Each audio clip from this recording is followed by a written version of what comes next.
no stalling, no loading screen, no nothing. Hello? Hello, hello, hello? Is anyone here? Wait, let me send the message. Okay, there we go. Hello, Andre. First. Oh my goodness. Hello, Silence Glaive. Hello, Chatting Ones. Hello. We've got no stalling screen today. We've got no music, actually. Well, we do have music. We have the in-game music, which is very beautiful. Hello, Darby, lovely. How are you? Jamie. Oh my goodness. Jamie with the 14 months. Jamie, how are you, Jamie? You've actually caught me at the best time. Because, you know, I know you don't play Final Fantasy, but like sometimes when I'm caught on the story, I miss so many messages, and then I really struggle to like break away because. But anyway, Jamie, you caught me at a really good time. I can actually freaking talk to you for a while. Anyway, how are you, Jamie? How's prog going? How's WoW? Tell me everything. I know, Silence Glaive. I know, we're rioting. No music, I know. Do you think, well, shall I just put music on for you guys in general? Or shall I just put music on? I'm good, Jamie. They're on the last boss now. I'm benched because Hunter is bad on the last boss. Because hunters take a lot of damage. Is that why? Hunter's bad? Or is it damage and movement? I'm trying to remember now. I'm sick? No, Rudeski. I'm so sorry to hear that. Oh, okay. We'll give you a big huggers. Hopefully you feel better. The damage profile is bad. Oh, okay. So your cooldowns don't line up with, I'm guessing, the haste buff. Because I think Okaymage lines up really well. Because I think Okaymage's cooldowns line up perfectly when you get the haste buffs, or is it just the damage profiles of the fight in general? The haste buff and the ad sets. Yeah. Oh, Jamie. Okay, how are they getting on? How did you guys find Neltharion? It's our favorite. Yiff. Wait, what's that? Look, Kyron. Okay, a Discord name was redeemed. It's not my fault. All right, let me send the tweet. Send the tweet. There we go. Hello, potato chips. Don't hug me, you'll get sick. Okay, air huggers then. I'm exhausted. The last few days I've had major headaches from switches. Oh, Darby, I'm so sorry. Oh my goodness. Okay, we need big group air huggers then for everybody. They only had 3 hours on it last night. No idea how long it takes to kill, to be honest, in current gear. How's the raid tier felt in general, Jamie? Have you enjoyed this raid tier? Has it felt quick? In general? Yeah, look, we got the okayest huggers. Say yiffing. Oh no, Karen. Oh my goodness, I could have said that. No, I could have said that. But I already sent the tweet. No! Karen, you have to be my social media manager. You'll have to tell me next time. It's been all right. We got hard. Oh, Jamie, I know. I actually saw that. So there was the big cheese strap for Zakan. And I saw, because of your raid days, you raid Thursday, Sunday, Monday, right? So I think they fixed it on the Friday. So it just hard cucked anyone who had their majority of their raid days towards the end of the week, right? Yeah, I kind of saw that because I saw you guys got to Zakan, but you had like, what, half an evening on it? And then they completely like changed the fight. I'm still like a stream and a half behind. Hello, Lessica. Well, we're safe for now. We're not doing anything yet. We're just welcoming in everyone and saying hi. And we're giving out the huggers. Also, hello. I'm so happy to wake up to stream. Morning, maid. Yay. Hello, Kuno. How are you doing? Hello, giggly one and chatting ones. Hello, Raven Moon. How are you, Raven? I know you're a streamer and I've seen you stream a little bit, but I want to check out your stream a little bit more. When do you usually stream? Why are there no more cute cats sitting around the fire emotes? Why are there no more? Wait, what do you mean, Silence Glaive? What? They can't have been taken away. Why are we spinning? Why are we spinning? What set you off? Hang on a minute. What set you off? Something's triggered the chatting ones. Why are we spinning? What have you got? Give it back. Stop chewing. What are you chewing on? Give it back. What you got? When I type cute, nothing comes up. Yuri, get your butt back here. Fafa! Hello! Yeah, little bro, I know, far. I just went in today. We got no starting stream, we just went in. Oh my goodness, Farfa, how are you doing? Hello. Farfa, I've been like, it's been chaotic. I was in Sweden, casting Race to First for a while. I came back, I managed to do like a couple of streams, and then I was doing the Final Fantasy Race to World First, and now I'm just getting back into streams again. It's been very chaotic. So how are you doing, Farfa? See, Farfa's like the wise older brother, actually. I feel like big bro is an accurate description. I could be the little bro, and Farfa's the big bro. And Farfa keeps me in line.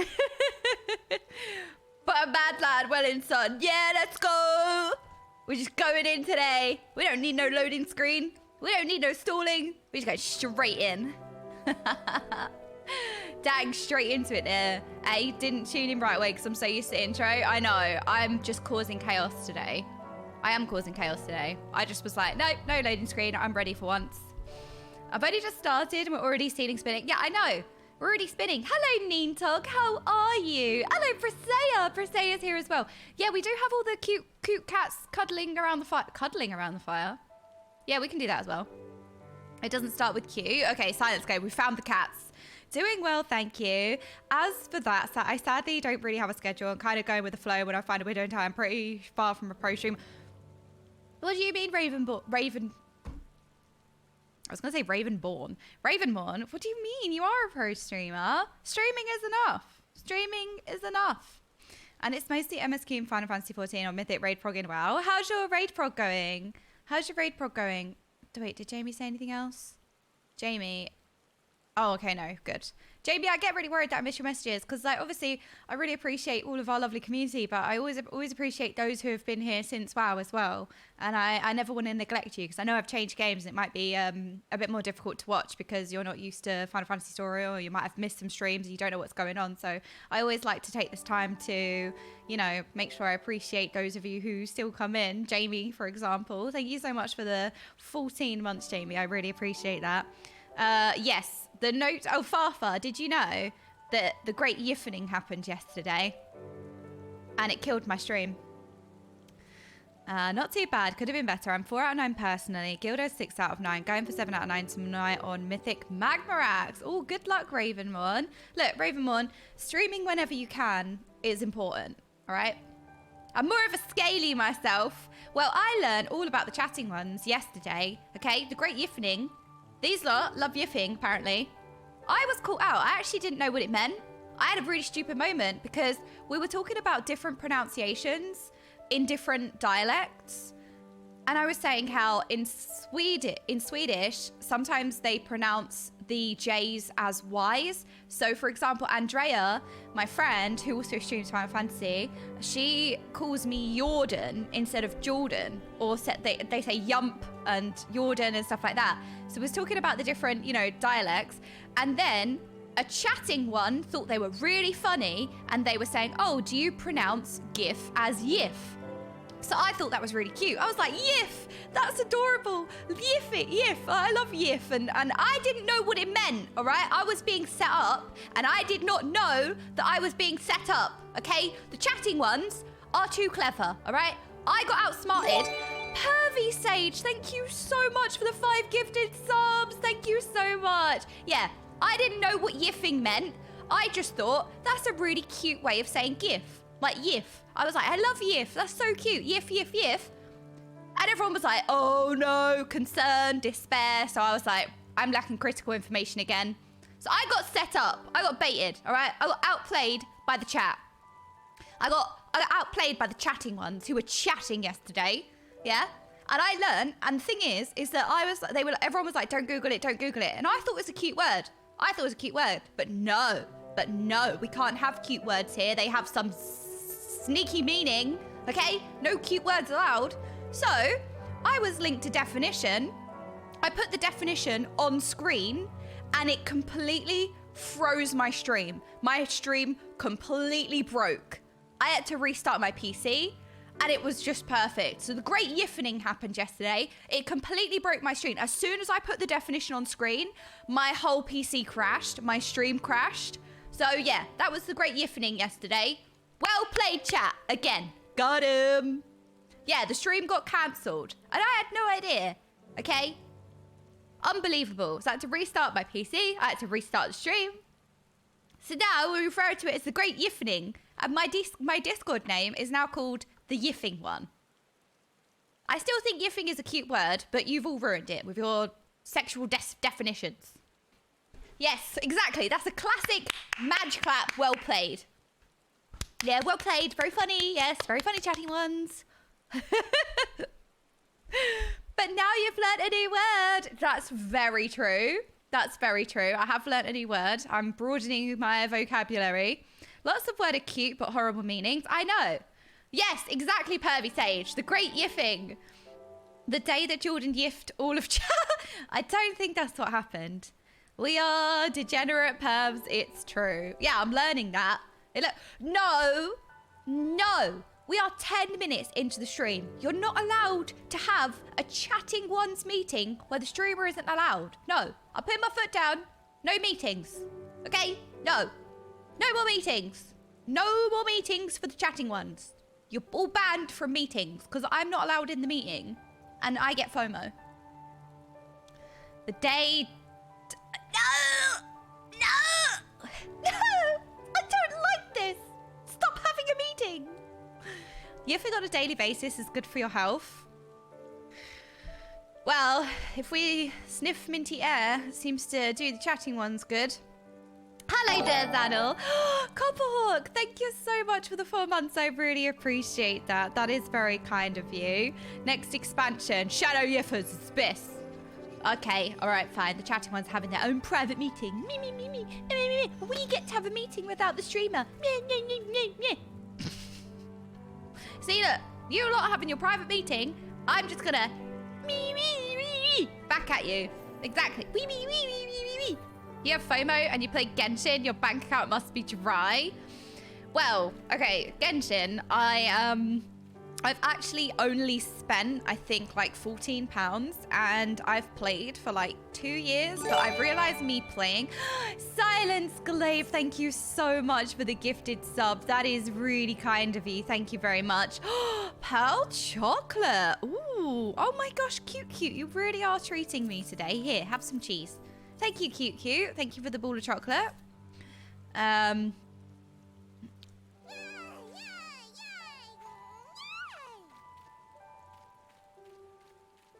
Wait, Presea, this Okaymage emote. Wait, it's beautiful. Presea. Wait, when did we... Oh, don't. I'm actually going to cry. It's beautiful. Oh my gosh, I love it so much. When did... Oh, don't. I'm actually going to cry. It's beautiful. Oh. Okay, maybe you lot are allowed your meetings if your meetings produce this stuff. You added it last night. I actually saw a lot of people just typing Okaymage, and I thought you lot were just trolling me. I thought you literally just had a meeting to just type my name. I couldn't see the emote, and I was just confused because I didn't see the sign. I just saw Okaymage being typed, and I was like, I just thought you lot had another meeting and just decided to just type my name all the time. Oh, okay, for the mobile users, it's basically my sign. It's basically Okaymage, just the word, but like as my sign. It's really, really wonderful. Presea, thank you so much. That is a really lovely emote. Thank you. That is really nice. A bunch of emotes got added last night. Okay, I actually didn't realize that. Oh, okay, so I'll get to see them for the first time. Shayla, I'm sad. Shayla! Oh my gosh, Shayla! Oh, Shayla, I'm so sorry to hear that. Maybe we can cheer you up with some nonsense. We were discussing the Great Yiffening. Shayla, I'm so sorry to hear that. I hope that we can cheer you up and make you smile. That would make my day. Chat secret meeting now. What's Jordan's persona? Fursona, excuse me. So now that she's lowered a gun, Shayla, join the meeting. You'll get better instantly. No more secret meetings. The chatting one's getting carried away with these meetings. All right, it can be an email. We don't need the meeting. Just email each other. Pervy Sage with the 5 gifted. What? Thank you so much. What? Pervy Sage, That's like 10 now. Ooh, clappers for Pervy Sage. Thank you so much. You're such a giga chat. Thank you. I really appreciate that. So Pervy Sage is just happy with the great evening. That's what I think. Yay! Thank you. Thank you. I have the antlers already. Green, yeah, I do have the green antlers. They're supposed to be sprouts, but we can settle for them being antlers. Cute. I can pretty much only watch on mobile, so I can never see emotes. I know. Isn't it sad? Like, 7TV is really great. Actually, you know what I should do? Right. I need to catch up with my emotes. I need to have more ice cubes made. But also, I should add a lot of the popular 7TV emotes as emotes for the channel. Oh my gosh, sorry. My hay fever's been really playing up today. Yes, you're all hilarious. Yes, very funny, chatting ones. Yes, very funny. Thank you very much. Thank you. Yes, chatting ones. You're very cute. Yes, very adorable. Yes, good job, chatting ones. Yes. Yes, good job. Every time I sneeze, the IAR spam, honestly, it's like one of my favorite things. Thank you. Oh, you guys are so adorable. Ridsky, thank you so much for the 4 months. I'm sorry that you're not feeling very well, but I hope you feel better soon. No clip today for real. Yes, Cage. For reals this time. Real. It's happening. All right? For reals. We're going to watch, I think it's in 3 parts, and I think each part is half an hour. So we're going to start it in 2 hours time. Or just under 2 hours time. The last 5 gifted were tier 2 subs. Pervy Sage. Oh my gosh, I'm so sorry. I didn't even see that. Are you kidding me? Tier 2? I mean, the 5 gifted subs and 10 total is so much, but 5 tier 2 gifties? Oh my goodness, Pervy Sage, thank you so much. Oh, thank you. Thank you. That is so much. Thank you. Wow. Yeah, I'm ready for NOCLIP for sure. For sure this time. We got tier 2 Yifties.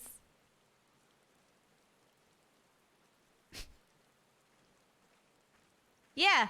Now, you know what? Yeah, we did. NOCLIP is really great at showing how amazing the Final Fantasy IV team actually is. Okay. I hope I can help that person with PC problems before NOCLIP starts. Wait, what person? Hang on a minute. Eka, sorry. I do really like that. Oh my god. 5 tier 3? Pervy Sage. 5 tier 3 gifted subs. Oh man. They are the great Yifties. The greatest Yifties that ever did exist. Tier 3?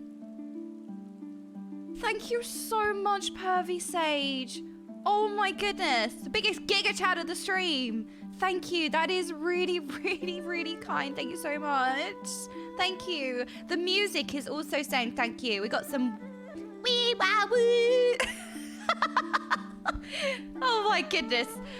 Pervy Sage, I really appreciate you. You've been here for the entirety of my Final Fantasy XIV journey. You've been here every step of the way, and I appreciate you so much. Thank you so much for the 15 gifted subs, 5 tier 1, 5 tier 2, and 5 tier 3.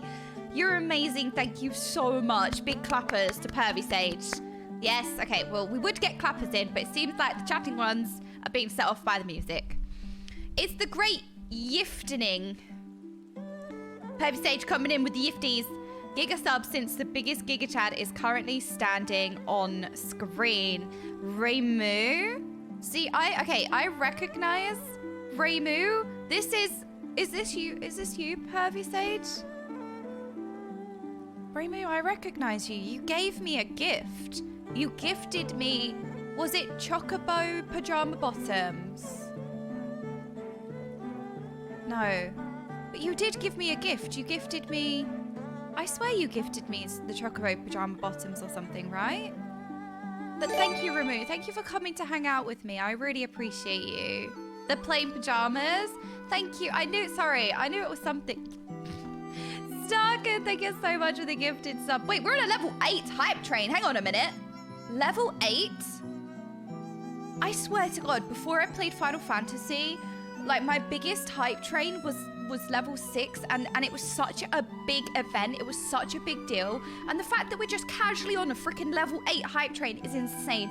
Thank you so much. I really appreciate the support. You're all amazing. Thank you. I really appreciate it. Thank you. I can do this. I can do... Oosa, we're okay.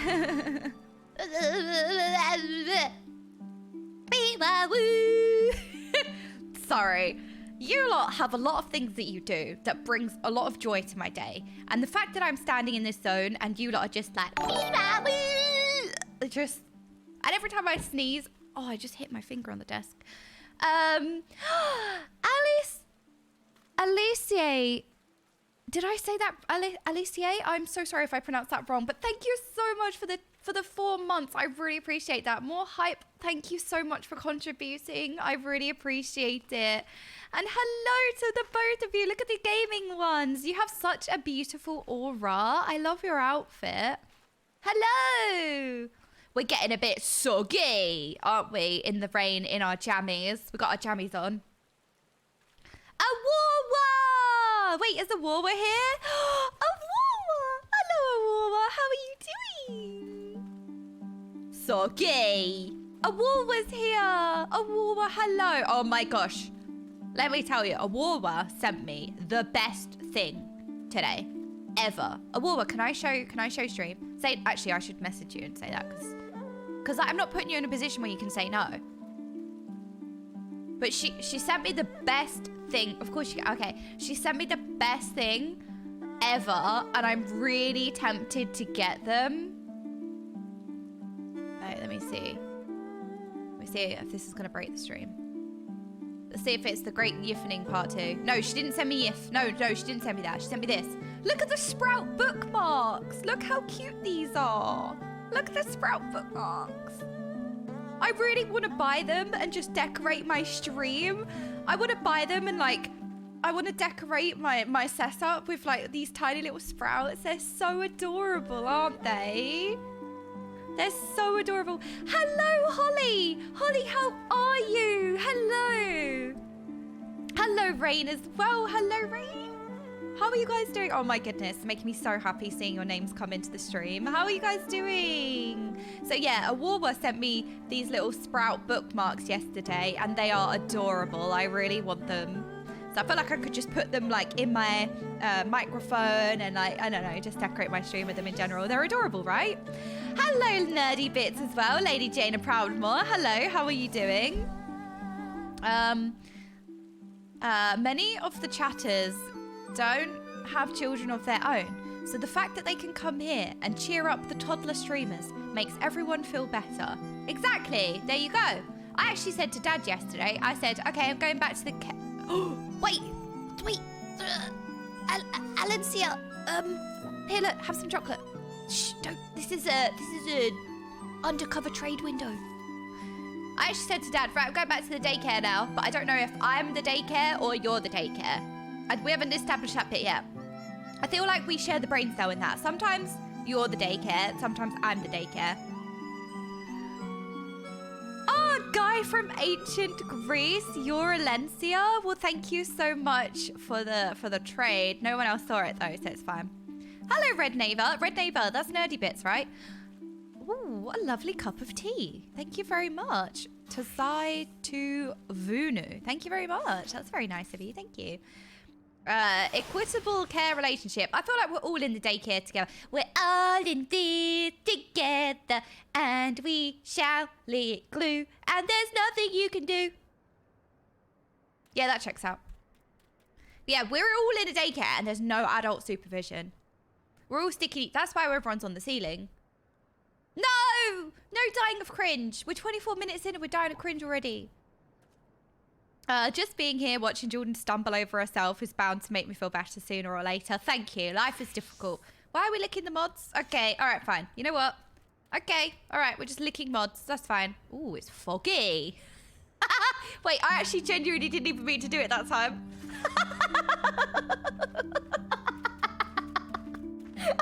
Oh no!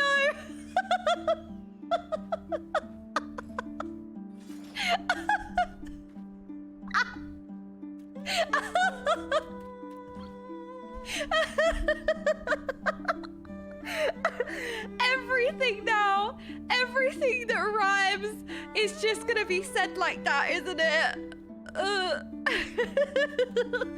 Oh look, foggy.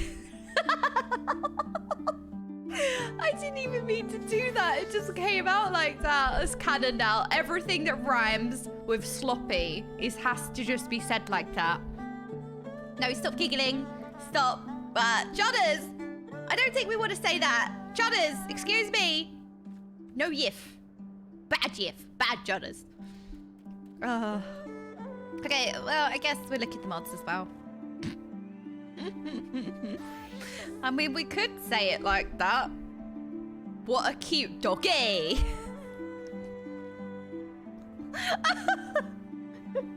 Oh no.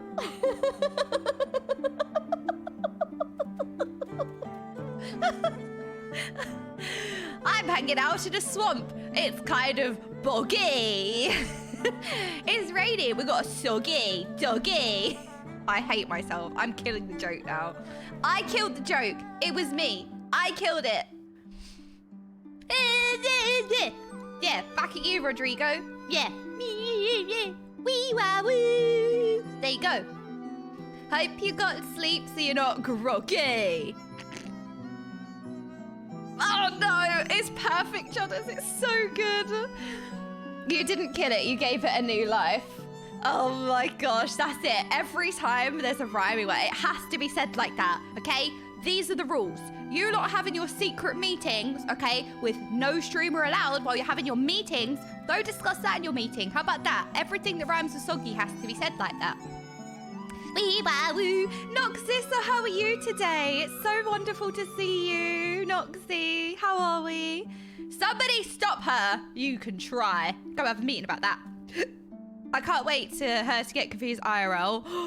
No, seriously, my dad's gonna be, well, actually, my dad's used to me by now. I feel like he'll just be like, yeah, just like another day in the office, you know? Like one of them things. It just won't faze him. However, I will go out with my friends and be out in public and just say it like that, and everyone will be like, are you okay? Although my friends kind of expect it as well. My dad just won't even notice. I feel like my friends won't notice as well. My friends will just be like, yep, all right. That's okay then. I have not slept yet. Noxie! Noxie! Okay, I'm sorry. I'll stop. I'm sorry.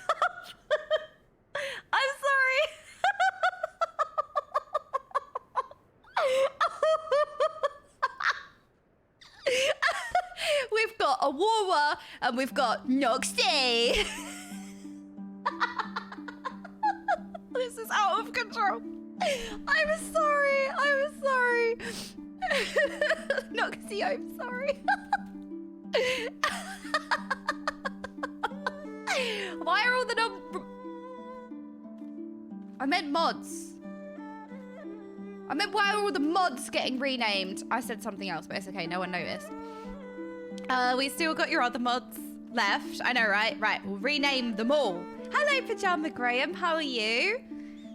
I'm awake for 24 hours now. Radium, I feel like that emote is perfect. I feel like that emote perfectly sums up how you feel when you've been awake that long. So why, okay, Noxie, why have you been up? Or Radium as well, you guys just can't sleep or... Go veg. Yeah, tell them, Holly. We still got your other mods left. Why are we, stop licking the mods.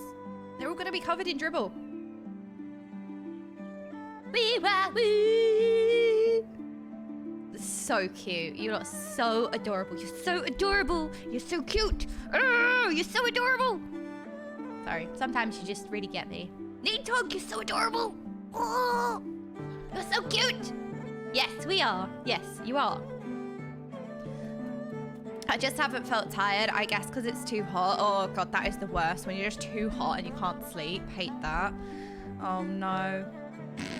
Viva woo! Hello, Sin. How are you today? Hello, Sin. Yes, you're adorable. Yes, I've got the best, cutest chatting ones ever. Viva woo! You guys make me so happy. You guys are so cute. Okay, how could you not be cheered up when the chatting ones are doing this? Shayla, what do you think? What do you think? Are you cheered up a little bit, Shayla? Poor Shayla's feeling a bit sad today. Are you feeling a little bit better? Have you smiled at least once? Yeah, instead of wee wow woo, it's that's what it is. Sorry if I licked mods more than normal. Do it, Radium. You know what? They deserve to be covered in dribble. That's what I think. Poor Noxie is sleep deprived, so thou shalt licketh. Noxie will be covered in dribble. I have a feeling today will be a rather lonely day for me. Why? Oh no. Well, you're never alone. You have all of us in-game and in the chat, because your character is Valencia, right? Your toddler mind is affecting me. Yay! I'm so glad, Shayla. Yay! Good. I'm glad. I'm glad. At least we can cheer up Shayla a little bit. With Mage watching NOCLIP today, Ava gonna pass her an MSQ. Oh my goodness. I would bloody hope so. I've had like, what, 3 weeks off from the MSQ? I would bloody hope so. I would hope so, because I had a week off before. I had over like 10 days off before the race to World First, because I was doing prep like mentally, physically, blah, blah, blah. Like, you know, I was doing a lot of prep for the race to World First, because the WoW race to World First is very intense in the best way. A lot of the pressure I put on myself. And then, you know, while I was away at the race to World First, I couldn't cast. So that's like 20 days already. And then I did the Final Fantasy race to World First. That's like another week. So I've had a lot of time off. So I would hope so. I would bloody hope so. Hope to catch it up. Where's Biggie as well? Biggie!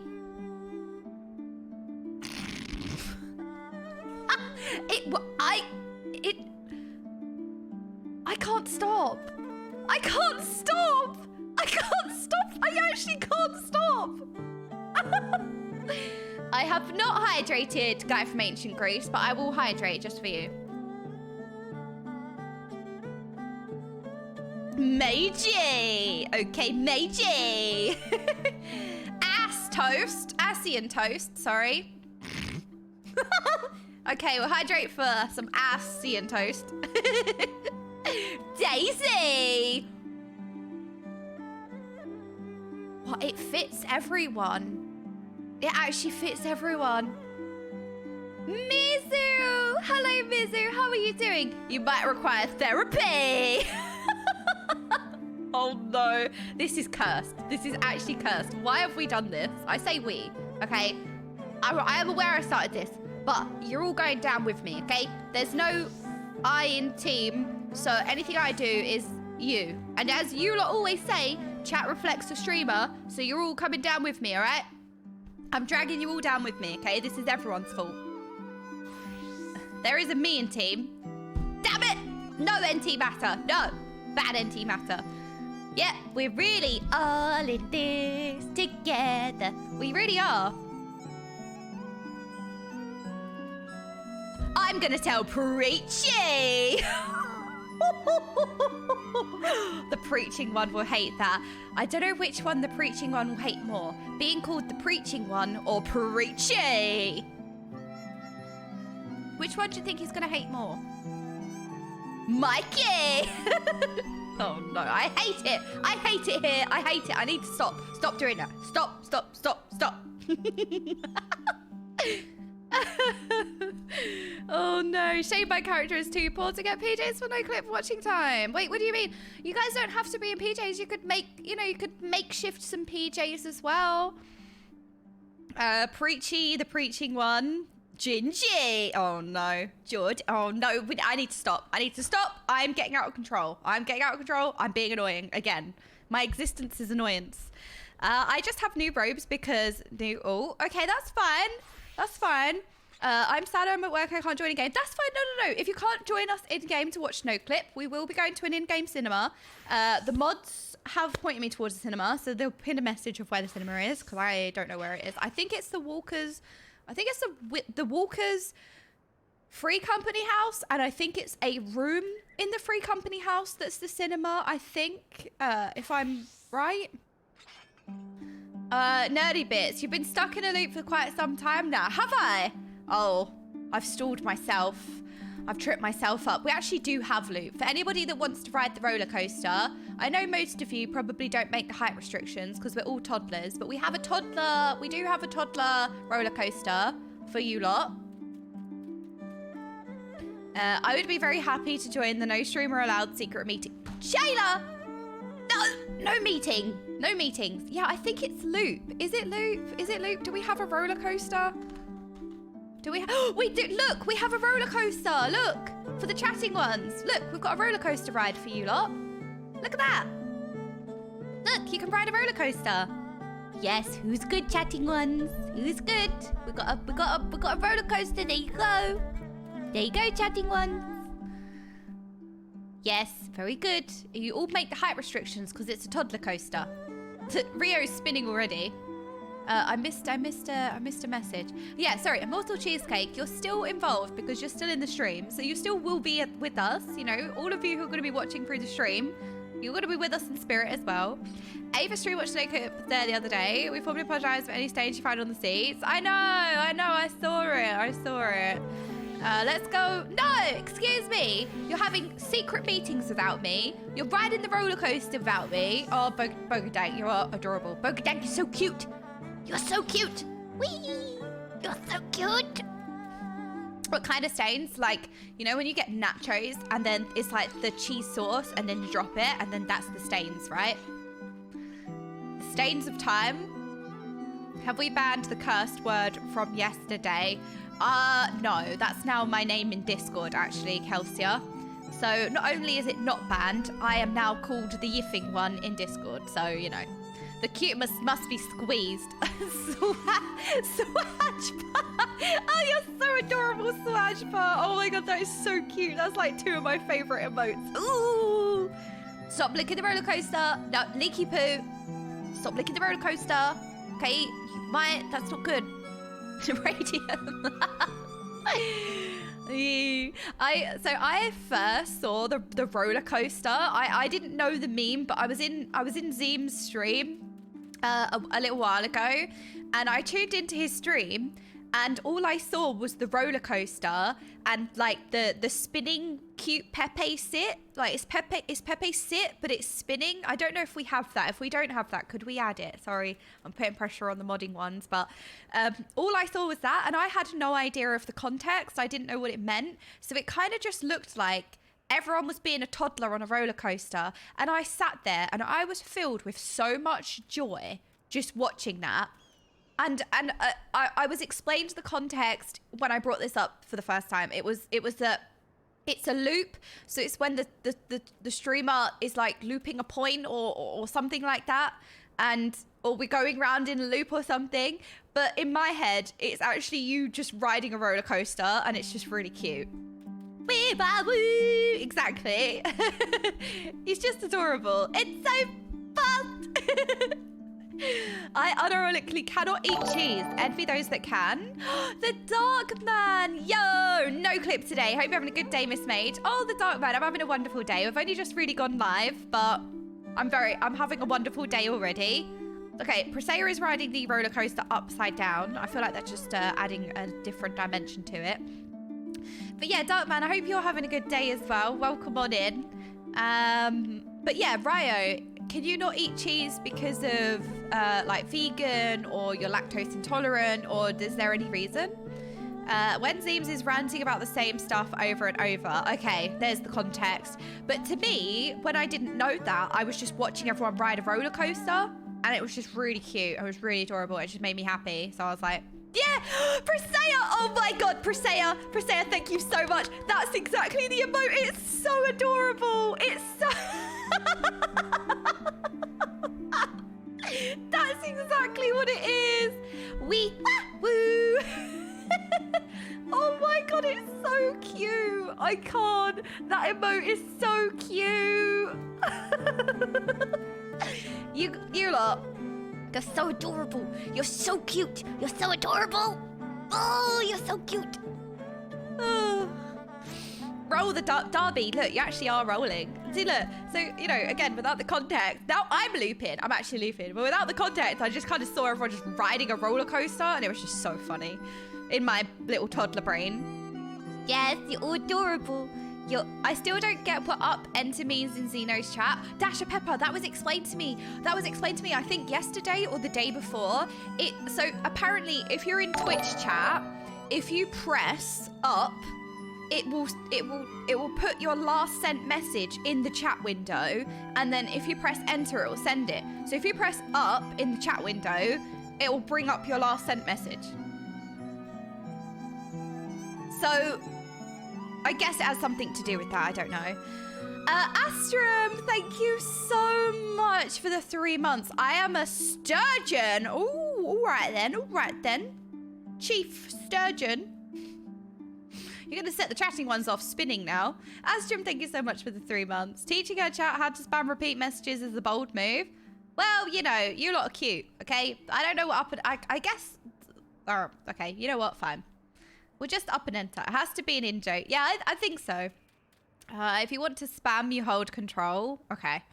I learned something new. Yeah, me too. Because obviously I am new to all of this and everything. So, like, I don't know either. But I was just told if you press up, then your last sent chat message will be in the chat box, and then you just press enter. So I guess it's like a meme where people just spam the same thing, I guess. I don't know.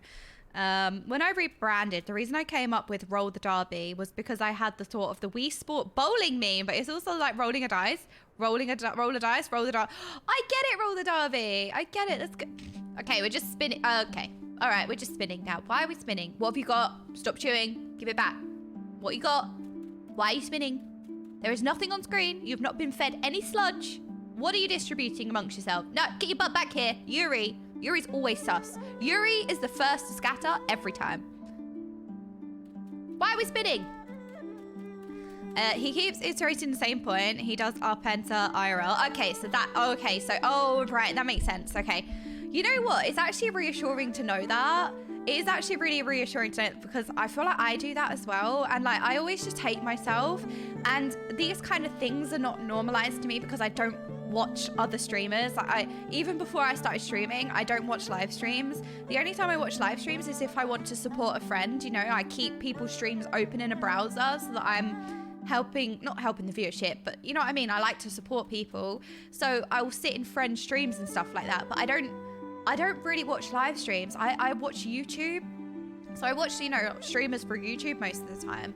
And yeah, I guess I don't really see that they do a lot that I do. And you know, when I stutter over things in game or I get names wrong and somebody says, I feel like when people are like, ugh, I feel like an alien. I feel like I'm just like, I just feel really bad. But then when somebody's like, oh no, don't worry, like this is actually quite common, it makes me feel better. Like, okay, maybe I'm not just like a horrible human being that can't function or something. I don't know, it makes me feel better.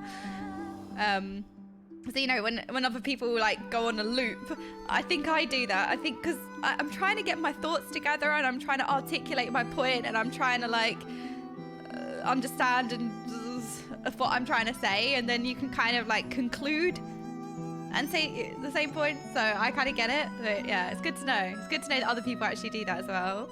The best screams are always a bit scuffed. I know, I think so too. But I'd like, the thing is that we're all human. Like, we're not robots, so we're just gonna be humans, you know? All streamers suffer from the same defects. Agreed. Everyone has streamer affects. I agree. I agree.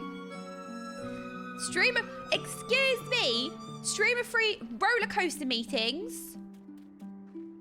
Wait, you're human? No, that doesn't sound right. That does not sound right. I don't think so.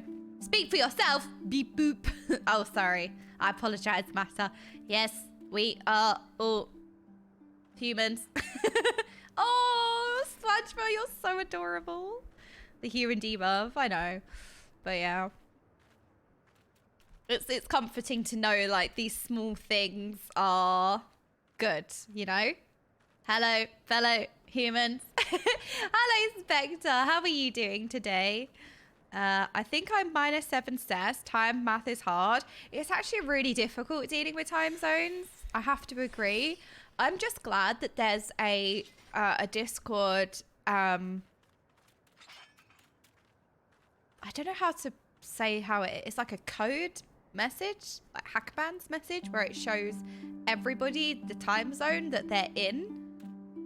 Yeah, it gives like, it will show the time zone that you're in. That's what I did in my announcement message in the Discord today. So I'm just glad that at least we have that so everyone can see their own time zone rather than trying to work out like, okay, what's that? What's this? You know? Wee wah woo. Discord adjusts your time zone now. It's so nice. I think it's the OK Gatsby. Hello, fellow OK gamer. Hang on a minute. We got the OKest Gatsby. Hello, how are you doing? Now when my static members miss raid, they have one less excuse to use.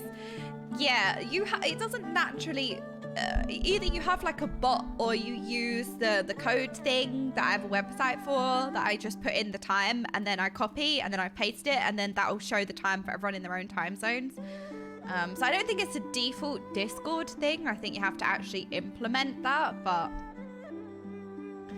yeah. We're all a little scuffed and we all secretly love it. I mean, come on, we love perfect imperfection. It's the best. It is the best.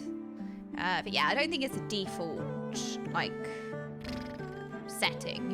I do have to, like, copy and paste the Hackman's code. Excuse me, stop having a meeting. The meeting is over. I was only late because I was confused about time zones. Oh, really? When were you confused about time zones? You can ask Google what time is it, so it's answering your local time. Yeah, to be fair, like before that kind of Discord thing, I did do that. I actually did. I would use, like I'd Google, you know, time zones and stuff like that. Wee wah woo will continue until morale improves. I know, how can you not be happy when you listen to this music and then you've got the chatting ones going wee wah woo, wee wah woo.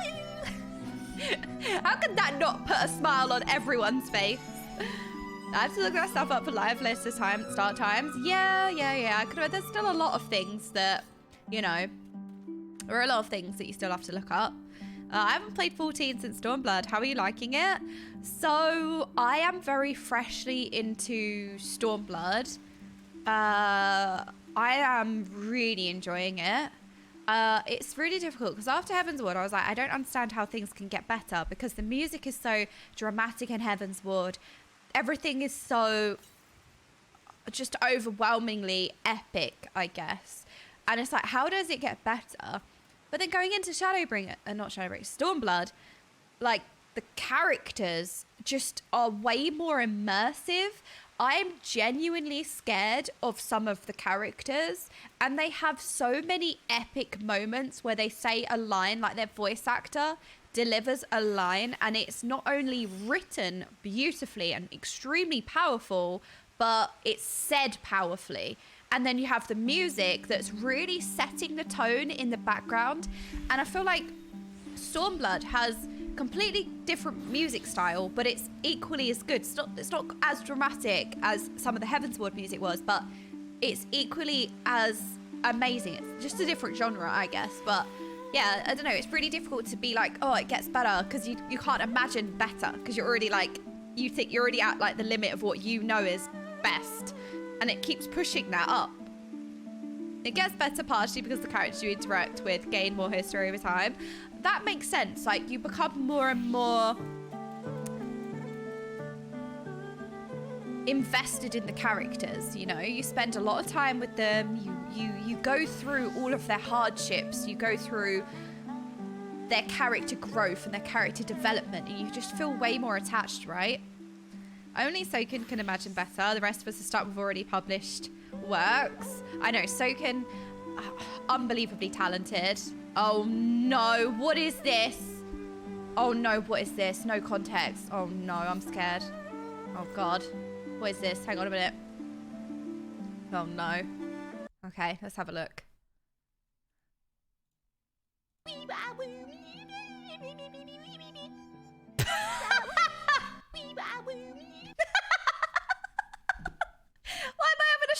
stream.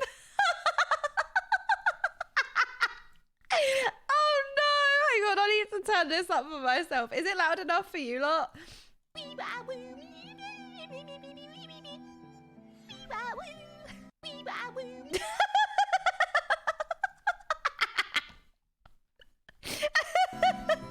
Oh my god, that is such a good clip. Thank you so much.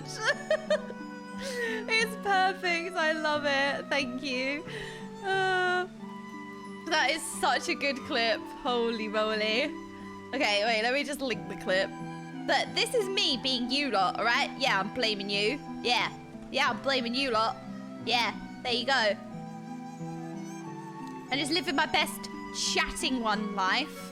Clearly, Lice has the brain cell right now. Lice, give it back. No, you know who has the brain cell? The chatting ones. Give me back. Give me.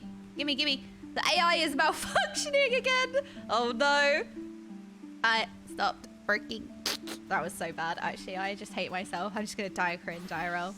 The last wee wow woo is killing me. We now have okay. Oh my goodness, we do. I've been FFing so much. Spits brain cell into Jordan's hand. Okay, thank you, Darby. There's lots of dribble, but that's to be expected because the chatting ones, you know, just lick everything. So thank you, Darby. Thank you. Just gonna put that back in. Ow. I just got scolded for laughing too loud. My boyfriend who is working beside me. No! No, Needtalk, I'm sorry. It's not even me. It's not my fault. It's the chatting ones. ABC, always blame chat.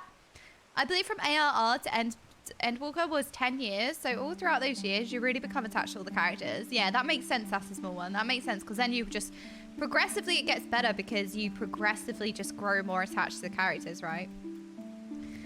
Streamer play. We're just gonna have a meeting. We're just gonna have a meeting.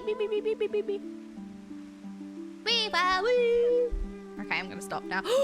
Presea! Oh my goodness, the queen herself. Hello, Presea. I could not go in the golden saucer yesterday, right? When I ended stream, I actually didn't move. Wait, why was it like that? I didn't move. Tell you why? Because I didn't know how to get back here. Because look, see how it says unattuned? I had no idea how to get back here, so I had to log straight out to save me from myself. Because I've done this way too many times where I'm like at a certain part in the MSQ and I go after streaming and go like in the golden saucer or go sit with people and I don't know how to get back. I only started to feel really attached to all the characters around Shadowbringers. So that's the next expansion, is it? Yeah, I know. Missed the golden saucer. Unbelievable. Next. Oh my goodness. Look, see how I know stuff? Oh my god. Yes. I know stuff. And it really makes a difference if you play the story in 3 months or 10 years.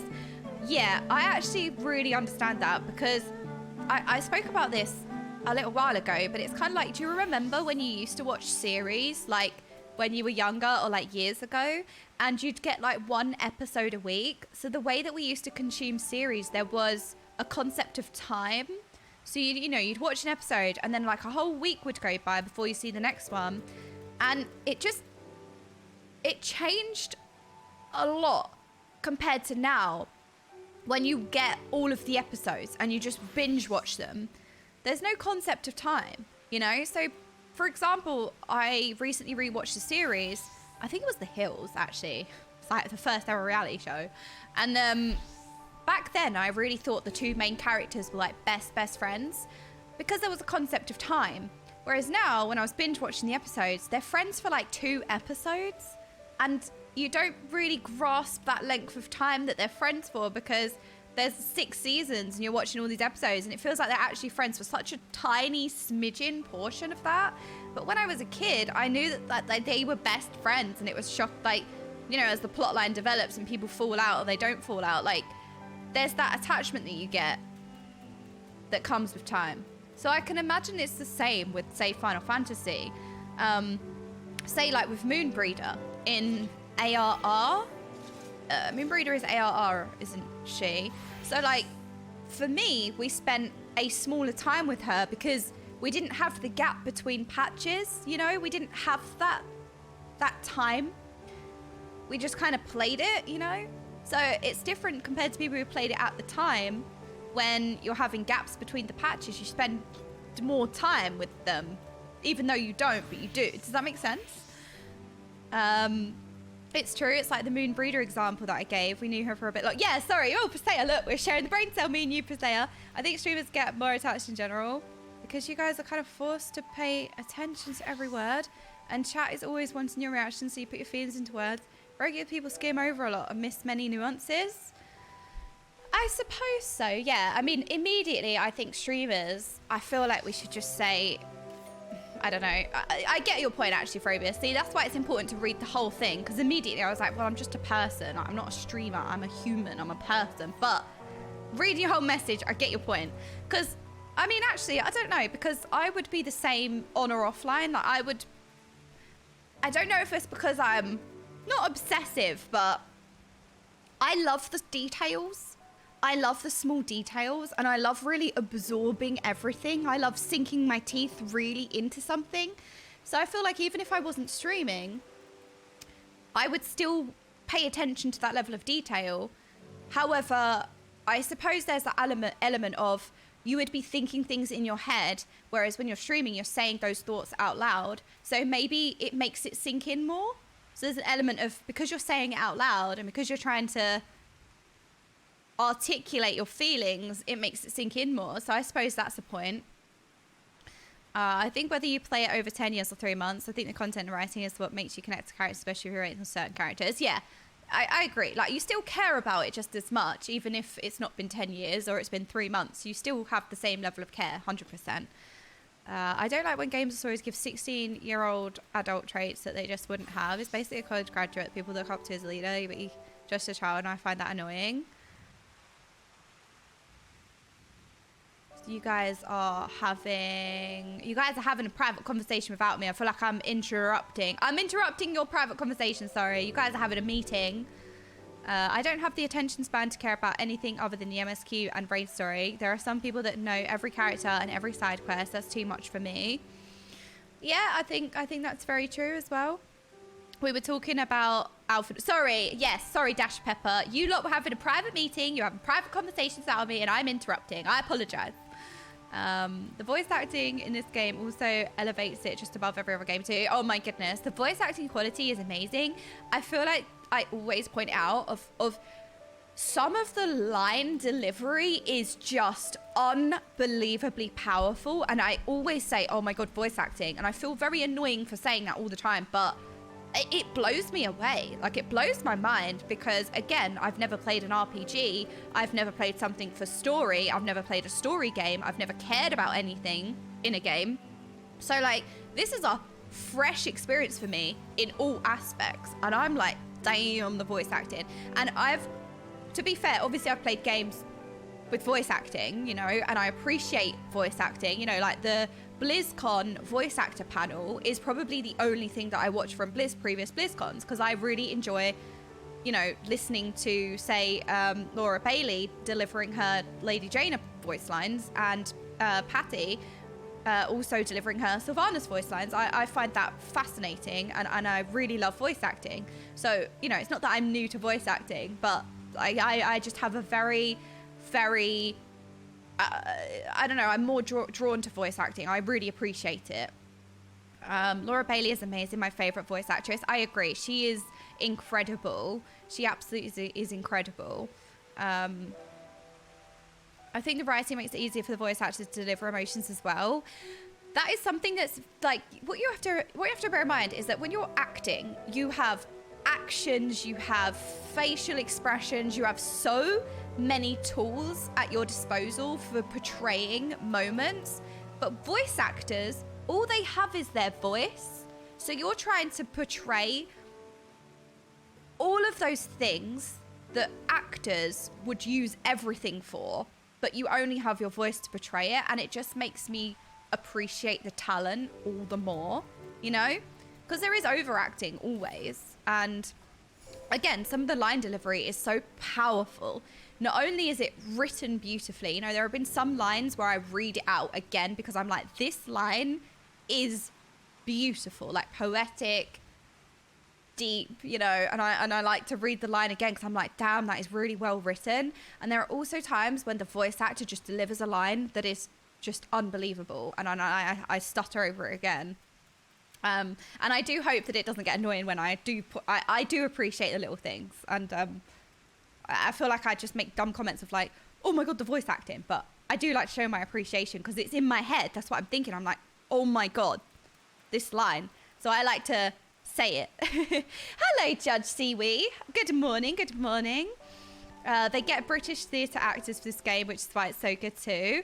Yeah, that's amazing. Voice acting increases substantially per patch. You're in for a treat. Really? Oh my goodness. I'm actually blown away by Stormblood already. Good morning, Brainbox No Thoughts. How are you today? Now we all thinking to ourselves and playing. Yeah, I agree. But obviously, you know, because I'm thinking it, I feel like I should say it out loud as well. Like, damn, that was a really like a line just completely floors me, and I'm like, wow. And then I say it, you know. I think that's what makes the characters so engaging. Not everyone is going to like everyone. You don't have to like everyone. We all have our experiences, and some characters we like and some we get annoyed with because we might see somebody in that character we don't like, or, you know, they might have traits. I agree with what you're saying, Sassy Small One. You know, might not have traits that you appreciate. You know, some people might appreciate certain traits, some people may not. Even if the character might annoy or be a favorite, they are someone's favorite. I agree, because, you know, we're all different. We all appreciate different things. We all don't like different things. I think even with Alfie, I know you guys were having a small discussion. I wasn't really reading too much into your conversation, but it's kind of like some people had to really grow up at that age, you know, 16, you know, due to traumatic experiences or whatever. Some people really had to grow up, and some people were adults at that age. They had to really, really grow up to survive. And that might resonate with some people, right? And then there are other people that see 16-year-olds as real kids. And you might be like, you know, why is the 16-year-old who's a kid got so much power? And that's fine as well. You know, we all resonate with the characters differently. I am peeking into your meeting. I'm watching you lot. I enjoy streamer commentary on what they notice. It's why I watch streams, to keep pointing out what you like. Thank you, Neen Talk. I really appreciate that. Thank you. Yeah, so, you know, the fact, but don't you think it's powerful that we can all watch the same things and get totally different experiences from it? Don't you think that it's wonderful that we can all resonate with different things? That shows so much depth, so many different pathways, that it resonates differently for everyone. And there's something for everyone. Don't you think that's powerful? That it's not all like linear and there's so much depth. I like, that's something I appreciate. Not only do the lines floor you, so do the handsome strangers. Always party. It's not just me that gets floored. Hang on a minute. When Yosetsu was on screen, you lot lost your minds, all right? So you can't say anything anymore. Damn it, I'm crying now hearing that. And I had to grow up from the age of 14. It was so hard. Oh, Darby, I'm so sorry. Oh, no. Oh, no, I know that's a sensitive subject. I'm so sorry. I didn't mean to bring up any trauma. Yosetsu, yes, sorry. Gosetsu, no. Yotsuyu. I'm sorry. No, Yotsuyu, sorry. Tigralia, thank you so much for the 3 months. I really appreciate that. Welcome to Stormblood. Love. Yeah, there you go. There you go. Right on cue. There you go. You lot can't say anything anymore. Yotsuyu, I think. Shouba needs to think what I think, feel what I think. All right, Rodrigo, come on then. What shall I think then? But yeah, Darby, I'm really sorry. I didn't mean to accidentally bring up anyone's traumatic experiences, but I just meant, you know, everyone can resonate with the characters differently, and the characters can be understood in so many different ways. And that multi-dimensional writing is a testament to how much freaking care goes into the game, right? I was meant to be making you cry. Oh no! Oh no! Oh no! I've let you down, Darby. Their kid? No, not their kid. I meant Yotsuyu. I'm sorry. I'm sorry. I meant Yotsuyu. That's the beauty in Final Fantasy XIV. Some characters may be evil, but you can somehow understand them. That's also what I think the beauty of it is, because obviously I'm very used to characters being evil because they're evil, you know, just because they're the bad guy. And what's really resonated with me is, say, like the Warriors of Darkness, who did everything right and they didn't win. Isn't that something? Damn. Even now, I'm like getting goosebumps. I'm getting goosebumps now. They did everything right.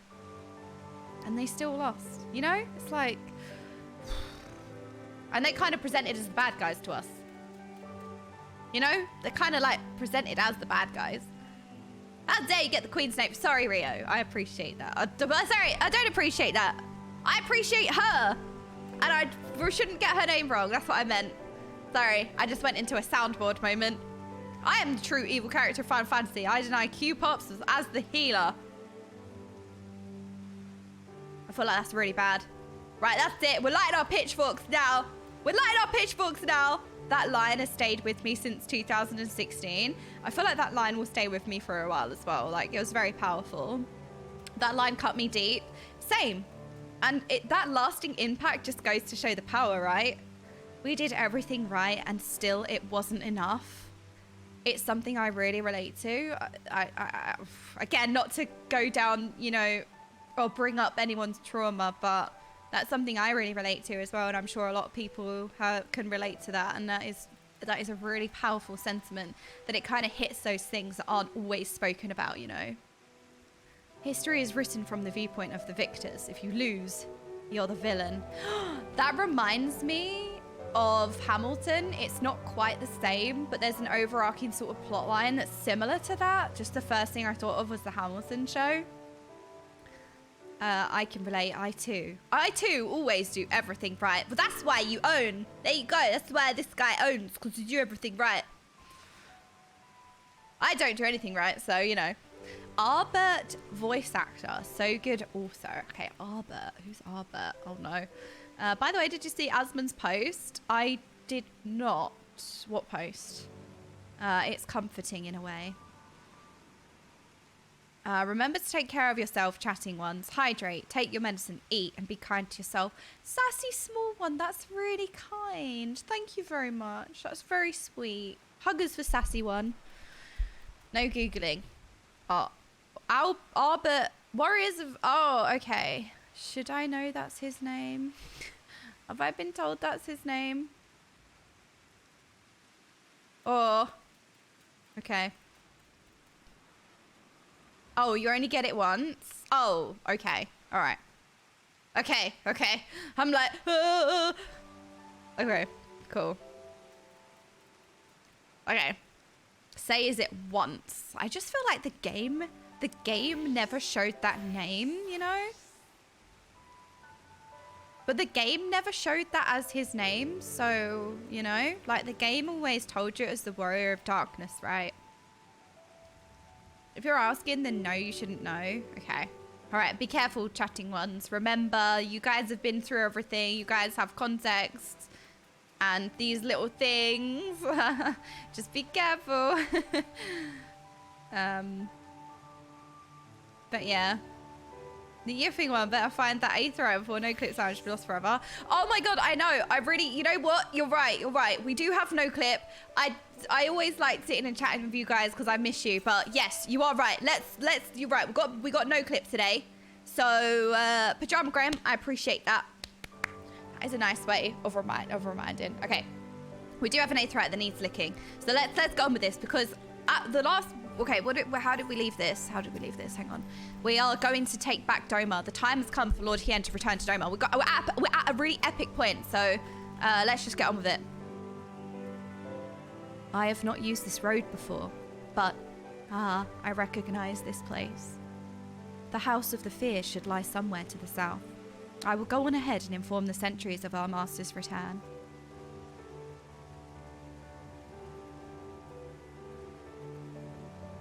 I feel like it's too late, Mulk. I feel like it's too late. The name said. The name said. We just have to try and forget it. Okay, we need to go up. Speak with Hien. How do we... Oh, sorry, cheese.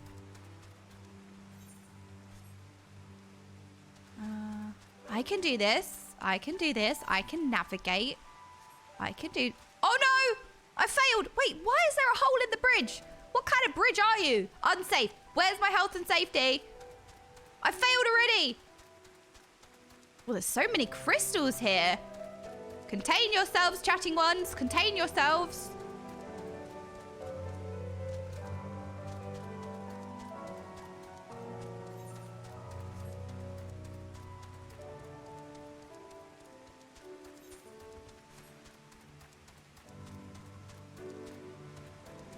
lions and tigers and bears. Oh my.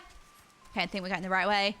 Why have we got a bridge? Of course you have a bridge. You have a bridge, you've got a fridge, you've got everything. Why am I surprised at this point? Hien! Fierce picket? Have no fear, my friend. Be it beast or men or magitech, I shall defend the house of the fierce from all dangers most fiercely. All right, all right. Here we are. I wonder if they're all gathered inside. You said the word, Hien.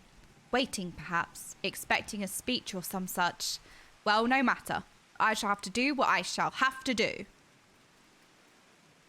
Ooh, I'm so excited.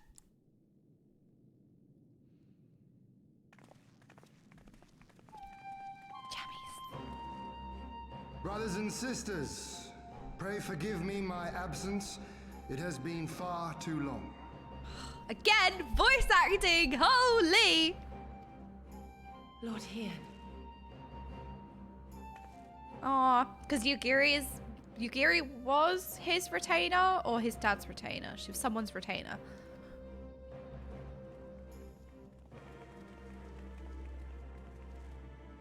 Gosetsia told us of your trials and tribulations on the steppe. Would that I'd been present to witness your victory, my lord. Aww. Our victory, Yugiri, owed as much to each of my stalwart comrades as it did to me. Now rise. I will not suffer this excess of formality any longer. Rise, champion. Alphino and Alize Levieux, I presume. I'm told we owe you much. It is a pleasure to meet you both. The Sass twins! Oh, the Sass twins! The pleasure is ours, Lord Hien. Though we were born and raised a world apart, our values are one and the same. Freedom, justice, liberty. Each of which Doma shall soon enjoy once more. We're so proud of our Alfie. Hopefully. I understand you have brought an army. We won an army. Indeed. The Zayla tribes of the Azim Steppe have pledged their military might to the cause.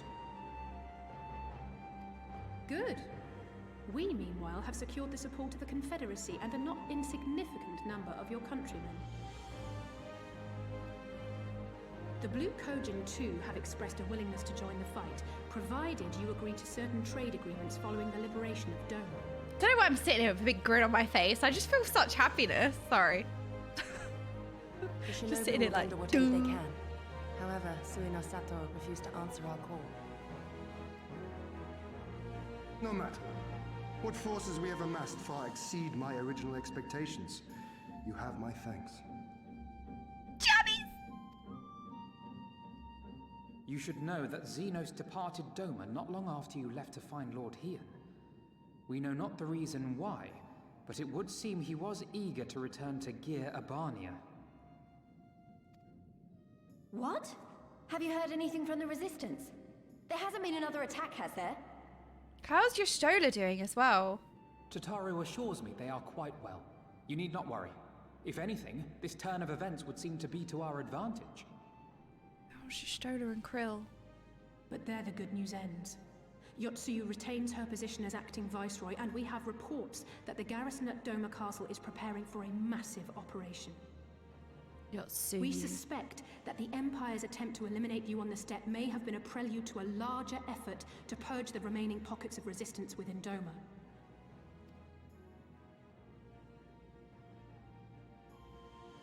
The hour of reckoning is upon us. Then victory will soon be ours. This is why you have a wireless headphone. The Khan has spoken, and I, for one, am not inclined to argue.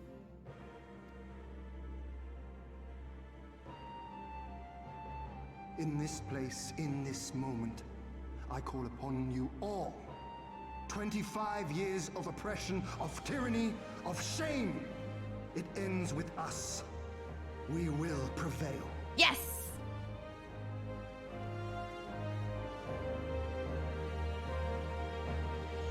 Chris is here. Hello, Chris.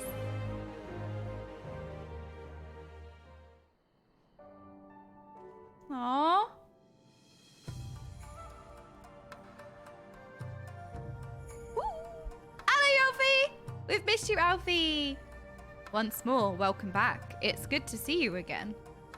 Ah, yes. There is another recent development we neglected to share with you. How's your Stolar? Alice and I have been hard at work attempting to restore the Aetherite here to its former glory, and I'm pleased to inform you that we have succeeded. Suffice it to say, it should prove a boon for travel.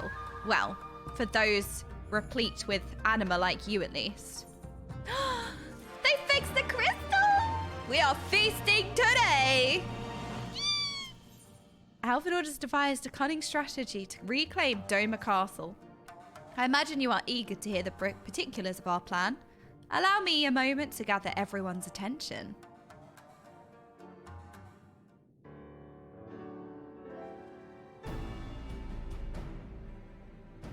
If all are in agreement, I will outline my plan to retake Doma Castle. I love how Alfie just has a plan for something that is quite substantial, you know? Retaking Doma Castle, it's no easy feat. First, Lise and the Doman Irregulars will conduct a series of raids against Imperial targets throughout the surrounding area, with the aim of drawing the garrison's attention. Shortly thereafter, our Zayla allies will launch a surprise attack on the castle's airborne defenses. In this way, we will prevent the enemy's airships from rendering support and cut off one means of escape. We mean business. Alize and I, together with the shinobi, will exploit the ensuing chaos to infiltrate the moon gates and disable the Magitech field generators. It's so shiny. Do we lick it? Is that how we deactivate it? We lick it? It's so shiny. Once the barrier is down, we will be free to cross the One River and reach Doma Castle. It is at this point that we must turn to our Confederate and Kojin allies. Okay. They will commence to bombard the castle with cannon fire, while sailing west towards the Doman Enclave. I've really thought about this. Wait, the Enclave? Why would you want them to sail away from the castle?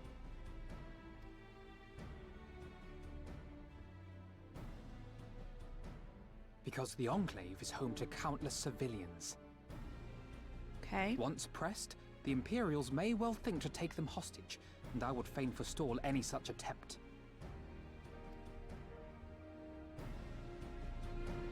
Rudy has thought about everything. After we have secured the Enclave, we may lay siege to Doma Castle directly. The main strength of the Doman Liberation Front, under Lord Hien's command, shall be committed to this endeavor, as will you and your redoubtable allies. Oh yeah. The rest is simple. We scour the castle for the Viceroy, we find her, and we subdue her. Without their leader, what remains of the Imperials' morale will crumble, and they will surrender or attempt to flee. And Doma will be free. Damn. Okay, Alfie with the plan. Okay. Very impressive. See Alice's face? She looked very proud of her brother. What does Hien think? Your thoughts, Lord Hien? If any points were unclear or gave you cause for concern, I should be glad to go over them with you. He has matured so much. I'm so proud of our Alfie. He always was mature, but I mean, it's extraordinary to come up with such an a detailed plan. There we go. I was looking for another word, but what's he gonna say? What does he think? Nay, 'tis a fine plan. You have a talent for this. That much is plain. Yeah, exactly. We shall carry out Alphino's plan to the letter. Time is of the essence, as you know, so let us each see to our respective preparations. Carry on. Why am I such a toddler? I was really just enjoying this like hand movement. Okay, get over it.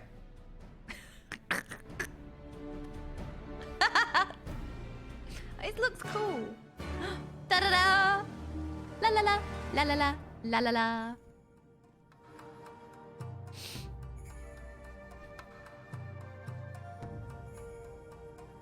Ramu! You're in a stinky glass cloud that's sparkly. Oh, it's sparkly? Oh, the chatting ones would love to lick a sparkly gas cloud. The chatting ones would love to lick this sparkly gas cloud. Oh, it's giant cheese. Oh my goodness. Wait, this is awesome. How do you get this mount? This mount is so cool. Oh, okay, we're not... Okay. I'll pass on the sparkly fart. You lot lick so many sussy things, but you draw the line at the sparkly fart. I'm proud. There is a line. No sparkly fart cloud? No sparkly fart cloud? It's a store mount. I can get it then! This is why I don't go on the store. Seriously, I would buy everything. Why is everything so good? I want this mount. It's so good. Hello, Hien. There is no shortage of tasks which must needs be completed before we can launch our attack. If you have a moment, perhaps you could lend a hand.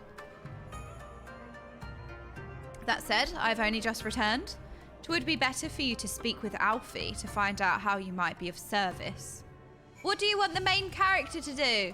Because I am the main character. What would you like the main character to do?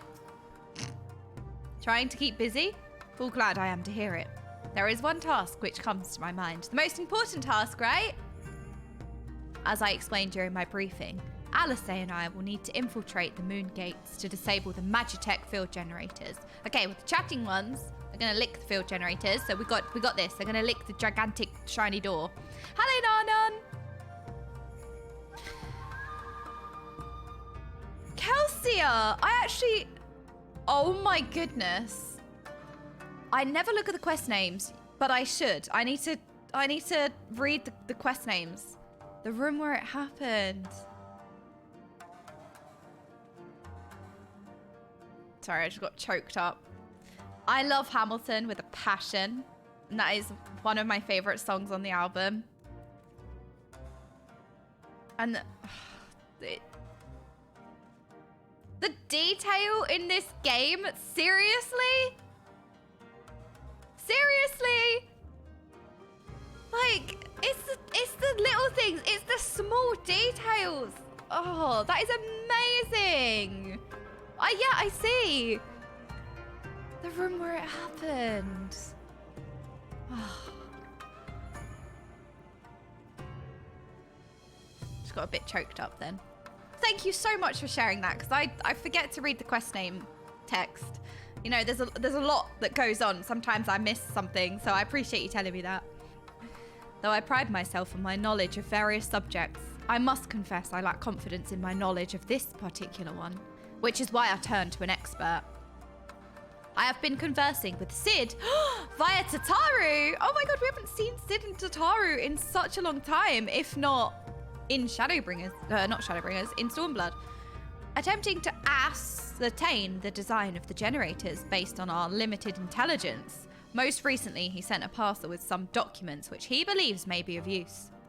I would like for you to go to Kugane and bring them back here. I keep calling it Kugane, but it's Kugane.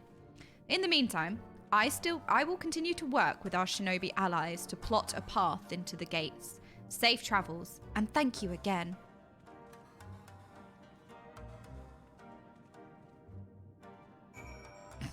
Get it, Therial. Get it. You're so good at trading. You guys are doing great. Get him. Okay, where are we going? We're gonna speak to Tataru. We're gonna speak to Tataru. I think, yes. Okay, we're gonna praise return. It's time to speak to Tataru. It's been 900 years. Yes. I'm so excited. Oh yeah! Time to speak to Tataru! Oh yeah! Ethernet. Where do I want to go here? I'm so excited! Please don't be voice acted. Please don't be voice acted. Please don't be voice acted. Please don't be voice acted. Greetings, honoured madam. Will you be entering the Ruby Bazaar offices? Yes. Don't be voice acted! Don't be voice acted! She's had an...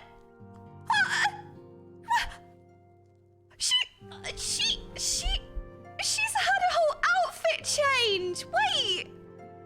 Oh looks beautiful. Look at her. Tataru, you look so beautiful. Oh my goodness, she looks so well. Oh. Tataru, you look so good. I love her outfit. Her earrings, her kimono, right? Her little flower. Oh my god, what are you doing here? I thought you were off fighting nomads in the Azim Steppe. You've neglected me and our Starbucks. You beat them? Oh my god, good show. It's a shame I didn't get to see it. Alfie has been keeping me apprised of the situation in Doma. I may not be any good in a physical fight, but paperwork fight. I am the true Hagan. Yeah. Tataru, I've missed you. Everybody in the chat has missed you and your voice. Oh my god, let's go get our nails done. Tataru has grown rather accustomed to her life in Kugane. I know, look at her robes. Please don't be voice acted. Please don't be voice acted. Yes, I win. I win. Oh, you're here for the parcels it's sent, right? Wait a moment, it'll be right out. Go get it now. Okay then. All right, fine. I'll be delivery boy. Oh my god, the power Tataru holds now. She can simply command with a look. I'm so proud of our girl. It arrived not long ago. A porter delivered it to our offices along with various other knickknacks from Eorzea. Sid regrets that he couldn't come here in person. Apparently his hunt for the dragon in Omega demands his full attention, you see. Still, he was reasonably confident that the documents he provided would be enough for Alfie to do the work himself. So, as soon as that parcel gets here, we can open it up and see what's inside. Pardon my interruption, but the parcel in question, was it the one you placed on the shelf in the back for safekeeping? How dare you ask questions? I believe so, yes. Oh my god, look at her hair! Oh, she looks beautiful. She looks so cute. She looks so good. Why do you ask? Well, you see, on closer inspection, said parcel appears to have been addressed to the Sikisei Gummy barracks. Though it does indeed bulge with a quantity of paper reminiscent of a rather large instruction manual. The lingering scent of lilac leads me to conclude it is, in fact, a sizable collection of love letters. Oh my god, impossible! The porter was carrying a parcel addressed to us. I saw the writing in my own eyes. It was when I went to get my nails done. Well, I do not doubt that in the least. However, as he was tasked with a number of deliveries, I can only presume that he handed you another parcel by mistake. This is a disaster! We have to find the porter right this instant. Oh my god. My, she can move quickly when she has a mind to do so. Oh, you have no idea, Hancock. Oh, name. Okay. Alright, I see the eps. Okay. So quickly she neglected to take these love letters with her. They too must be redirected to their rightful recipient. Yes. Yes. Okay, chatting ones. Yes, very good, chatting ones. Very good. Yes, well done. They should also aid you in tracking down the right porter. They keep records of their deliveries and so forth, after all. The man in question was of middling height and build. Not unlike yourself! Oh, myself! Oh, right. Yes, okay. I was about to kick off! Black hair, short. Can't relate. Terribly helpful in Kugane, I know. A cheery sort. Wearing bright colours, as I recall.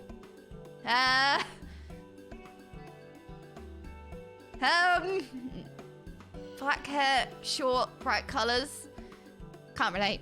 No idea. I will send a few of my men out to search. But in the meantime, why don't you take the parcel and see if you can't track him down yourself? I will wait here on the off chance he realises his mistake and returns. This is quite a predicament. I wonder... I don't know what that would look like. Anyone know what that would look like? I don't know. Guess we're gonna go have to find out. Who can that relate to? Who can that be similar to? No idea. Where are we going? Oh, triple triad! Go! Triple triad! Oh, Pier 1! Where? Go! Run! No, actually, we're limited on time because we've got no clip. No, we're limited on time. No time for triple triad. Oh, we're not attuned to that one. Oh, it's time to do. That's probably the worst thing I've ever done.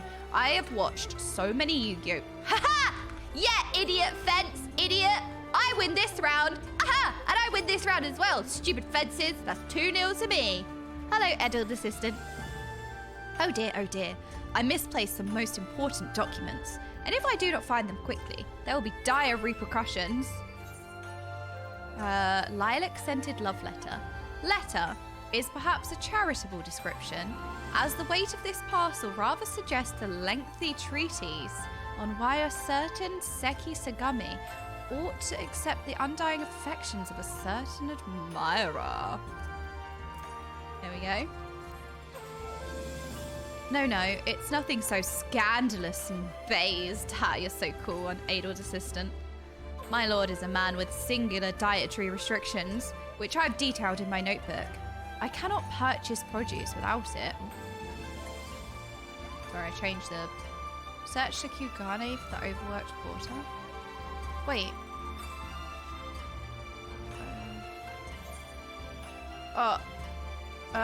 Okay. I got confused. We need to look for another one. Okay, we need to... Tataru! I love her glow up. I love her. She looks so good. You. Yeah, you. You came by the Ruby Bazaar earlier, right? Where's my parcel? Give it to me right now, these stupid boomers. Tataru, I love you. Never change. No matter what the haters say, never change, Tataru. We love you. We stand Tataru. Languid youth. The Ute. The Ute. We found the Ute. Dig dog Ute. Huh? Who are you? You seek company?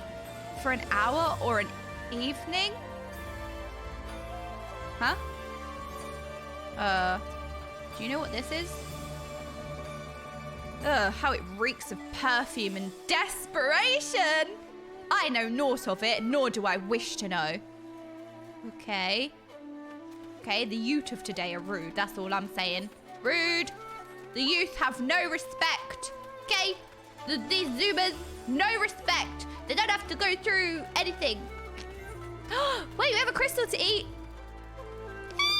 We have a crystal to eat. We're gonna feast now. The chatty ones get another crystal to lick. Licking, licking, licking. Yes! Licking, licking. Okay. La,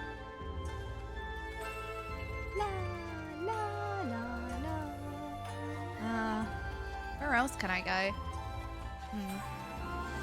Okay, I guess we gotta go like up.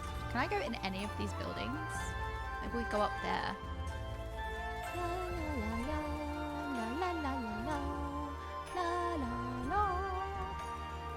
Is there an upstairs here? No, there isn't, is there? Or maybe this way? Haha! Idiot fence! 3-0 to me! There we go! This one for sure. This one for sure. Hello, overworked porter. A good morning to you, miss, but I have no time to chat. I have to head to the Bocairo. Or was it the hostelry? Bah, no time, no time.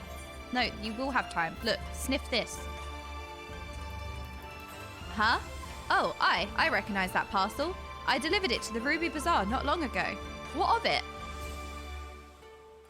Eh? A mistake? For the Seki Segami, you say? You're right. How stupid of me. Fortunately, I have yet to visit the barracks. This is for you, yes? I will take the other in exchange. We got someone's love letters by accident. Do we have to go back to the... Okay, cool. We need to use the Aethernet. Look, we've only just licked this crystal. The chatting ones haven't eaten the Aethernet in Kugane yet, so we can actually use it. Unlike other cities, where you lot keep eating crystals, we can't even use the Ethernet anymore. Aethernet, sorry. Please don't be voice acted. Please don't be voice acted. Please don't be voice acted. Please don't be voice acted. Aha! Don't be voice acted. I'm so sorry. I couldn't find him. I guess we'll just have to hope he realizes his mistake and return soon. Sid's parcel. Though this parcel weighs no less than the other, it lacks the scent of lilac and is therefore much less likely to contain someone's misdirected woo. Don't be voice acted, don't be voice acted, don't be voice acted. Haha! Get wrecked! Oh my god, that's the parcel! You found him! Get wrecked! Haha! Though, knowing our luck, Sid put the wrong papers in here. Haha! Nope, this is it. These are the documents detailing the operation of the magitope field generators Alfie requested. Thank you, Tataru. Don't forget, we gotta go get Starbucks later. I can only imagine what would have happened had we sent OK back to the Doma with a parcel full of love letters. The look on Alfie's face when he reads the first page. On second thought, I'm a little disappointed we didn't. Would have been good content. Everyone's working so hard to fight for Doma's freedom, and here I am making the same silly mistake. No, Tataru, you are the backbone of this operation and cooperation. It won't happen again, and I'll keep working hard to bring you and the others useful information, okay? I love a porn star martini, and I will get information out of everyone. If we hear anything new, we'll contact you straight away. Yeah, but don't forget to voice note me anyway. Oh, and you may be pleased to hear that we have brokered an arrangement between the company and the Confederacy. They require armaments. I know that word, but I'm stuttering over it. We provide discreetly and at a reasonable price. I'm Dig Dog. I'm sure Lord Dorito was pleased to hear it. Ha! Indeed he was. Indeed he was. Wah! Well, it seems our time together is at an end. Give Alfie and Alice my regards, will you? Of course, Tataru, we've missed you. We've missed you so much, Tataru. Everybody has missed your canon voice. Everyone's missed you. We've got eyes on the Guardian Embassy, just so you know. If we notice anything suspicious, you'll be the first to hear about it. I'll send you a voice note, don't worry. Thank you, Tataru. I can't wait for our nail appointment later. Can't wait. We're gonna get our nails done. We should also get our hair done because I actually really like your hair and I want to know who your hairdresser is, all right? I want the same. I'm so glad everybody loves Tataru's true canon accent. I'm so glad we're all in agreement.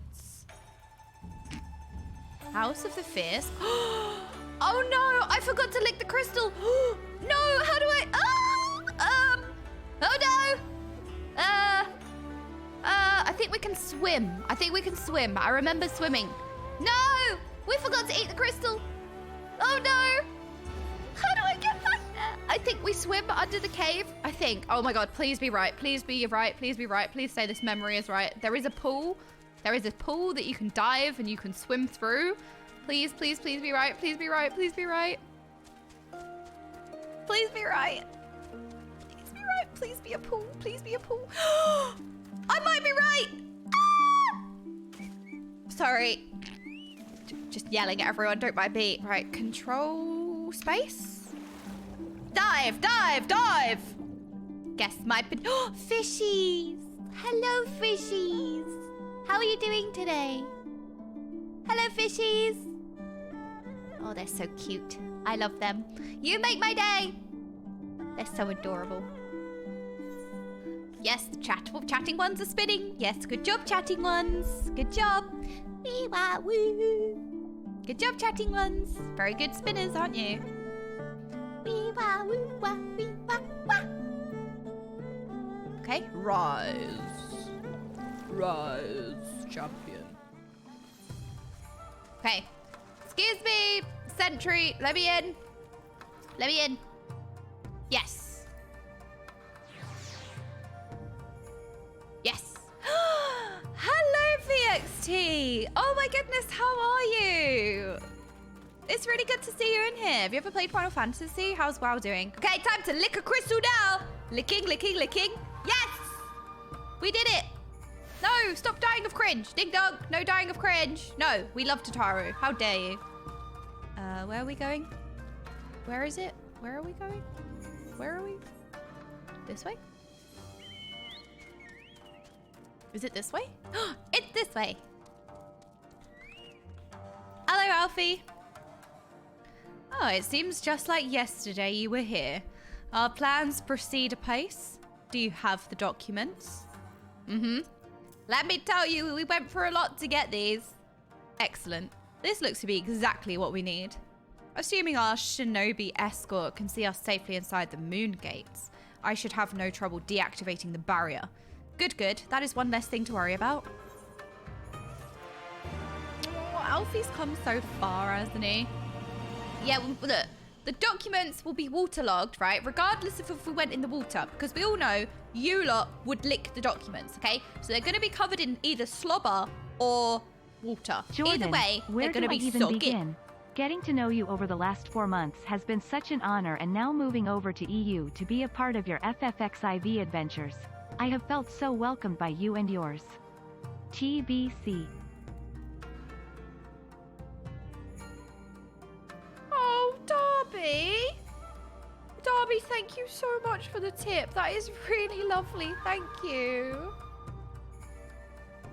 Oh, Darby. Thank you for also not getting mad about me being super bad at Apex. Aha, I am always so nervous about being the one to launch us out of the sky.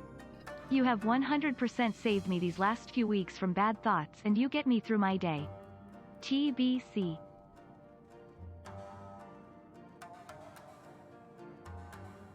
Darby, thank you so much. That is a really, really, really, really, really kind messages. Thank you so much for the tip, and thank you so much for the kind words. Like, I can't say more of how much I feel the same about all of you as well. Like, this has been a life-changing journey for me, and you guys make me so happy in all of these streams as well. You know, the community that we've built, the community from Final Fantasy in general, the game being such a breath of fresh air and brings so much joy and happiness. I feel the same. And you guys help me get so much better as well, and like get through the day, which is hard, but you help so much with that. Thank you so much, Darby. Having the distraction of a favorite game with such a wonderful, sweet and compassionate person truly does help. Thank you for also being so understanding of us and our system. When I found out you'd been asking questions, I sobbed for a good while, to put it lightly. Please never give up on yourself. You're doing great just as you are, and you are going far. Much love,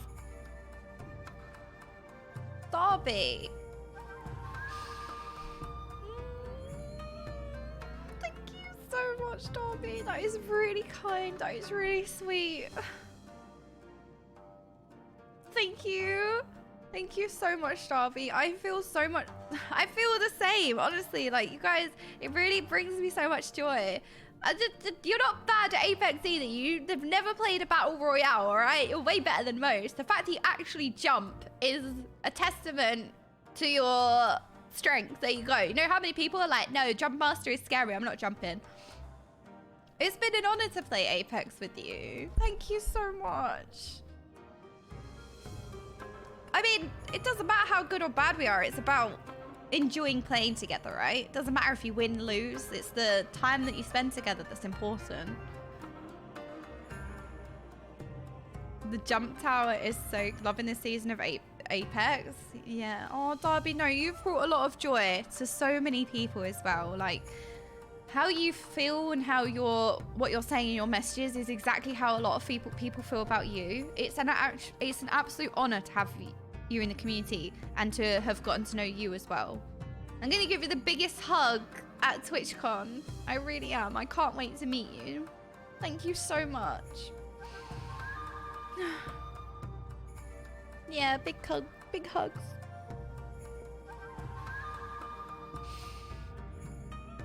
I am going to FanFest. I am. The UK FanFest, the London FanFest. I am going. I am, yes. Anyone else? We're going to try and arrange lots of stuff outside of the convention for anyone that's around London or can be in London. We're going to have outside of the convention meets as well for those of you who don't get tickets and still want to come along, you know? I think Preach is planning a PreachCon the day before the convention. So there's other things happening. But yeah, that is a really, really, really, really kind message. Thank you, Darby. You're not going to remember how many times you won. You're going to remember all the fun you had playing with your friends. Thank you, Steph. Exactly. That's exactly the case. You're such a wonderful person. We love you. We do indeed. We do indeed, Darby. And it's like, it was the biggest honor to see your character on EU. No, stop having meetings without me. Without me. He has specifically said not a PreachCon. Doesn't want to give the wrong impression. Okay, a meetup then. Well, just an arrangement, you know. You get what I mean. We can schedule a meeting at FanFest and exclude the streamer. No. No. No. No IRL meeting. I want to come. Preach bar. Okay, is that better? Preach cookout? But the sentiment is the same. Regardless of the words, there's a meetup, I think. There's a plan. Regardless of what we're calling it. Preach cookout. I don't think we should call it that. I don't think that's the name. I feel like out of all the names suggested, I don't think that's the name of it. No, I think... You know what? It could be BeanCon. What about BeanCon? Beans. Beans. He called it Preach Fest. Oh, okay. All right. Preach Fest, not Preach Con. There you go. BeanCon. Beans is Terrabellum's community. Really? Aw, we love Terrabellum. It's very difficult for me. I can't really spend much time with a lot of the Final Fantasy streamers because I'm a sprout and, you know, the spoilers and everything. But I can't wait for the day when I can properly, you know, spend time and get to know a lot of the Final Fantasy community. I'll be at Peach... I've read that as Peach Fest. Right, that's it. I love Peach Fest. Professor Chang, wait, was you at PreachCon last year as well? Beans is also Hillary's community. I feel like Beans is very cute. I feel like Beans, like My Little Beans, is like a very cute thing. So it makes sense that a lot of you are called Beans, because that's kind of, you know, oh, My Little Beans. Like, that is quite a common phrase, I think. Just tell them that Harchfart is the best character. Yeah, well, he is the best character, so we're just spreading facts. There's no opinions here, right? That could never be an opinion. There's a lot of Final Fantasy streamers I can't watch either because they're in Endwalker and I haven't gotten there yet. Yeah, it's sad, isn't it? Met you very briefly on the Wednesday night. I thought so, Professor Chang. I thought that was the case. Both you and Preach should show up dressed as Totaro, have an actual boxing match. Yeah, you know what? We're going to have a rap battle, right? One better. Rap battle. Valley Girl Totaro versus Northern Pub Totaro. Valley Girl Totaro is going to get her nails out and she's going to claw it. She's going to claw the victory. Yeah. We should call your community Dodo. Oh, that's very cute, Shayla. My stepmom actually calls me Dodo. It's really cute. So instead of Dordor, it's Dodo. I know that is actually really cute. Peach Fest is more likely a convention for the latest gadgets and church maintenance. Woo. Yeah, this community is called the Meeting Ones. No meetings. Stop your internal meetings, all right? Don't like it. Stop unionizing against me. I'm literally in post Shadowbringers. Oh, okay. Pub and Sigs Tataru. Okay, Pub and Sigs Tataru. Right, Alfie. If you seek further employment, Alphanord can point you in the right direction. What are you going to let the main Darby! Hello, Darby. You wonderful person, you. Hello, Darby. Thou shalt licketh. We are the lickers. Yeah, the chatting ones are very licky. Should you wish for further employment, mayhap you could speak with Alice. I believe she was planning to search the surrounding area for Imperial patrols. If you go now, you may be able to catch her before she departs.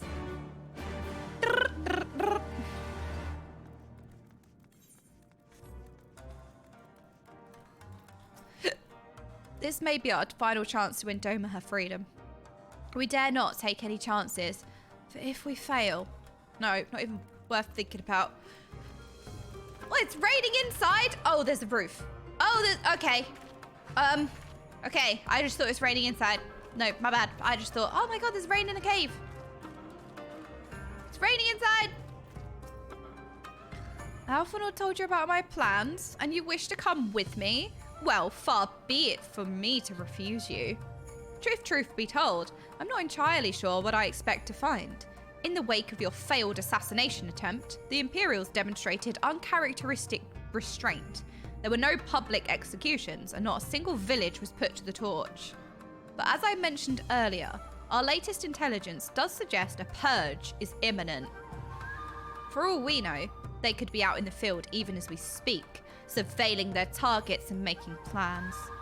If so, we need to put a stop to it. Let us begin our search in the north. Alice is so commanding. Yes, ma'am. Where are we going? This way. Okay, let's go. Come on, cheese. Time for action. How do I leave? Do I leave this way? Oh, there's a snowman! Ah! Hello, snowman. Hello, Romu.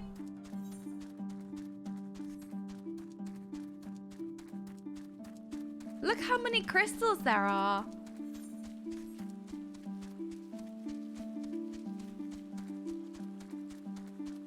Time to lick the floor. Wee wah woo. It's time. Okay, licking the floor, licking. Licking floor. We got some shiny dirt grass. All quiet for now. Follow me to the next location. There's so many crystals. I said the trigger word.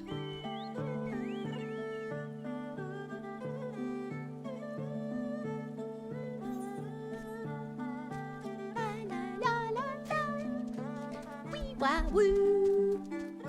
Wee-wah woo. No. Shiny floor. Shiny floor. Shiny floor. Okay, time to lick some shiny rock floor. Shiny rocks. No Imperial patrols near our headquarters, then. Good. The last thing we need is a repeat of Rauga's reach. Even so, it would be prudent to search a little longer. Okay, Alice.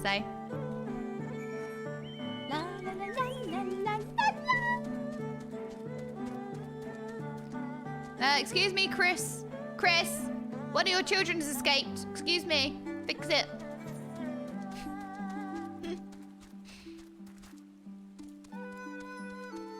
Oh, look, it's the useless bridge. Wee wah woo. Wee wah woo.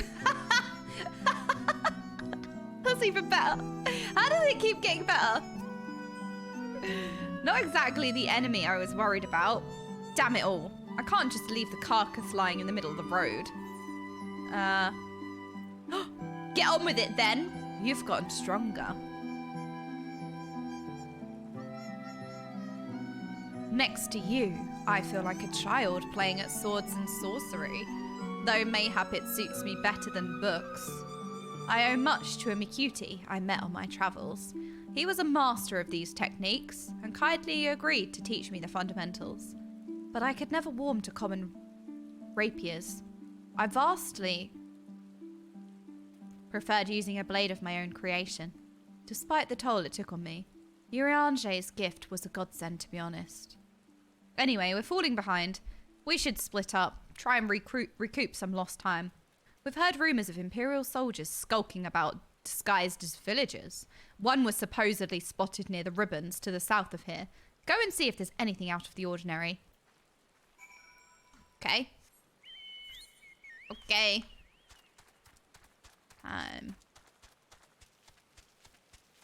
Yeah, sorry, we are watching NOCLIP. I think 7 minutes, right? So when's a good time to break away? Is now a good time to break away? Probably now, right? Now is a good time to like go to the cinema and us to start filtering into the cinema before we watch NOCLIP. What do you think? Is this a good place to pause? Yeah, we need to get some popcorn. Now's a good time. Okay. All right. I feel like now's a good time. I'm actually... Oh, you guys have no idea how excited I am to watch NOCLIP. I've been fascinated by 1.0 ever since you guys keep telling me tidbits of it, and I'm so excited. I can't wait to watch it. Okay, let's go get some popcorn and we'll get comfy. So the cinema location, if one of the mods could be really, really kind and post the location of the cinema, that would be really good. I think it's in the Walker's Free Company house. So Estate teleportation, free company estate. It's in the free company estate, and then it's one of the rooms in there. No more wee wah wooing. Room 9. Okay, room 9. Room 9. Hello, Presea. Hello, Mizuzu. Oh my goodness. Hello, Darby. Oh my goodness. Oh, all the gamers are here. Hello, Pajama Jama. Hang on a minute. Oh, hello, little Lalafell. Oh, what a name. I love it. So this is the Walker's Free Company house. I'm so excited. Okay, the ward and plot. We do need the ward and plot. So if one of the mods could, I actually don't know. I don't know how you find that. I'm sorry. Okay, there you go. Thank you, Presea. Thank you, thank you, thank you. So we go over here, I think. Look how beautiful it is. All right, so entrance to additional chambers. So I think we go in here. Moves to specified. I think it's room 9. Is it room 9? Hank Dawn?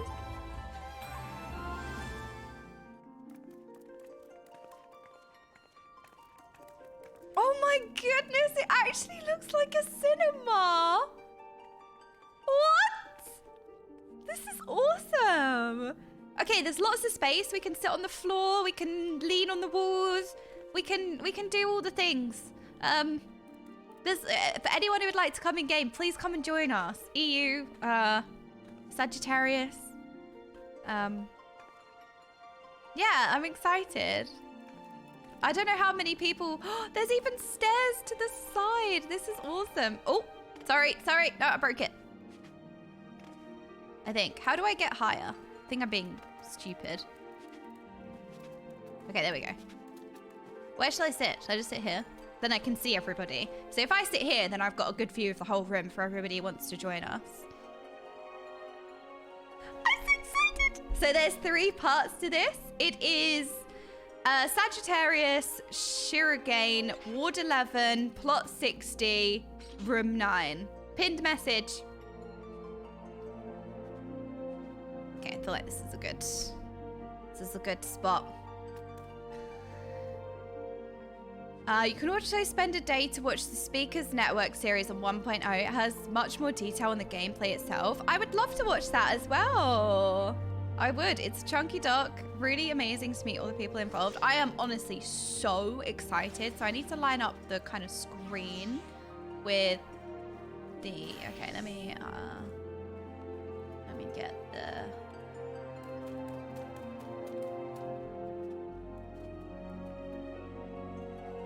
Okay, part 1. Part 2. Part 3.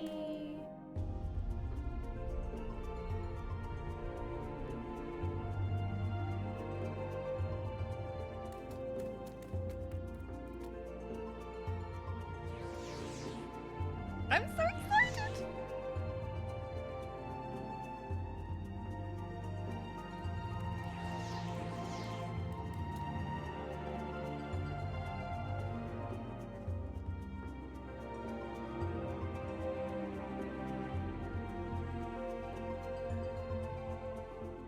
Yeah, you guys are gonna get flashbangs, sorry.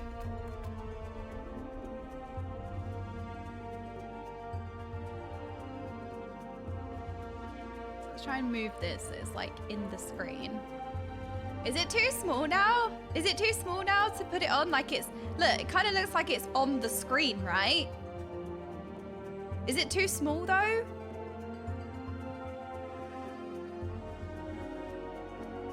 I kind of want it to look like it's playing on the screen. Oh my god, it actually looks like it's playing on the screen. Wait, it looks like it's on the screen.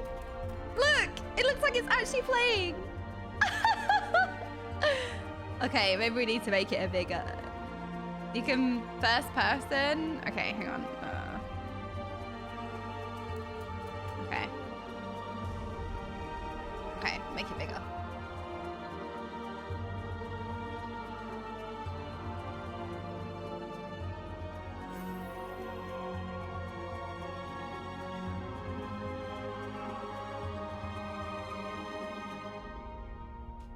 How's that?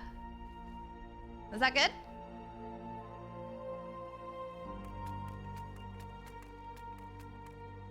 What do we think of this? Yeah? It actually looks like it's playing on the screen in the cinema. Yeah, it looks like a real theatre, doesn't it? Looks like a real theatre.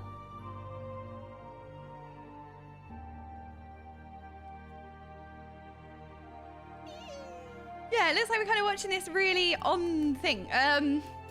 Still see the in-game screen? Well, that's kind of the point, right? Because we're at a cinema. Unless you guys want to do it slightly different. So even though we're in a cinema in-game, we change it so that it's just full screen. Let's keep it like the cinema. This is great. I kind of wanted it to look like a cinema. Okay, cool. Oh my gosh, Yasha, thank you so much for the 4 months. I appreciate that. As long as we can still read the subtitles. Okay.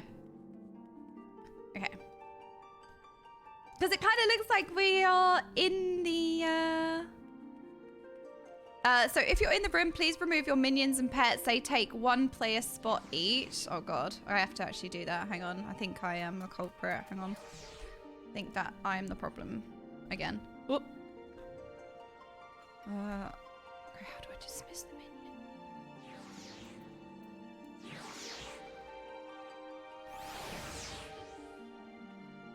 I don't want to move the screen, but is my minion gone? That sounds like a dismissing noise. Oh no, I did move the screen because it came out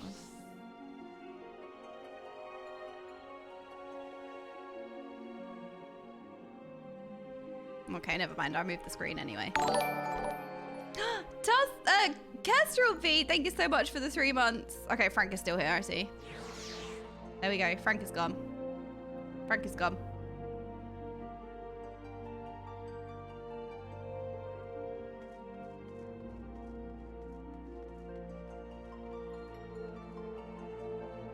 There's Chris!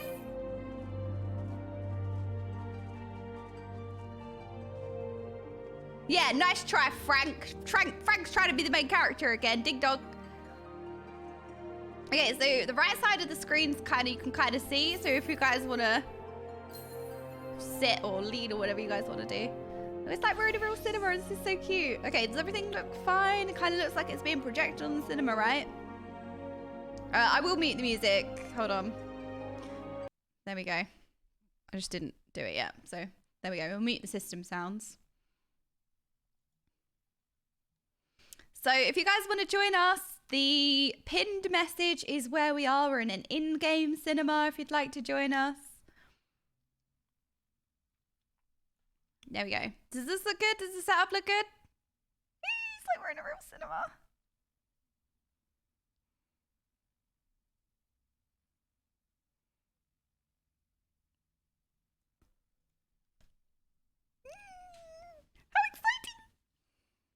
Well, it's okay. You guys are still in the stream. You guys are still in the stream. You're still involved. You're still involved. Don't worry.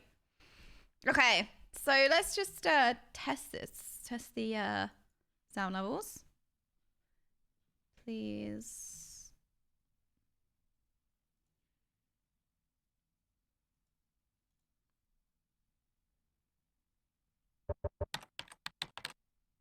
We need to test the sound levels as well.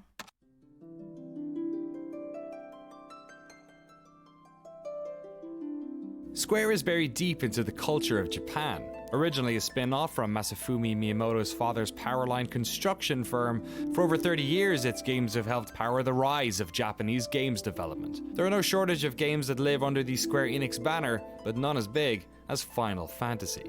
From our Western perspective, there's an air of mythos around the company. The accepted truth behind the series' title is that it was named Final Fantasy as it was Square's make-or-break game to avoid impending bankruptcy. And even if the real answer has more to do with creating an acronym that could be pronounced by both Eastern and Western audiences, it's that first story that gets told. That's the legacy of this series. Stories about adventures that get passed from generation to generation, as nearby as the arcades of Akihabara and as far as the playgrounds of Europe.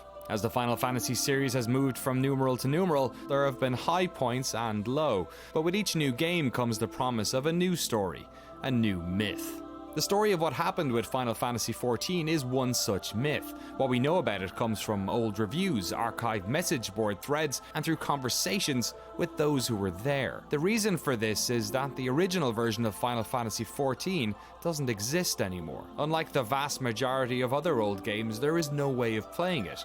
It was redacted, painted over. Where once stood a game that threatened to sink the Final Fantasy brand forever, now stands the second most popular subscription MMO in the world. And as the years pass us, the myth of that original version and its incredible redemption story are at risk of disappearing. How did it all happen? How did the same studio that shipped a broken mess turn it all around in 2 years? Why did they make the decision to keep the old version still alive while secretly working on a brand new game? And how did they manage to make all of this, the redesign and rebirth, part of the game's lore? We knew this was a story worth telling, not only for those who were there to see it all go down, but for the millions of you who have never heard about this, who never knew the extraordinary lengths the development team went to save this game. So we did just that.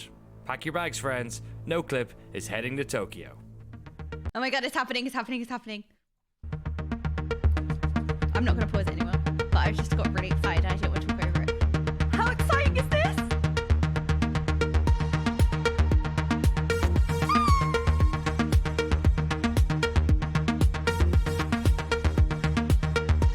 It's actually amazing that they just sucked it up and completely remade the game.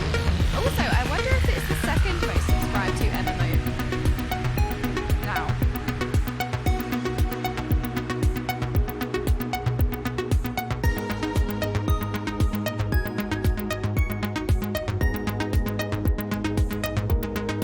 Death and Rebirth for Final Fantasy XIV. It's just crazy that they completely remade the game. They just...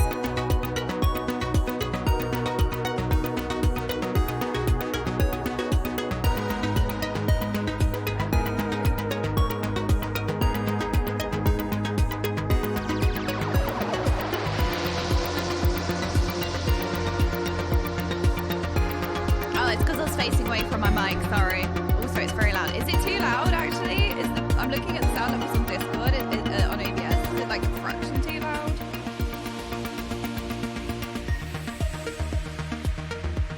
It's just the music. But I'm not going to be talking much anyway, but it's because I was facing away because I'm looking at my other monitor, which for some reason is like all the way over there.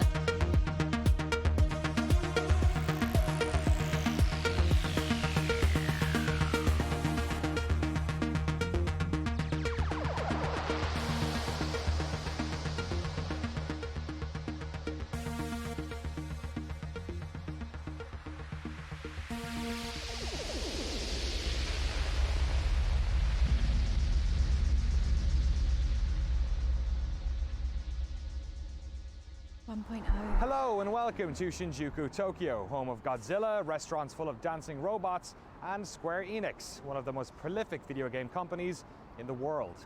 For the past few months I've been playing catch up with this story, playing the latest version of the game, talking to players, and watching community retrospective series like the Speakers Network's fantastic Fall and Rise of Final Fantasy XIV.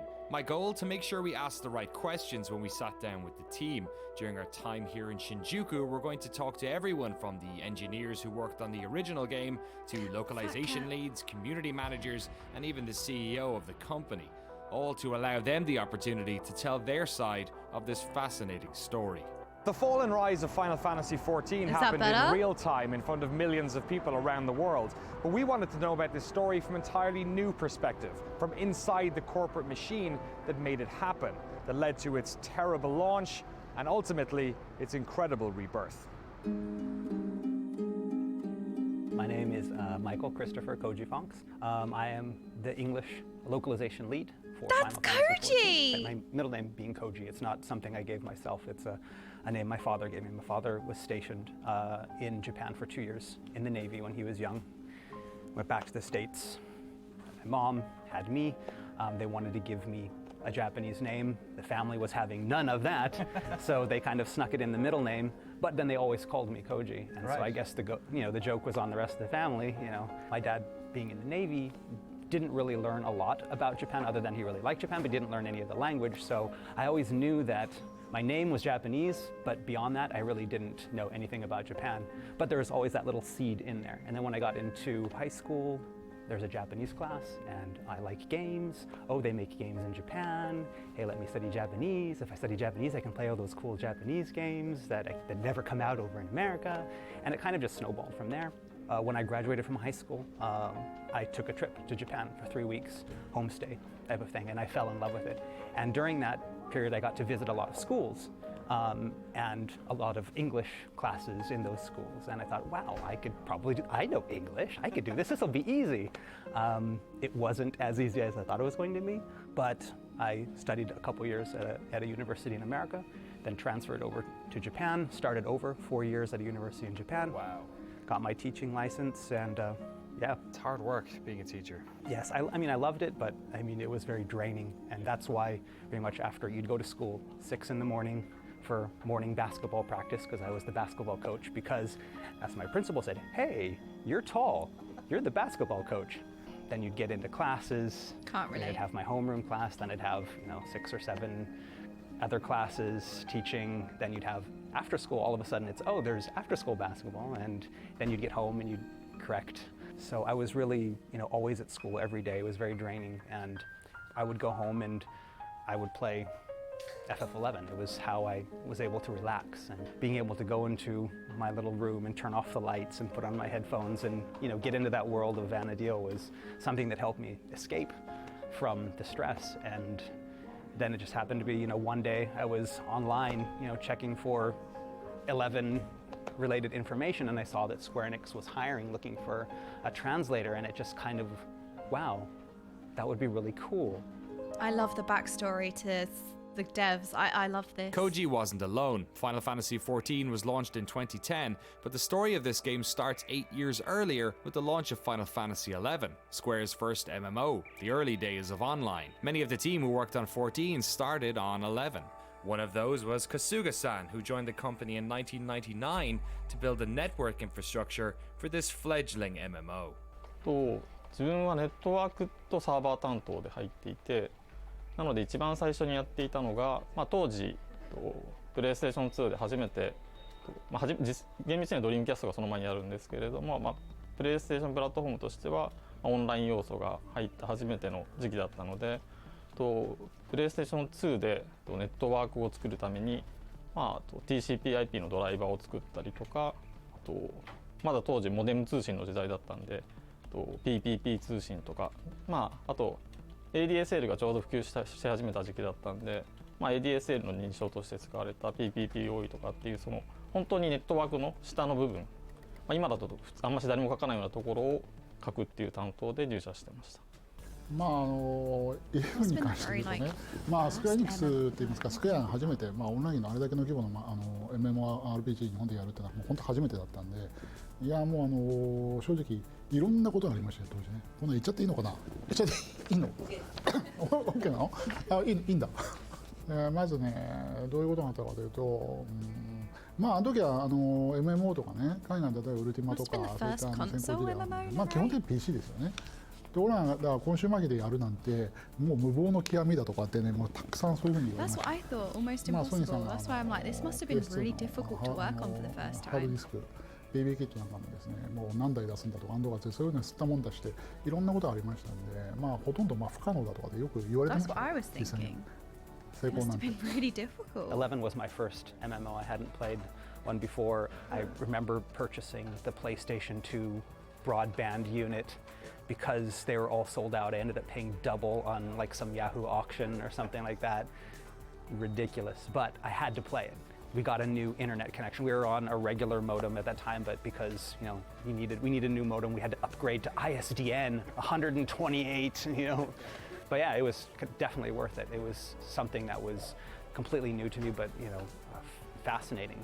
And ever since then, I've been into MMOs. That was the gateway drug for me, going in from FF11 and then trying, some of the Western MMOs as well, getting into World of Warcraft, seeing the differences between the two. Personally, I think it's very different, here in Japan from the Western market because, yeah, it is for everyone in the globe, I mean, it's very first MMORPG on the console, thank you so much PlayStation 2. Sorry. And also, I mean, it was the first ever cross-platform MMO between PlayStation 2 and the Xbox 360. The obvious one is the most Japanese people don't really like to chat in public. Right. So, I mean, in the world, there's a lot of characters, but it's very quiet because people are using a tell instead of the say or shout. And then, but if you go to the Western world, game world, I mean, every single one is shouting around. So yeah, that's a huge difference. You know, while in the West, you have your EverQuests and you had your Ultima Onlines. In Japan, there was none of that. And then, so Final Fantasy XI was really one of the first MMOs in Japan. And so getting to work with basically the pioneers of the Japanese MMO was really exciting. On the other hand, I mean, you could also say that it was possibly kind of a curse in the sense that they were all, doing their own thing. They had their vision of what an MMO should be and what a Japanese MMO should be. And then me, again, not having played an MMO before, getting on this team and thinking, okay, this is an MMO, and translating away and working in that project, I kind of, started thinking, okay, this is what an MMO is, this is what an MMO is. And then that one day I start playing WoW and it's like, oh, oh, seeing the differences between the two and saying like, okay, what I thought was the norm in Final Fantasy XI, the grinding for 20 hours to go up one level and then only to have your level drop when you pull too many crabs and it kills you and you've lost 5 hours work. I thought that was normal. And then you're like, well, that's not normal, is it?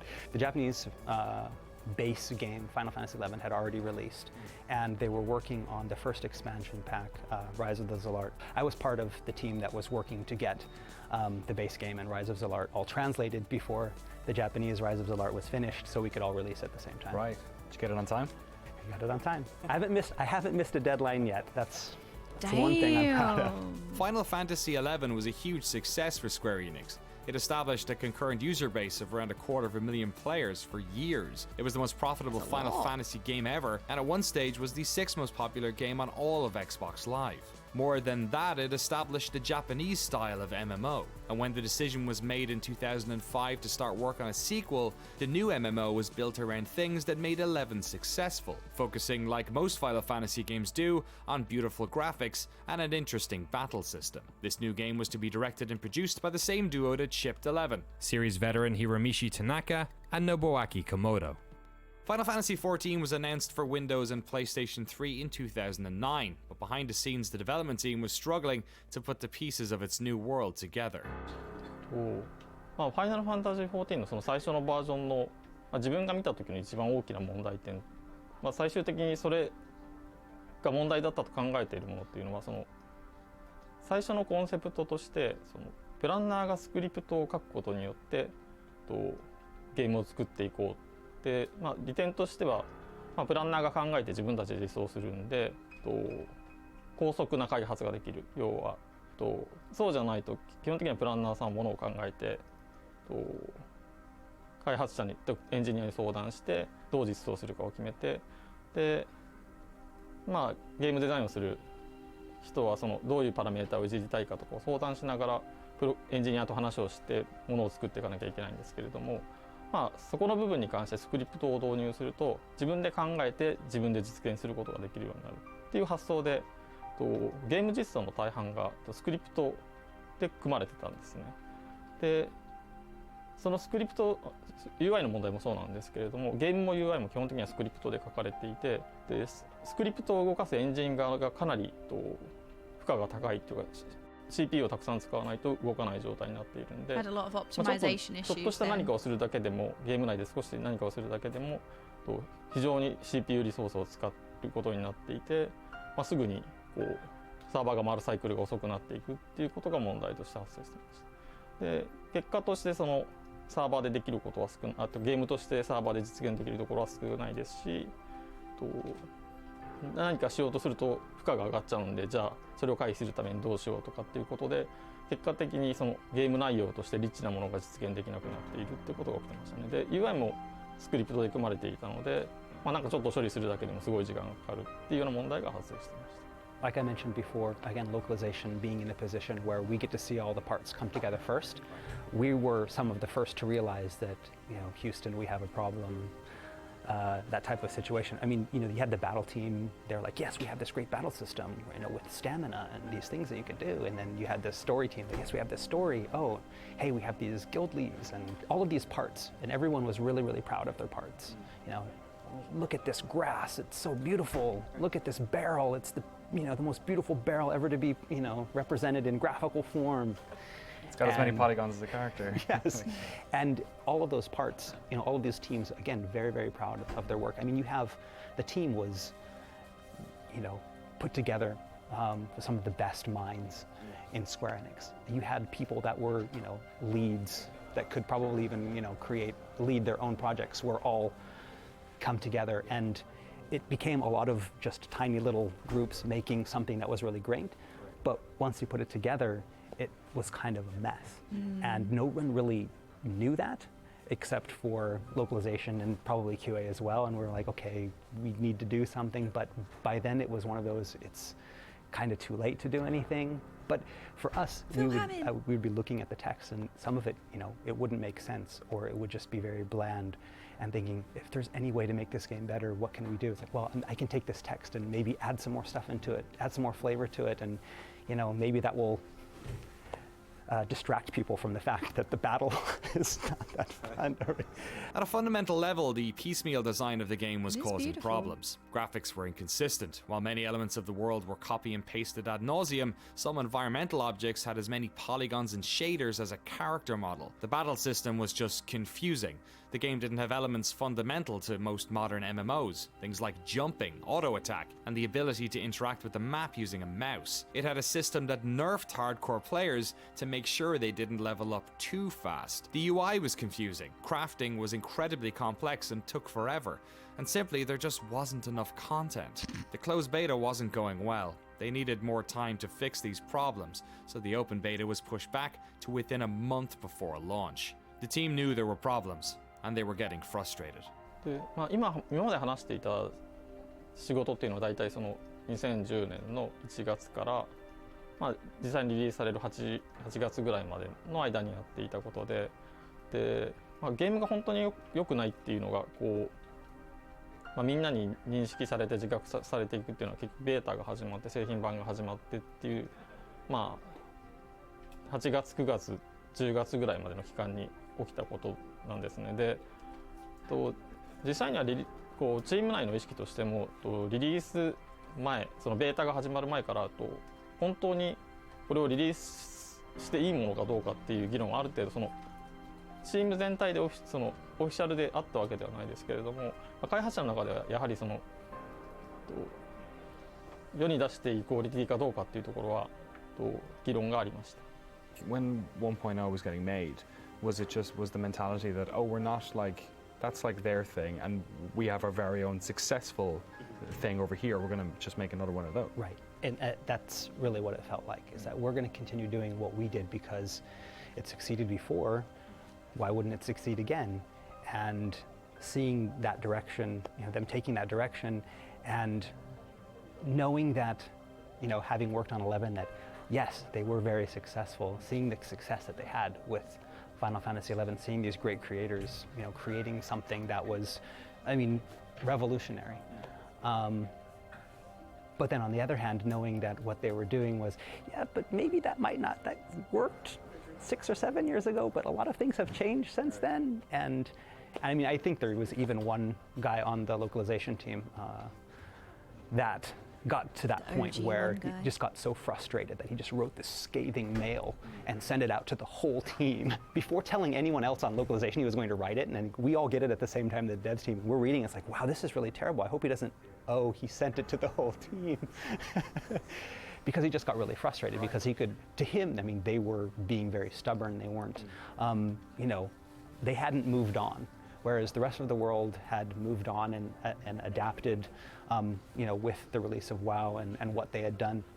Whereas, the team here was like, no, we're going to stick with what we know, and that's good enough. then start feeling more concerning the situation. I mean, this is not fixed. Oh, you announced the launch date, but it's not fixed. So, but still, some major portion of people are still thinking, believing. No, it's better, still better. Last phase, but still better. So it could be, fixed or changed at the launch timing. Kind of went from thinking, okay, this project's going to be great, to, there might be some problems. Can we fix them? Can we fix them? Okay, we can't fix them. Is there anything we can do? I don't know. It was a very taxing experience. I can imagine. The team crossed their fingers and hoped that the game's beta problems were simply that, the same issues that most MMOs have, ones that could be fixed with patches once the game entered live operations. And so Final Fantasy XIV Online launched on September 30th, 2010. It sold well its first week, and after a month had over 600,000 players swarming into its world. But it didn't take long for the cracks to appear. The problems in the beta were echoed by new players. The game was sluggish, the servers crashed, and Eorzeans quickly ran out of things to do. Quests were limited, and the fatigue system even made grinding for XP next to impossible. Critics ate it alive too. Let's get right down to it. Unless you've got the patience of Job or some kind of masochist, you shouldn't play Final Fantasy XIV. Its problems are so vast that I could spend hours talking about them. The awful interface, the recycled content, the stringent limits on questing, the useless maps, the stupid market ward, these issues and dozens more constantly have you asking that age-old question, what were they thinking? Oh. So, what was it like seeing public reaction? Yeah, it was very, very disheartening, because you'd want to look at those and you'd want to say, no, they don't understand, they don't know, what's going on here, or but deep down, you'd know they were right. And that was what kind of, that dagger in your heart, and it's twisting, because, you want to defend what you worked on. The people that I worked with are the greatest people. I still, work with a lot of them. I had worked with them before in FF11. I consider them not only co-workers, but friends. And then you see people online, bashing the work they did, and I know how hard they worked. I know how many hours they put in. I know that, in the last 3 or 4 months, people were basically living at work. That's the problem, all putting their 100% into this game that was, destined to kind of crash and burn. And then to have people online just say, oh, that sucks, this person is a piece of shit, and their work is terrible. It hurts, but it hurts more because if I was not here and was a user and had played that game, I probably would have said the same thing. そうですね。当時もね、私CFO やってたんで見てたんですけれども、ローンチのタイミングやっぱり一番大きく違ったのは11の時のいろいろごたごたね。と9の14の時の。It reminds me of the Warriors of Darkness. They did everything right, but it was still wrong. You're coming from hard work, care, love, but it's not good. If that makes sense. オペレーション上のねトラブルとかっていろいろ多分あるって、これはall of that hard work and love that you put into something, you have to ゲーム内容に関して言うと kind of suck it up and be like it's bad, even though a lot of work. A lot of hard work went into it. A lot of passion went into it, but it was still wrong. It reminds me of the Warriors of Darkness. It wouldn't have intended it to be bad, right? But there were loads of problems. There, sorry, I'm not saying they did everything right. I'm saying they came from a good place. They put hard work in.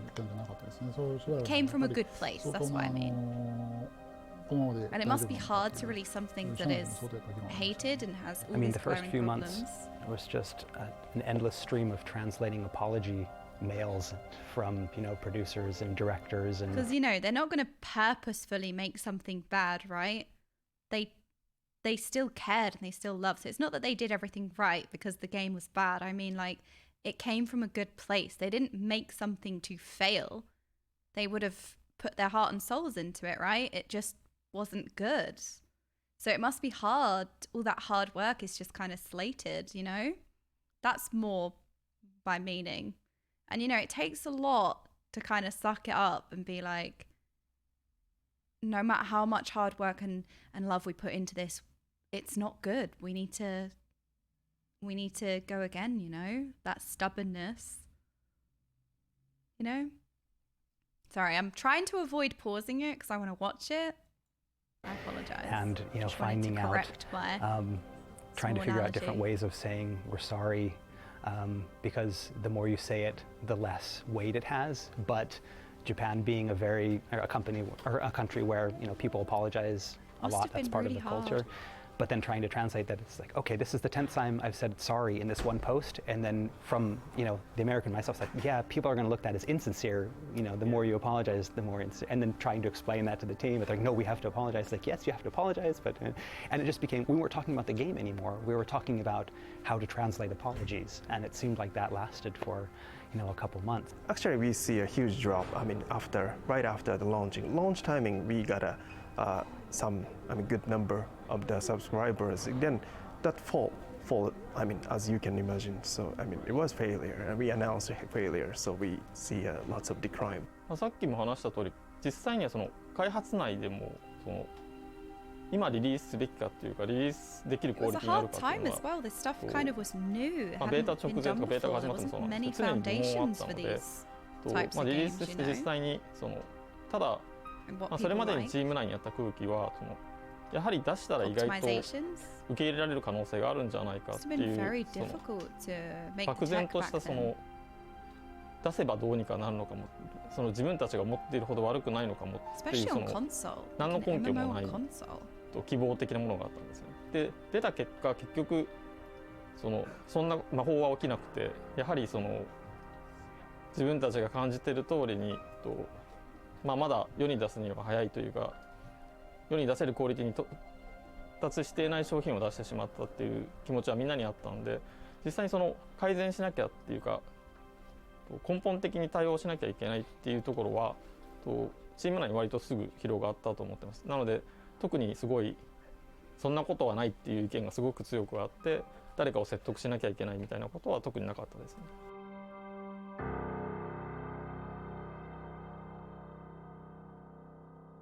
Whose minion is this?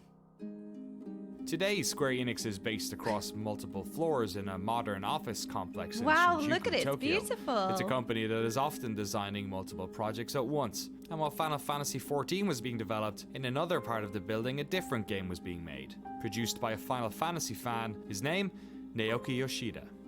一番最初はファミリーコンピューターUS だとエンターテインメントシステムかのマリオブラザーズが一番最初にプレイしたゲームです。とにかくそのテレビっていうのはその見るものだと思っていた子供の時に。ところがそのマリオブラザーズで初めてそのコントローラーを握ってゲームをプレイした時にまずそもそもテレビのものを自分が自由に動かせるっていうことがものすごいショックで友達の家でプレイさせてもらったんだけどものすごい興奮したのを覚えてますね。ドラゴンクエストっていう日本で RPG を大きく広めたタイトルを初めて触った時にアクションではないゲーム数字のやり取りでこんなにまたさらにゲームは面白くなるんだっていうのを特にストーリーラインがあってっていうまた次のカルチャーショックを受けて RPG っていうジャンルにものすごくフォーカスしていくことになったかなとは思います。当然その翌年に出たファイナルファンタジーにもその映画的なその演出ファンタジーをより強く打ち出したっていうところにもすごい衝撃を受けてたのでやっぱり僕の中でドラゴンクエストとファイナルファンタジーっていうのはすごい大きかったですね当時。Like most Japanese players at the time, Yoshida-san played all the early Final Fantasy games.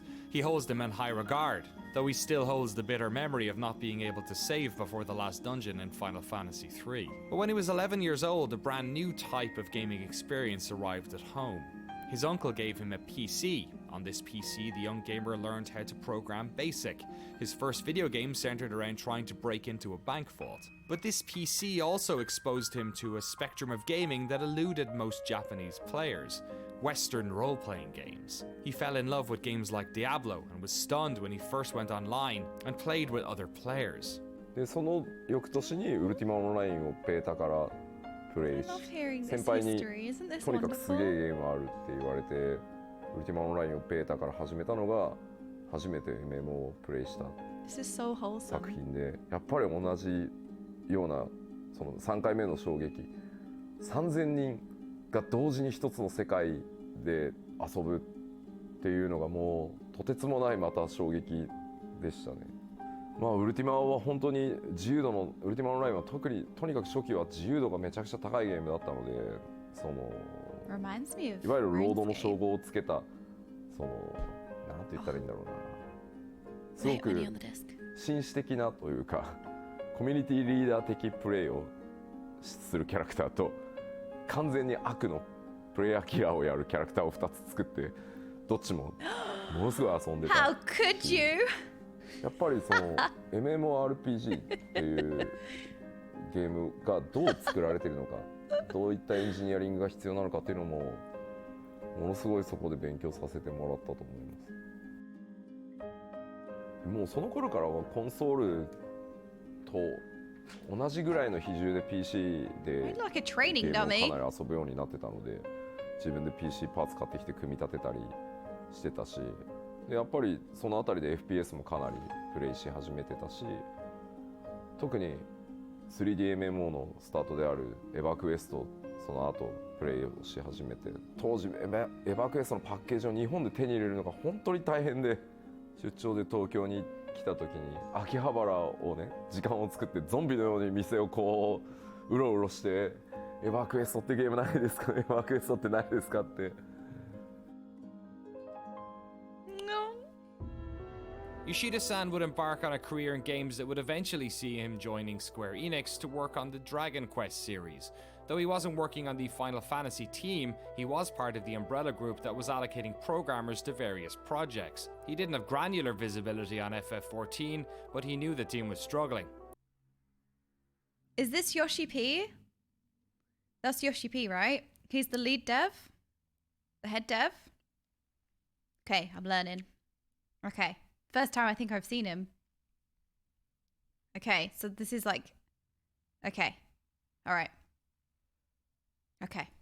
I asked from his perspective as a producer where he thought the game's problems were coming from. Should just let it play. これ広報にカットされるのかもしれないけど、クリスタルツールって呼ばれるミドルウェアを全社で作ろうとしていたので、腕のいいプログラマーが全部そのチームに各なんだろうゲームラインから招集されて、そのメインプログラマーがみんないないっていう状態になってしまったので、どのプロジェクトもものすごい大変な時期だった。まあオリジナルの14がああなってしまった理由の一つでもあるかなとは思いますけど、さらに2つ大きな問題がそこに絡まっていて、スクエアエニックスその全体にプレイステーション2のジェネレーションで本当に世界一クオリティ、グラフィックスのクオリティが高い、そしてゲームエクスペリエンスがものすごく詰まったゲームっていうのをたくさんリリースしたので、本当にこうなんていうんだろう、ある意味自信過剰にもうなっていた時期で、自分たちが世界一だし、自分たちのグラフィックスこそが世界一だし、その作り方はその自分たちにしかできない。だからなんだろう、でも超巨大な成功体験ってやっぱり足かせというかにもなる例だと思うんですけど、ものすごくおごってた、まあ悪い言い方をすればおごってた時期だったと思うんですね。まず例えると、その刀を作る刀匠のような職人たちが本当にたくさんいて、彼らが一つずつを手作りで作って世界一のクオリティを作り上げていたんだけど、実は世界は、まあ、特にその北米を中心にテクノロジーでそれをカバーするっていうところをずっと追求してきた時期で、プレイステーション3の世代になった瞬間にテクノロジーの方がそれを上回るっていう時期が来たせいで、作り方を変えようとはしないし、だけどテクノロジーも追いつけないっていうことから、さらにそれを知ってるはずのプログラマーたちはミドルウェアの制作に行ってるっていう状態で、でもグラフィックス作ってるそのアーティストたちは自分たちの作り方こそが世界一だと思ってるので、古い作り方で引き続きものすごく負荷のかかるやり方でアセットを作ってたので、もうそれらが絡まってっていうのがまあもう一つの大きな、さっき2つあるって言った問題の1つ目がそれですね。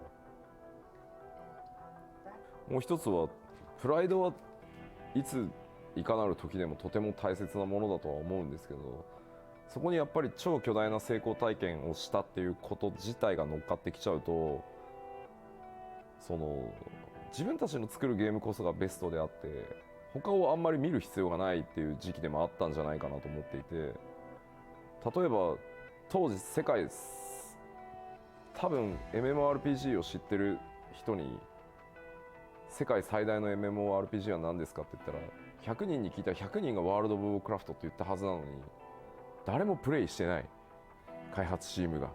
これはワールド・オブ・ウォークラフトを知ってるか知ってないかっていう話だけの話をしてるんじゃなくて、その自分たちが世の中に対して新しいそのビデオゲームをリリースしようとするときにライバルになるタイトルは何だろうとか、ユーザーは今プレイヤーはどこにそのゲームエクスペリエンスの最新の状態をプレイしてるんだろうっていうのを知らないっていうのが、その感覚として僕には結構信じられない。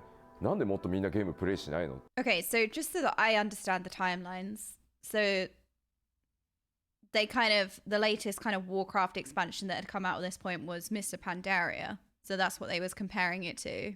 Yeah, okay. So MMO had kind of been very well established by that point. Because sometimes when I'm watching some of this, I'm trying to understand the timeline of, you know, back then things were quite new, you know, but I feel like this is very established, like MMO, you know, because you had Vanilla WoW, and then you had, the Burning Crusade, and then I think people did enjoy Cataclysm, but Wrath of the Lich King was such a huge expansion in terms of popularity and like quite late into the MMO. I would kind of think of like when I think of the history of MMOs, kind of peak maybe. Again, everyone's going to have their own opinions, but I'm talking about like establishing themselves as an MMO. Like this genre is very well established, right? And then Mist of Pandaria came after Wrath of the Lich King. So what I'm trying to say is that like what makes an MMO in terms of systems and how it plays was very well established by this point. So, you know, them taking the point to look at World of Warcraft and be like, right, this works. Why does it work? And things like that is sort of important. Cata. So 1.0 released during Cataclysm. Okay, and then it kind of got to MOP and they were like, right. WoW changed what MMOs were. I always have such sadness that I didn't grow up with MMOs. Well, as in WoW. I came into WoW so late, you know? I only started playing Final Fantasy for the first time this year, so yeah.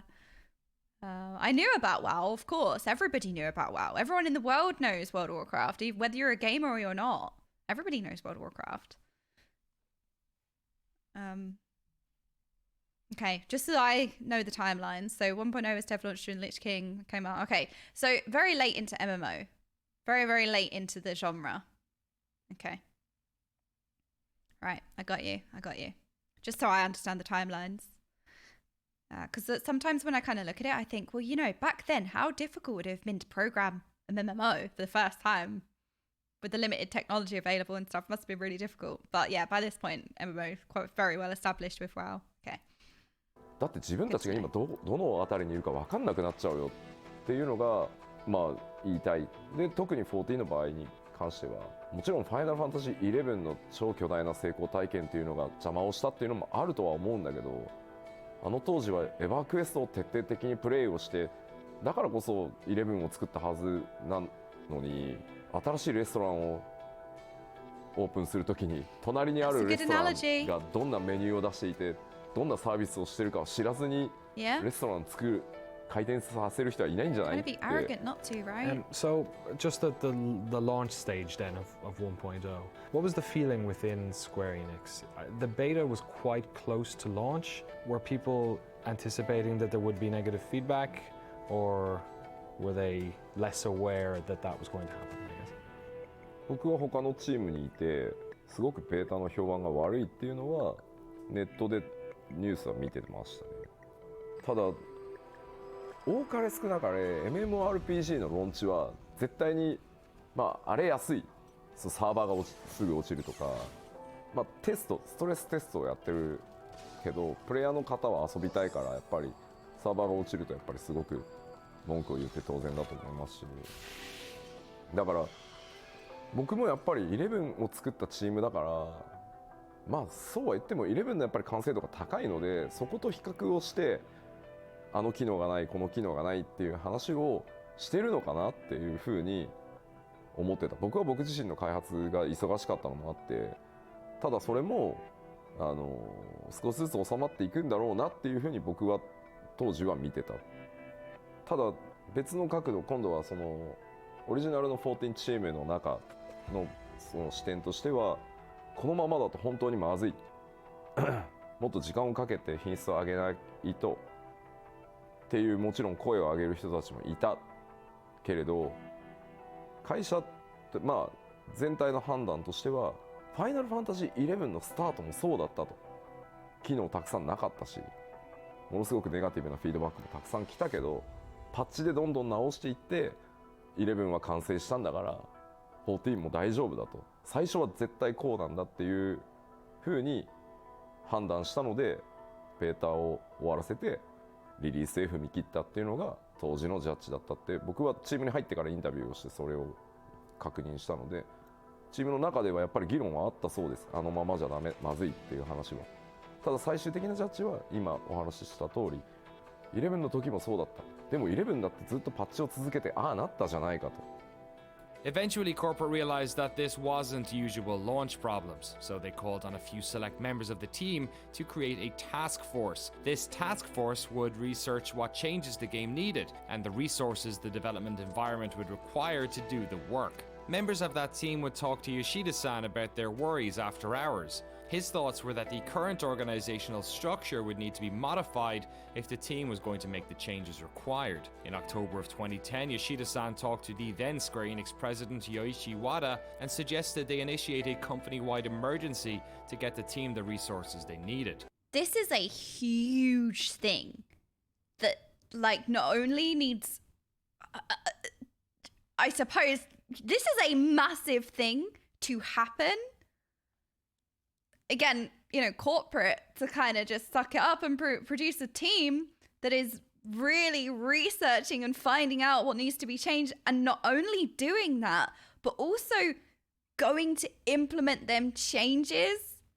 That is a massive, massive undertaking that is surprising because you don't necessarily see that, but then look at the payoff, right? But this moment to decide to undertake this and listen and make the changes is like a mark the moment kind of situation. That decision changed everything. And to make that decision and enforce that decision is a massive undertaking. This would never happen, but look what happened from it. Sorry, I just needed to appreciate that moment where they did it. They decide that decision and creating a task force, that is kind of unheard of, right? I mean, it might have happened, might not have happened in niche situations, but for a whole entire company, and again, corporate who may not understand these things, is just it's a lot. Wada-san spent a few days talking to the 14 development team about their concerns, and while a lot of the team had suggested that the current task force was in fact up to the task, some members of the 14 team had pleaded to have Yoshida-san join the project to help. And so it transpired that in late November, corporate took the decision to remove Hiromichi Tanaka from the team and move Nobuaki Komodo from director to lead designer.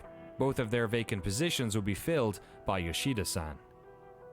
At that time, he was leading a team that was working on an original IP for Square Enix. He was disappointed to leave that team, but excited for the opportunity to work on one of the company's crown jewels. a numbered Final Fantasy game. So he got right to work. やらなきゃいけないことが当時3つあると思ってて、順番にやってったんですけど、まずそのチームに This man redefined history. Sorry. Again, we're marking the moment here again. Not only the decision and, say, corporate listening, this man redefined history. I just need to take a second to let that sink in.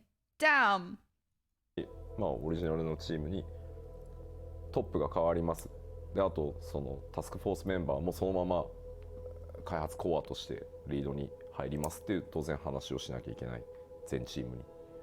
ただ僕はドラゴンクエスト側のゲームを開発することが多かったので、そのほとんどのスタッフを知らないというか、顔と名前ぐらいは知ってるスタッフはいたけど、その一緒に仕事したことがある人がほとんどいなかったので、まず「Say hello」っていうところからで、一度もみんな仕事したことがないから、どんな仕事をする人間なのかを見てくれればいいよってまず。で、こいつダメだと思ったらチーム抜けて構わないからっていう話を最初にして、一緒に仕事してみよう。でも1回はいいよねって。でそれでダメだと思ったら本当すぐ抜けて構わないから3ヶ月ぐらいまず一緒にやろうよっていう話を僕スピーチでした記憶があります。 Don't like it, leave. でBut give me a chance. もう1回Isn't that amazing? チャレンジするよ。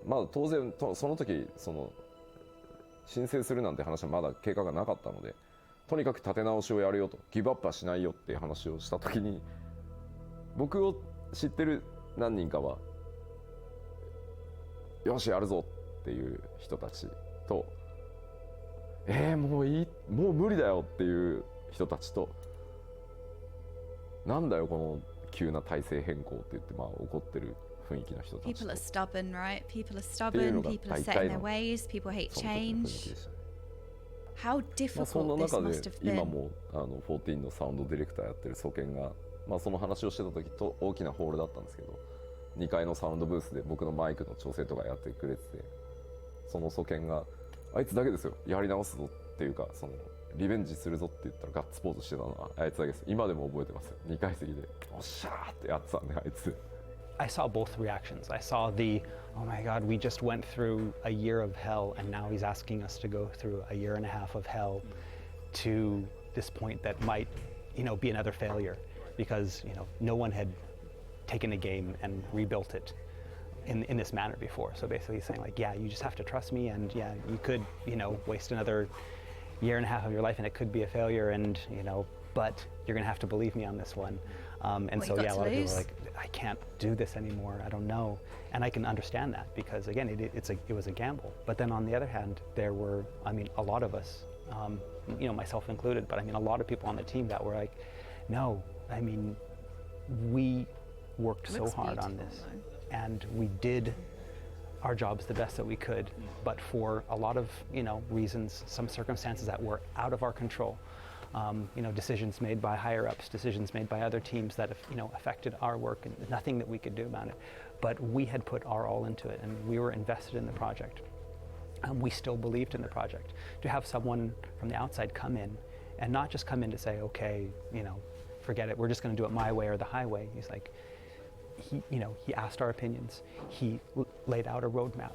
He gave us a vision and a hope. And even though it seemed like it would be difficult to achieve, it didn't seem inconceivable. Yoshi P knew there was no time to wait. He worked with corporate to make sure the team had time off, both for them to relax, but also to give him time to build his new vision, to do research playing other MMOs, and to help draft his plan, to deliver the vision and how the team was going to do it. They had very little time to fix this game, so once they started, the specifications document would have to be watertight.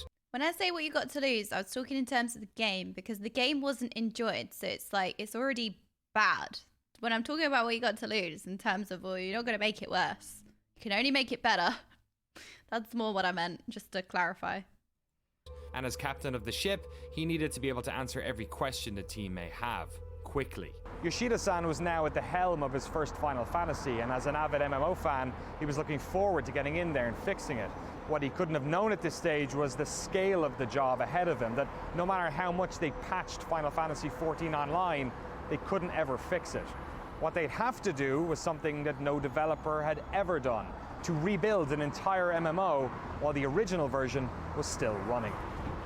I don't think That's such a leap to realized take, immediately right? that it was something that couldn't be solved via patches. I think they still believe that, you know, if we patch it, it'll be fine.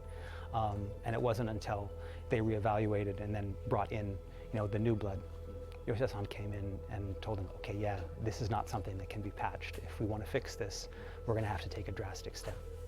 Yoshida spent 7 weeks researching and returned with 2 options for corporate. It was then he realized that it would be impossible to convert the current game into an MMO that could last the test of time. Ultimately though, this was a decision that corporate had to make. So he returned with not 1, but 2 plans. Plan A and Plan B. During this meeting, he explained that Plan A would be to patch the game and make it more playable, but that ultimately the game would never really satisfy players, and though Square Enix may make their money back, the damage to the online brand would be catastrophic.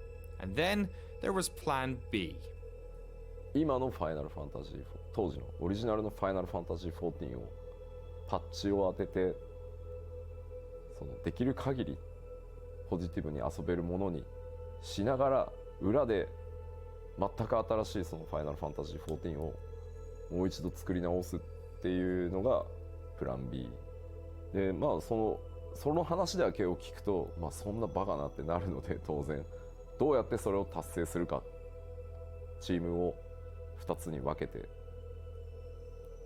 でどういったそのマネジメントスタイルでそれをやるのかで、大体発売時期はプレイステーション3版をリリースするっていうのがプレイヤーとの約束だったので、プレイステーション3の寿命が来る前にリリースしなきゃいけないので、2012年年末から2013年中には絶対リリースできるこの計画であればっていうプレゼンテーションをして、リスクは高い、ただ当然そんなことをしたことはないし、ゲーム業界でしかも同じタイトルで作り直してるから、成功うまくいったとしても成功するかどうかは分からない。ただ少なくともやっぱりファイナルファンタジーってクレイジーだねとかすごいことするねとか、少なくとも自分たちがミスしたことを認めて信頼を取り戻そうとしたっていう努力は見てくれてる人は多分見てくれるだろう。だからどっちをチョイスするかは会社に任せる。ただどっちであっても全力でやるよっていう話をプレゼンテーションして、まあ、結果的にはね、プラン B でって言ってくれたんで、今こうなってますけど。Crazy is an understatement. I agree. Like, for corporate to choose Plan B, the more difficult option, the more risky option. This, what, never been done before? Very difficult to do because on so many different levels, not only are you taking the biggest risk, it's unknown, it's difficult. I don't know why nowadays more companies don't look at this and see what came from this decision.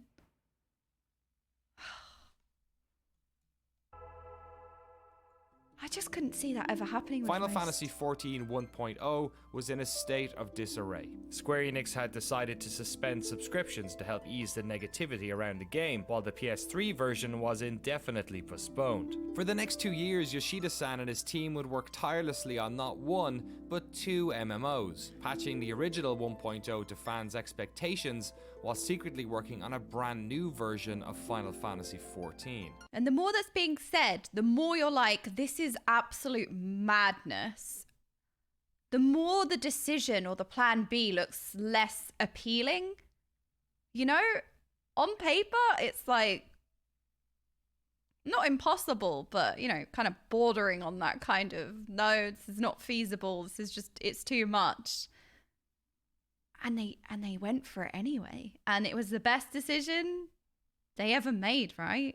And it's a testament to Yoshi. What an incredible man. You know? To come up with these plans and convince to go ahead with that plan B and foresee it all through. Like, what is modern day superhero, real world superhero? That's what. In our next episode, we focus on that 2-year period and tell the incredible story of the falling moon of Dalamud, the death of 1.0, and the birth of a new Eorzea.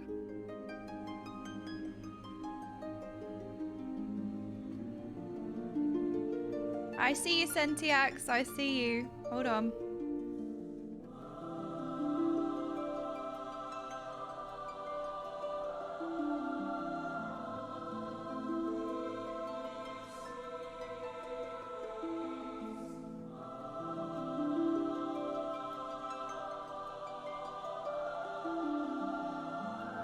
There's 3 parts to this, by the way. Anyone who hasn't seen this, there are 3 parts to it. So this is just part 1. We got another 2 parts.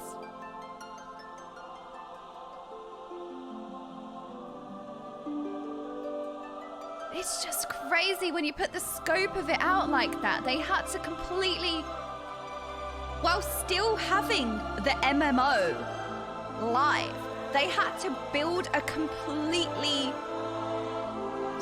new MMO alongside it, you know? That undertaking, that decision, that was a big, hefty decision that you can't imagine many corporates going for.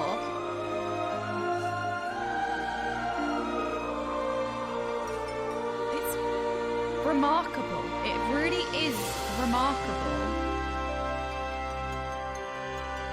Inspiring, really.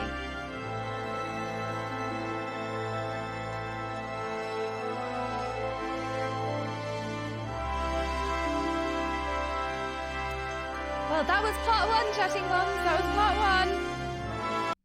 That was part 1. Do we want a few mins for you guys to get snackies? Do you want a few mins before we play the next one? We can just chatting, but we do have part 2.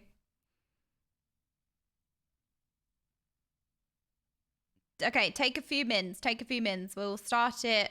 Okay. 2 mins then. We'll get the other one ready. There we go. I'm going to flashbang you lot, so I won't make it on screen yet. Are you going to play Final Fantasy 16 when it comes out? It's almost here. That is a good question. That is a good question. Wait, let me... It's a little bit flashbangy. Sorry, hold on.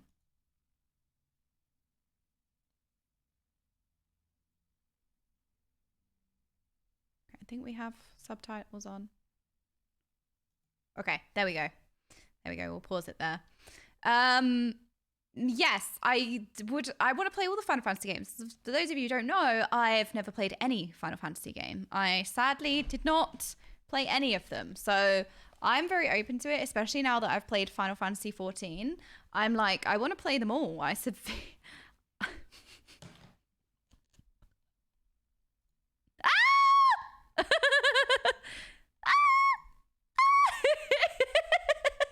There's something lurking behind the screen.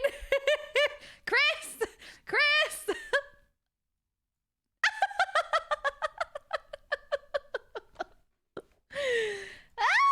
There's something behind the screen.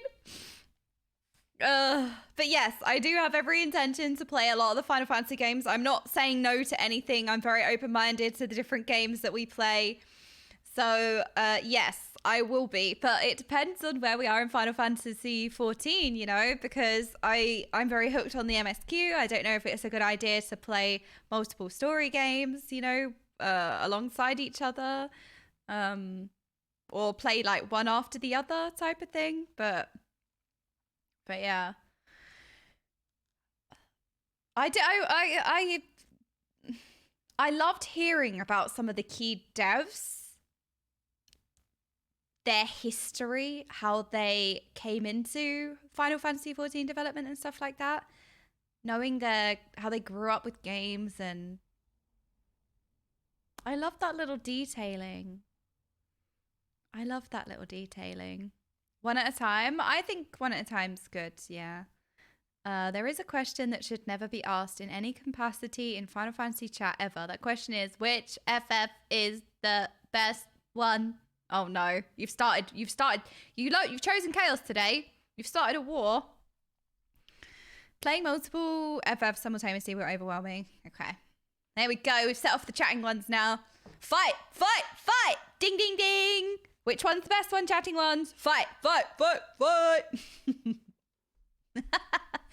Chat gets very defensive and argumentative. Oh, I've never noticed that actually, Awarba. I've never noticed that. Don't know about that one. Yeah, FF14 is more than enough for someone who hasn't played Final Fantasy before or not used to story-driven games. And yeah, I'm very not used to story-driven games. I've only played kind of like competitive games as well, like or games competitively, so it's totally new. Okay, you lot have a meeting about which one's the best, okay? You lot can have your meeting. Anyone who says 13 or 15 should be banned. Ask 10 people what their favourite Final Fantasy is and you'll get 13 different answers. But don't you guys think, memeing aside, don't you guys think that that is actually really amazing? Don't you actually think that that is amazing? That you could ask 10 people what their favourite Final Fantasy game is and you'd get 13 different answers. Quick maths. I'm reading your message, Coyote, just saying. Don't you think that that's amazing? That everybody says different things? That really says something, right? That there's no unanimous answer. That everybody loves and is passionate about a different number.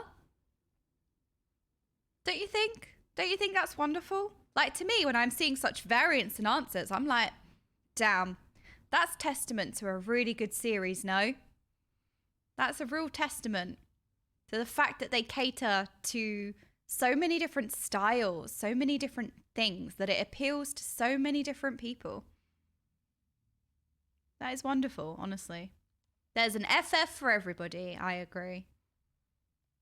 They're all so different, and that's good. Sign of a good thing. Look at the poll. Which one best? Okay, it seems like the VILF is winning. I'm going to vote VILF. I vote VILF.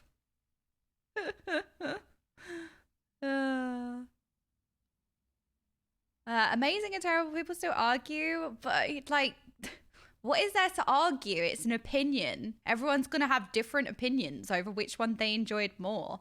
If it's a hateful opinion, then yeah, I can imagine, like, if your favorite Final Fantasy is 9 and somebody's like 9 is trash, it's like, okay, you didn't enjoy it, but don't call it trash because it's still a good game. You just don't enjoy it. It's like people don't know how to express differing opinions in a non-toxic manner, you know?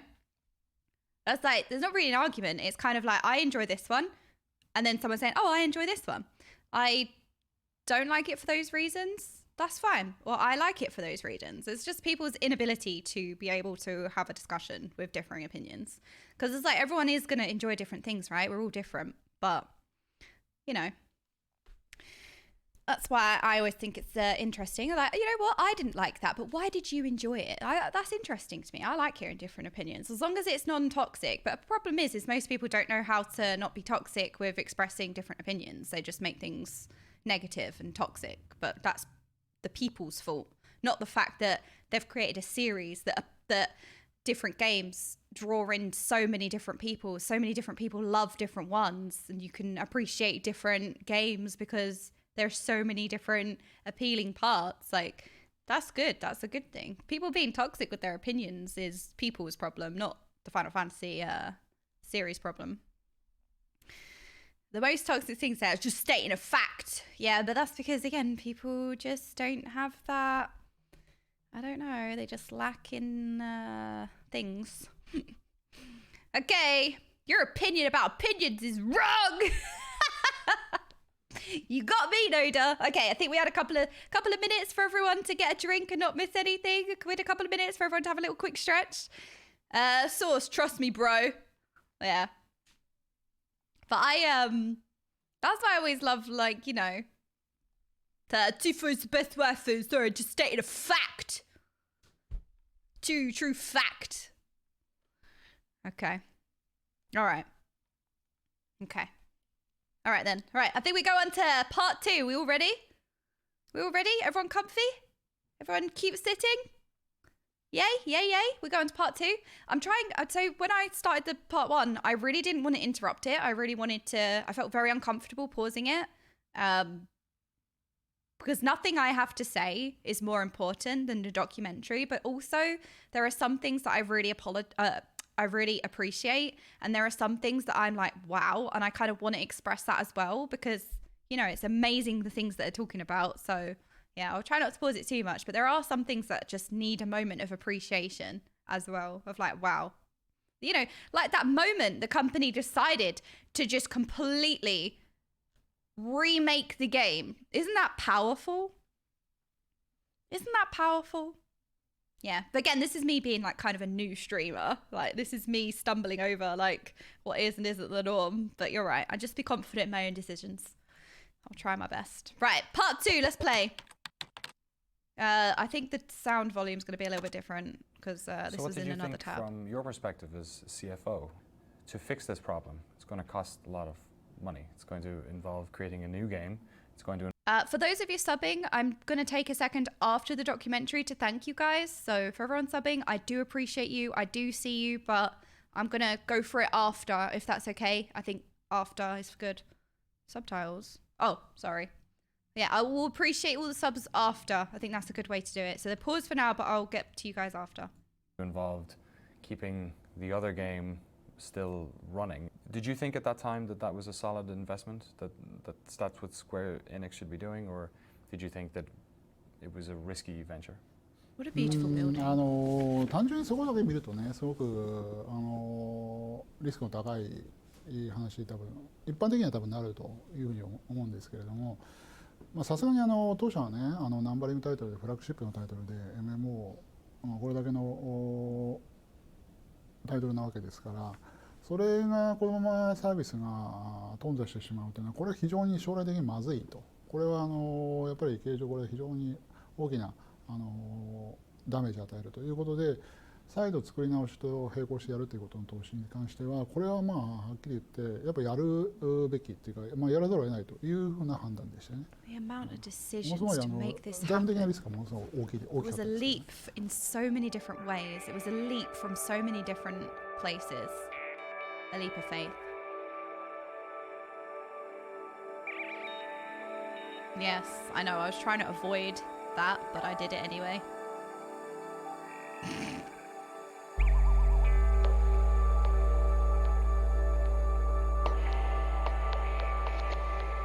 Hello and welcome back to our series on the fall and rise of Final Fantasy XIV Online. We rejoin Yoshida-san and the team at Square Enix at the start of a long adventure, and with players leaving en masse and the clock ticking, it was time for them to formulate a plan. But how exactly do you rebuild an MMO while people are still playing it? Yoshida-san set his eyes on a 2013 launch date for the new version of 14, as he wanted to have the game out for fans within the PlayStation 3's lifecycle. But to do this while still patching 1.0, he would have to create an entirely new MMO in less than half the time of most conservative estimates. So before we get into specifics of what exactly was changed, I wanted to know how he did it. So for a moment, we step away from game design and dive into a critically important aspect of video games development that we rarely talk about: project management. Designing an MMO must, I just imagine the timeline for something like this is at least 5 years for anything. And you're being asked to do it in less than half of that probably. When you're designing games, when we talk to people, so much of it is iterative, that you create something and then you refine it and you brush it and then you look at it again. But you didn't have that luxury. You had to make sure that the version of A Realm Reborn that was coming out at that date was the final package. So did that change the way that you had to set up the team and the way your workflow kind of went? MMORPG の開発に5年が普通だっていうのはもうちょっと強く言っといてください。まずそのスケジュールトラブルを起こさないためのそのマネジメントの工夫としては、なんだろうな、言い方がちょっと難しいんですけど、ものすごく腕のいい、特に100人に1人ぐらいしかいないようなプログラマーがたくさんやっぱりいるわけではないので、かつものすごい短い期間で大量のコンテンツやアセットを作らなければいけないので、人がたくさんどうしても並行作業が多くなるとかかってしまう。能力のこの差をある意味高いレベルに合わせるんじゃなくて低いレベルに合わせるというか、言い方が難しいな。平均的なところに合わせるっていうそのマネジメントをすることでリスクをなくすってことをしました。この後ちょっともうちょっと詳しく話します。I'm just blown away. I'm trying not to talk over him. 何をしたかというと、 Damn. とにかく一つの Absolutely inspiring. He is a hero. 例えばドラグーンというそのジョブを作るっていう時に、What a powerhouse. まあ今言ったドラグーンっていうジョブを作るっていうタイトルってまあ1タスクに見えるけど、そうじゃない実際には。何個のドラグーンにはアクションが必要で、そのアクション一つプログラミングするのに、どれだけかかるか。もちろんそのドラグーンの特定のアクションを作るために仕様書も必要だし、仕様書を作った後は実際にそのなんだろう、仕様書に例えば2時間かかるなら、それを例えば僕に確認依頼が飛んで僕がチェックするのに例えば15分かかる。そのぐらい一つのタスクに見えるものを徹底的にもう細かく分解させるっていう、ちょっとなんだろうな、究極のそのミニマムな管理方法を引いたので、まあ、スタッフは結構ストレスだっただろうなとは思います。でそのさらにシングルタスクに対して最もこのタスクが自分で早く終わると予測される時間、この時間でこのタスクが完了したら自分を褒めてもいい。逆にこのタスクがこの時間以上かかってしまったら給料をもらう資格がないっていうぐらい、その最悪のケースっていう、そのミニマムで終わる時間とマックスかかってもこれだけだろうっていう時間を両方申告させて、その平均値で基本的にはスケジュールを管理するっていう、本当にミニマムマイクロマネージメント、マイクロすぎるぐらいのマイクロマネージメントをしてました。それを最初はウィークでみんなそのやり方に慣れてもらうために毎週1週間でそのマネージメントを回して、で1週間経つと結果が出るので、さらにそこに個人パラメータ、例えば吉田はやたらとミニマムをこう短い時間で申告するけど、結局タスクが終わってみるとマックスに寄りがちだなってなった場合は 50% で見積もるんじゃなくて、もうその係数をかけて、吉田はマックス側に寄るからきっと次の週のスプリントはもうちょっとマックス側に寄るだろうみたいなのをどんどんこうで個人特性までそうやって管理してたので1日の稼働時間は8時間ではありますけど、まあ、トイレに行ったりっていう時間も必要だし、あと必ずミーティングやその会議室でのミーティングじゃなかったとしてもスタッフと仕様の打ち合わせを絶対にそのデスクトゥデスクでフェイストゥフェイスでやることもあると思うので、1日の稼働は6時間で計算してましたね。その時は全員6時間、8時間では見ない。で大体慣れてきたらそれをまあ2週間スプリントに変えて、あとは毎朝必ずスタンドアップミーティングをして、それぞれのセクションで自分のタスクが今どうなってるのか、誰かのタスクが遅れてるせいで自分のタスクに取り掛かれないとかいうのは毎朝スタンドアップミーティングをして、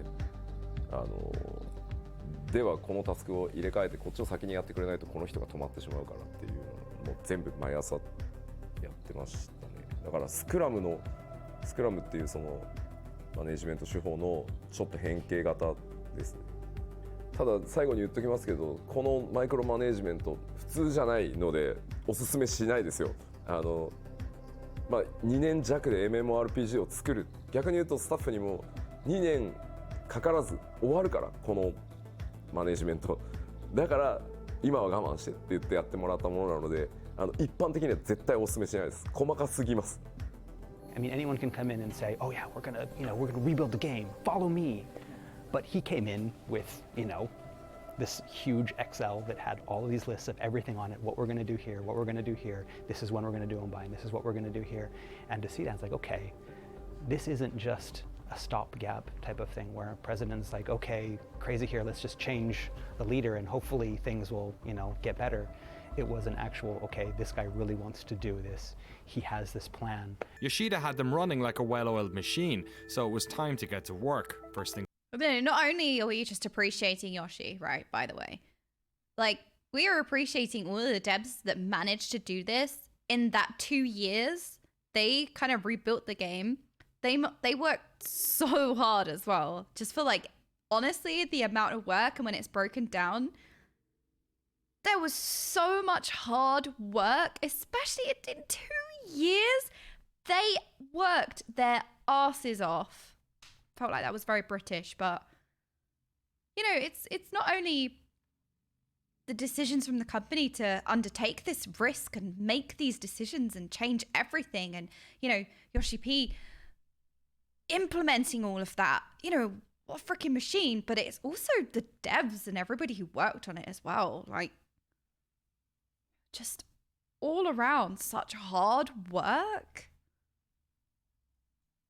First, they had to start the rollout of patches for 1.0, but a critical part of the failure of the first game was the poor communications the development team had with their community. So to keep diehard fans on board during this protracted period of redevelopment, they had to be a lot more transparent. What we explained to players at very first is it was failure. Failure. So we need to restart the game. But we at that timing we didn't announce the. Relaunch. Realm Reborn is not announced, but we are going to fix this game. We need more communication. So just list all the changes, plan changes. So some, upper management people doesn't like this because if you show this to the players, player knows what we will do. So, after that, you did this, but you didn't do this, you didn't do this. Yeah, everyone can check that. So. Some people doesn't really like that way, but when Yoshida-san and myself are discussing it looks so how beautiful. We deal with the community, but what we need to do is to establish the trust. That's probably weird of me to say. 確かに、今の14のそのユーザーベースから見れば、当時のユーザーベースはものすごい小さかったと思う。今と比較して。ただ、メディアの皆さんからも、そのプレイヤーからも、そのファイナルファンタジー14はもうダメだ。むしろなんであんなダメなゲーム遊んでるの君たち。どうかしてるんじゃないのって言われながらも、いや、ファイナルファンタジーシリーズだから絶対なんとかしてくれるはずだ。いや、これはこれで僕らは楽しんでるからほっといてくれ。その11だって最初の頃はいろいろあったけど、きっと良くなるはずって言って。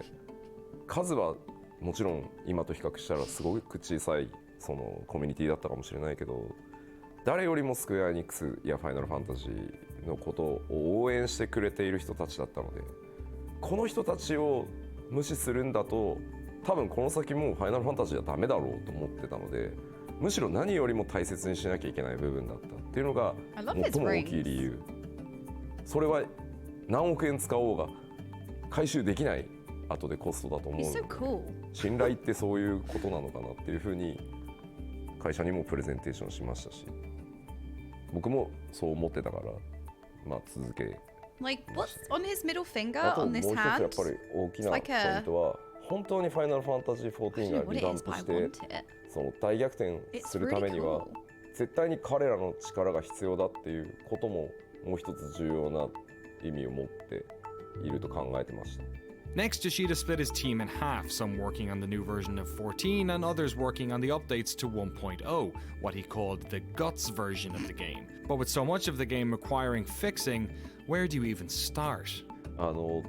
まず一番最初にやらなきゃいけないと思ったのはインターフェースをとにかくなんて言うんだろうな、最低限遊べるように正直本当申し訳ない話なんですけど、僕最初にやっぱりオリジナルの14触った時にインターフェースがあまりにもなんだろうひどすぎて話にならない。だって PC バージョンしか出てないのにゲームパッドがないとまともに遊べない。聞いたことがない、そんな PC ゲーム。マウスキーボードでまともに遊べないゲームなんか見たことがなかったので、いくらそのコンテンツを作ろうがジョブを作ろうがインターフェースがダメだったらコンテンツの面白さに到達する前に人はゲームをやめてしまう。 The footage that you're seeing is the original 1.0, right? とにかくインターフェースを直さないとゲームにならないっていうふうに考えたので、一番最初にすごい丁寧に取り掛かったのはやっぱりインターフェースの改修っていうところ。僕最初にプレイした時5分ぐらいでやめちゃいました。でもね、笑い話でクイットの仕方が分からなくて、ウィンドウの右上にある×ボタンを押そうとしたんですよ。で押したらこのままゲームを終了するとデータがセーブされない可能性があります。それでもよろしいですかってダイアログが出るのね。いやいやよくないでしょって。いや僕はエンジニアだからサーバーに常に書き込んでるからそんなわけないじゃんって思ってるんですけど、万が一のことがあるから多分出てるんですよ、そのダイアログ。でも意味がわからない。そうなるともう怖くて押せないですよね。なんだこれでノーって押すとまたゲームにいるわけでしょ。Xダイアログでしょ。どうやってクイットするんだよこのゲーム。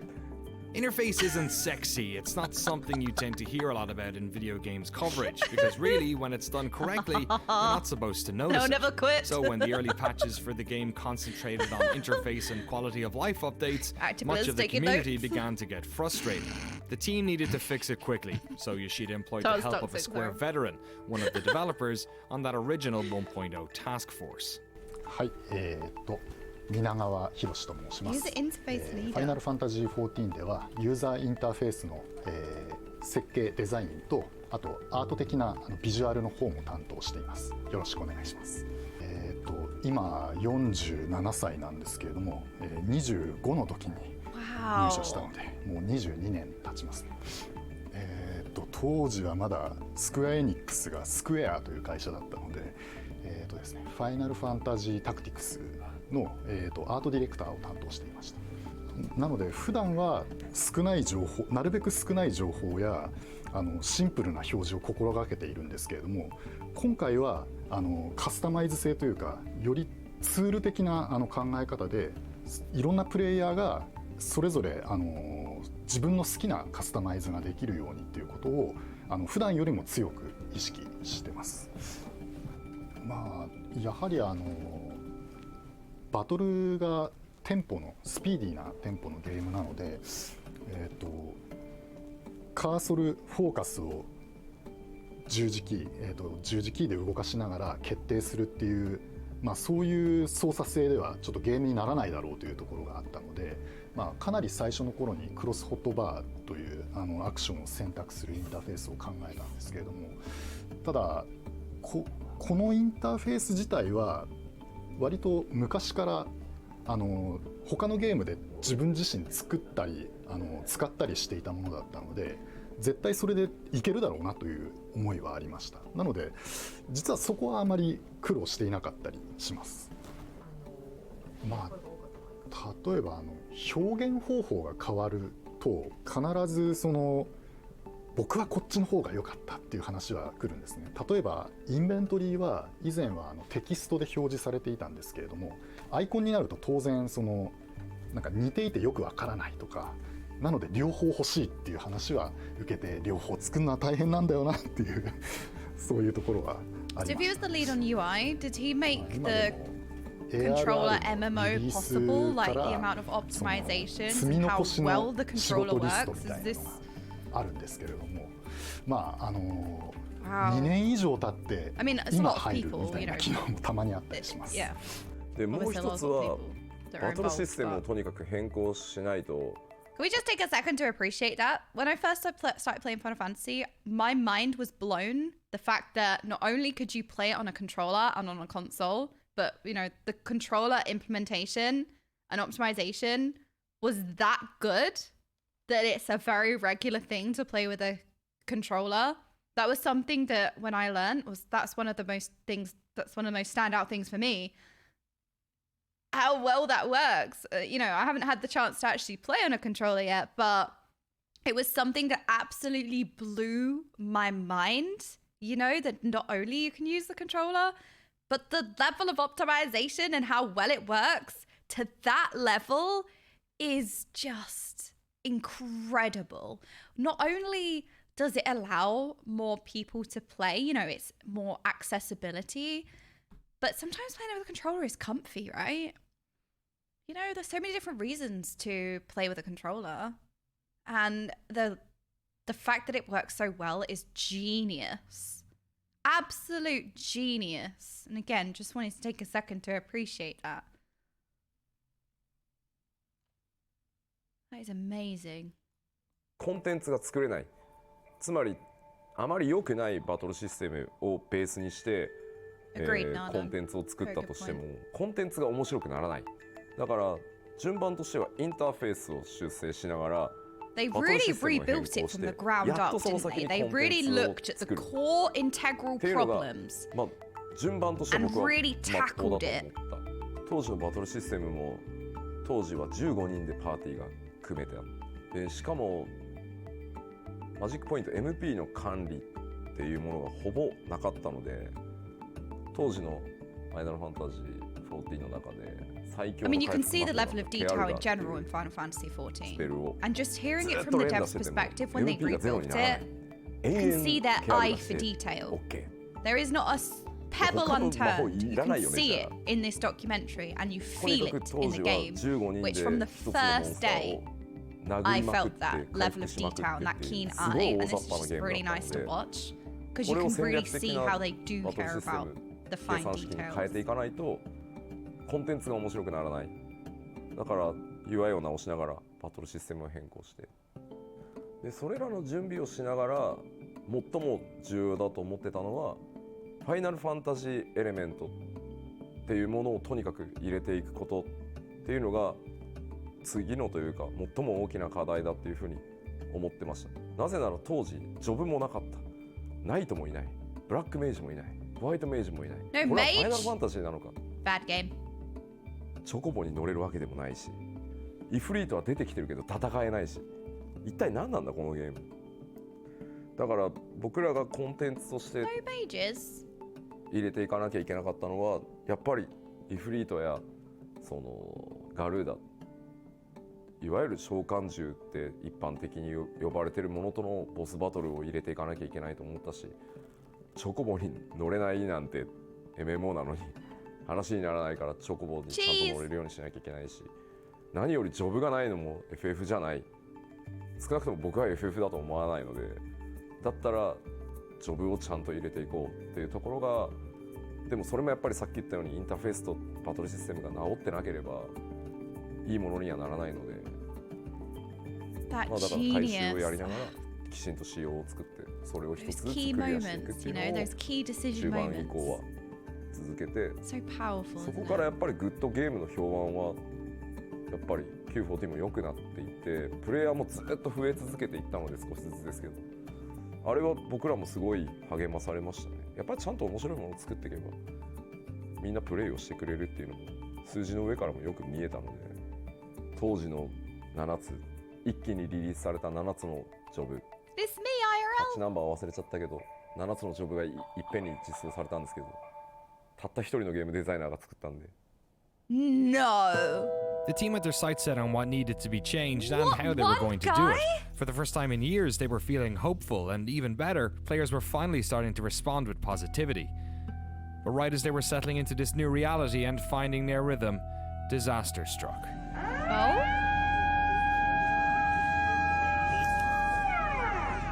For 6 minutes, Japan shook. A 9.0 earthquake had struck 200 miles northeast of Tokyo, and a resulting tsunami devastated coastal regions. What followed was a humanitarian and infrastructural disaster that can be barely comprehended.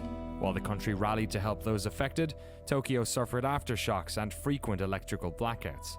I asked Yoshida-san if he'd like to share how this had affected the team.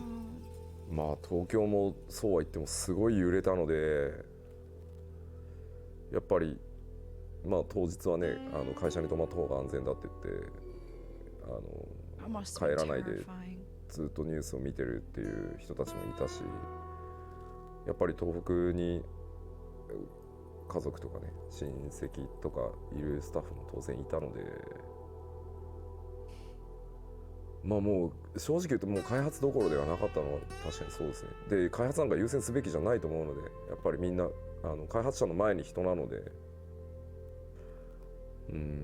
まあ日本中電力が足りなくなっていたので、まあ本当に些細なのかもしれないけどサーバーを全部落とそう。It's horrifying, isn't it? まあ少しでも協力できることがあればっていうことで、プレイヤーの皆さんにも申し訳ないんですけど、サーバーを一定期間止めますっていう話をして、そんな時期でしたね。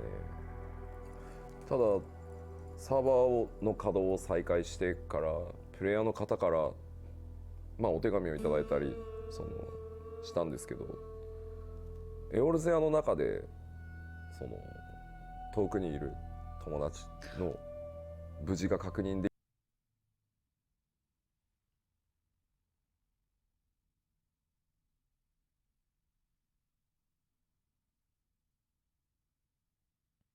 Wow, sorry.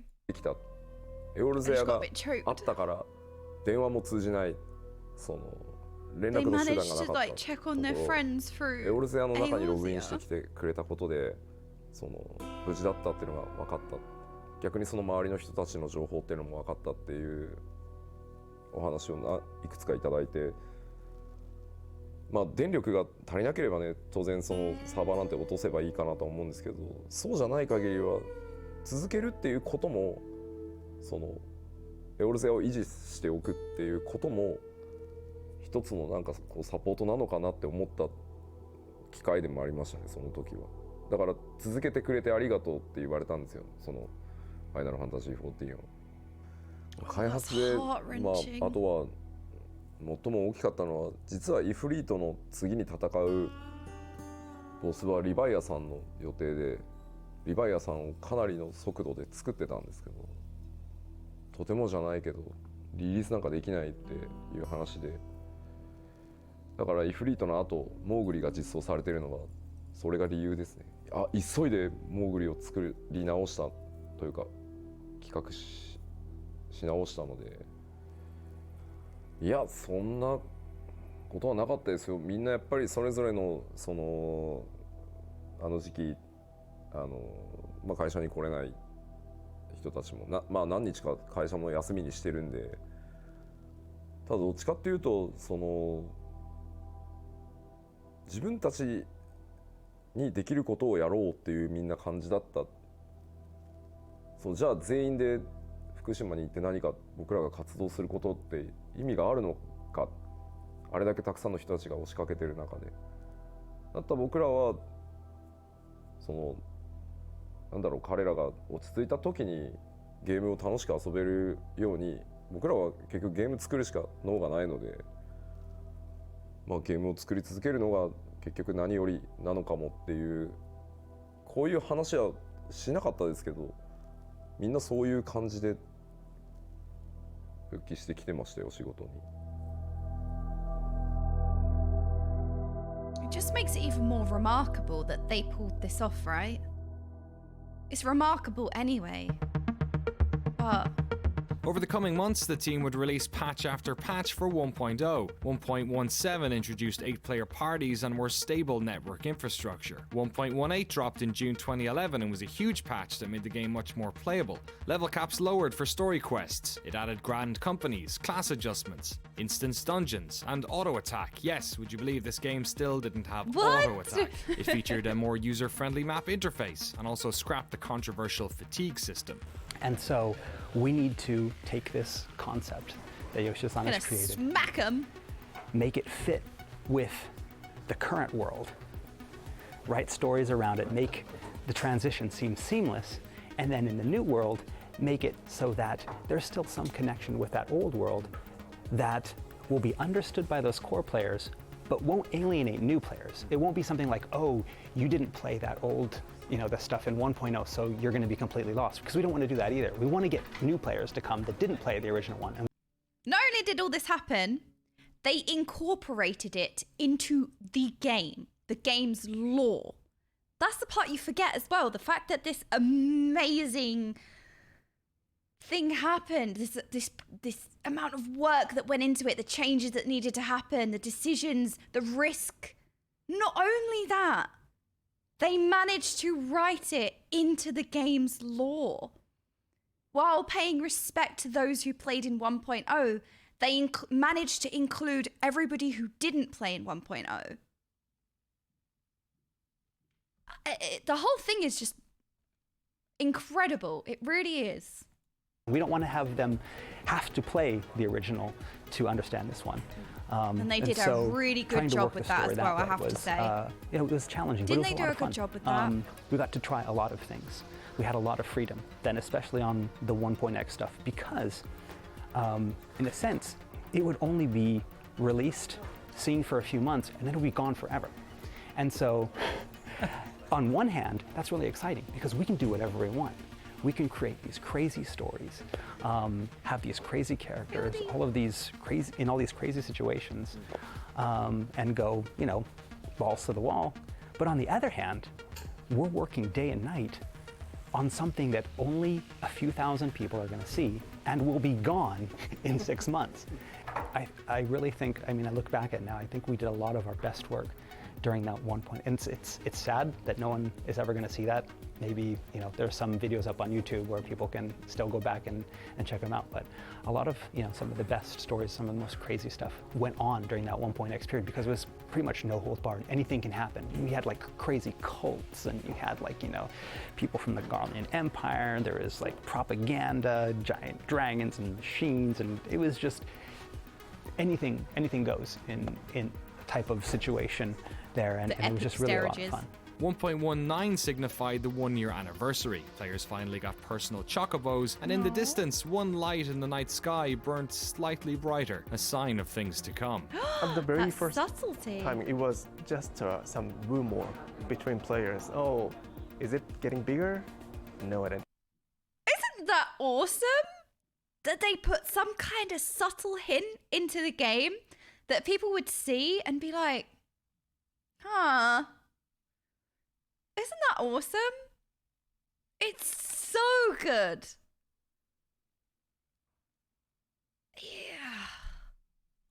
I think so. This was also when Square Enix announced that an entirely new version of the game had been in development since January, and that current players would receive copies of it for free. They also announced that players' character data and progress would be transferred to this new version, what they were then calling version 2.0. A roadmap for patches was outlined, and it was announced that monthly fees would be reinstated as of January 2012. As an incentive for players to keep playing while the fees were introduced, they announced Legacy Campaign, which rewarded players who paid for at least 3 months of service with permanently reduced monthly fees. Those players would also get an exclusive Chocobo mount, while as a thank you for their support during the redevelopment, their names would be featured in the credits of the new game. And they are! で、2011年10月14日にそのレウムリボーンっていう14を全く新しいゲームとして作り直してますっていう発表を同時にすることで、どうなる？このままアップデートしていくんじゃないの？一体どうなるのこの先？楽しかったですよ。1.2 was the final patch of 2011. It saw all the servers renamed, while the moon Dalamud now seemed larger in the sky. 1.21 came in March 2012, introducing a new job system and 2 new dungeons. 1.22 followed in April. Dalamud grew closer, and now some players are beginning to have nightmares. Ominous dreams greet players who log into the game while at an inn. The community all the while. Not only are they completely redesigning and remaking a new MMO, but they are subtly hinting to this in the game with every single patch. They're subtly hinting the story and what's to come. They could have just kind of left the game and just released the new one, but instead they wanted to make it special for the players who were playing at the time. That is so freaking cool that this happened. You know, the patch, Dalamud, the moon, slightly getting bigger and bigger, and then players having experiences in-game. That extra level of detail, they really go above and beyond, don't they? While trying to figure this out, is the moon going to destroy the world? Then how will player data be saved in 2.0? They wouldn't have to wait long for answers. That summer, a trailer revealed that 2.0 would be titled A Realm Reborn, and Yoshida-san conducted numerous interviews explaining the future of the game and the features players can expect. On September 12, 2012, the final patch for 1.0 was released. The game updates to 1.23b, and with it comes an enormous Dalamud, its mechanical outer shell now in full view. Players now realizing that this world didn't have long left. On November 1st, 2012, a final in-game battle began. Square Enix made entry free for the final week of the game, while a haunting song can be heard playing on the wind across the entire realm. While the server struggled to deal with the load, players got together with their friends one last time, as the development team in Japan spammed enemies outside capital cities. One group of players outside of Golda has become legendary, attempting to protect the city with what we now call the Great Gobu Wall.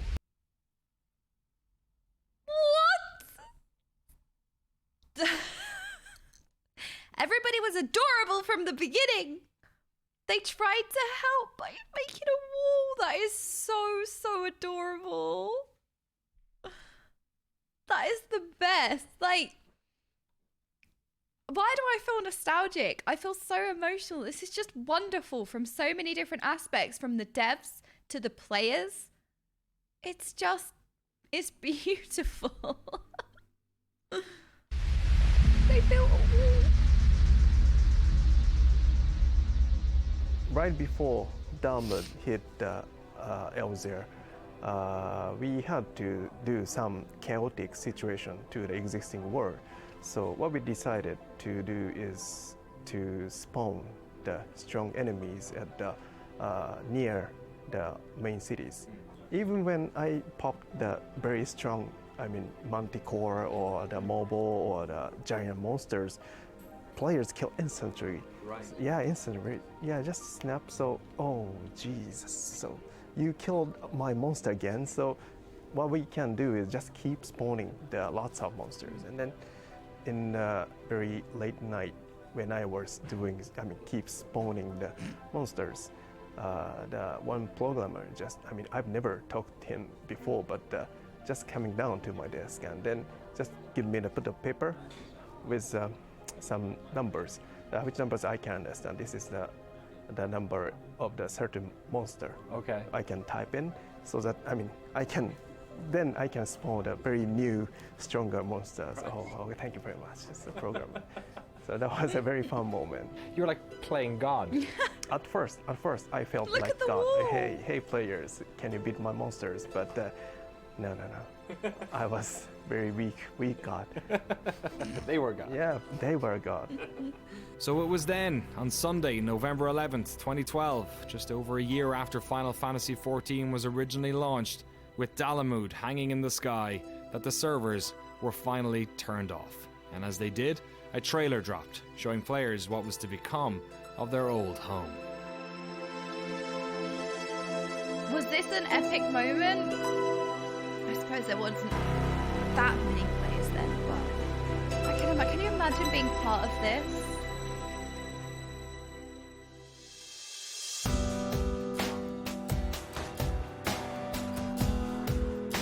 Why do I want to cry? Well, it's pretty simple. You had something that not a lot of people liked, and everyone wanted to forget about it. So rather than, just taking that and doing it over, and just reimagining it, why not destroy that and start over? If we leave too much of that original core there, then it will just linger on as that kind of cancer that, will always bring us back to that failure. Why not just clean the slate? But on the other hand, and this is where, things kind of got complicated, is that, no matter how bad the reviews were and how many people bought the game but then left the game, there was still this core of players in both Japan and Europe, North America, that were passionate about the game. In the state that it was, they were passionate about the game. They were passionate about the series and their characters that they had created and were now living in this MMO. And so, it would have been easy to just say, okay, bye guys, That's what I was saying. If you do that, then you've basically alienated the only group that stuck with you, you know, for all of those, when everyone else is slamming the game and talking about how bad it is. I mean, those guys were troopers. They would go on the forums. They were defending, you know, the development team when a lot of times we didn't deserve defending. So that idea to wipe the slate clean, but not make it something completely new, make it something that was connected in some way to that, to, you know, the old game. The decision made by Yoshida-san to, okay, let's, you know, bring down Dalamud, destroy the planet, destroy the realm, but then bring it back. Figuring out a way to make that happen within the current story. Make it feel natural. Make it feel like that was always the plan, was the biggest challenge, I think. Damn, did they succeed. The team at Square Enix had worked themselves to the bone, not only recreating Final Fantasy XIV in A Realm Reborn, but also by dedicating time and money to ensuring that 1.0 players felt part of that story. The moon, Dalamud, had crashed into the world of Eorzea. That world was gone forever. And only one question remained. What was going to rise out of its ashes?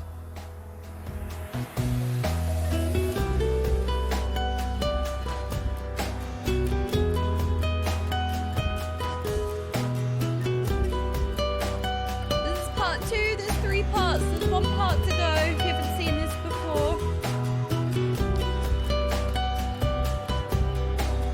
There's something as a new player, right, that I've said from the very start, from day one. Is it a bit loud? Sorry. Something that I've said from day one is it was noticeable how much the game seemed to not only respect its players, but genuinely care about them. Day one, I felt that. And in watching this documentary, you know, the efforts that they made, they go above and beyond to not only honor their 1.0 players, but include them and create a great experience for them.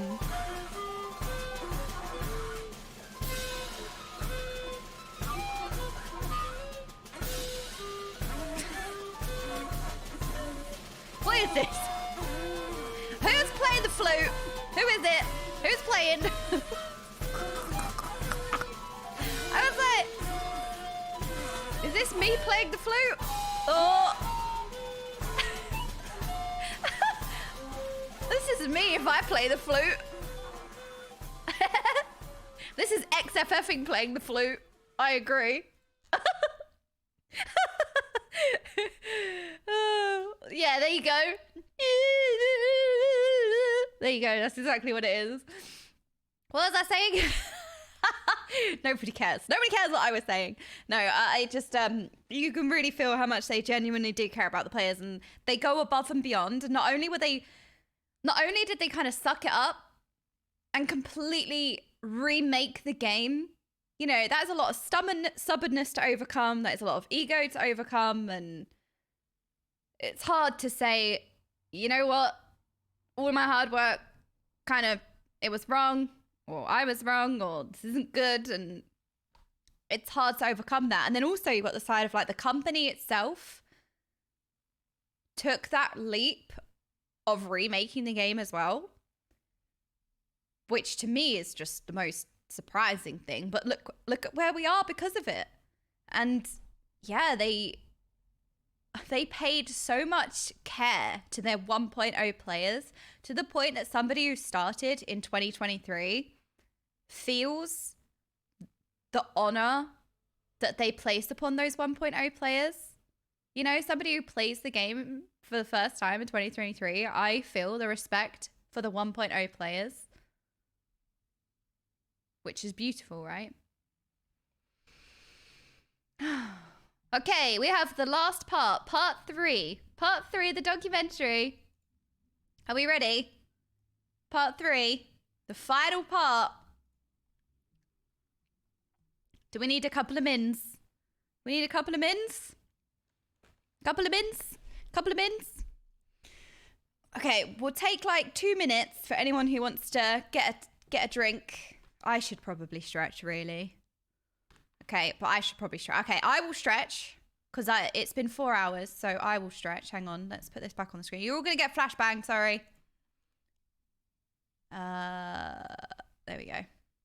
I opened these in separate tabs, so it's not saving my settings across the videos. So, right, we'll pause it here. We'll pause it here. Okay. All right. All right, I will take 2 mins then. Stretch. I'll get a cup of tea. 2-min break, and then we'll start the final one. Yeah? I'm just so blown away. I feel like I'm not saying anything, which is a good thing, but it's just fascinating.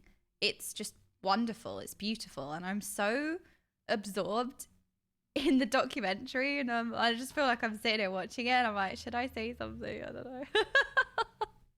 Okay, cup of time.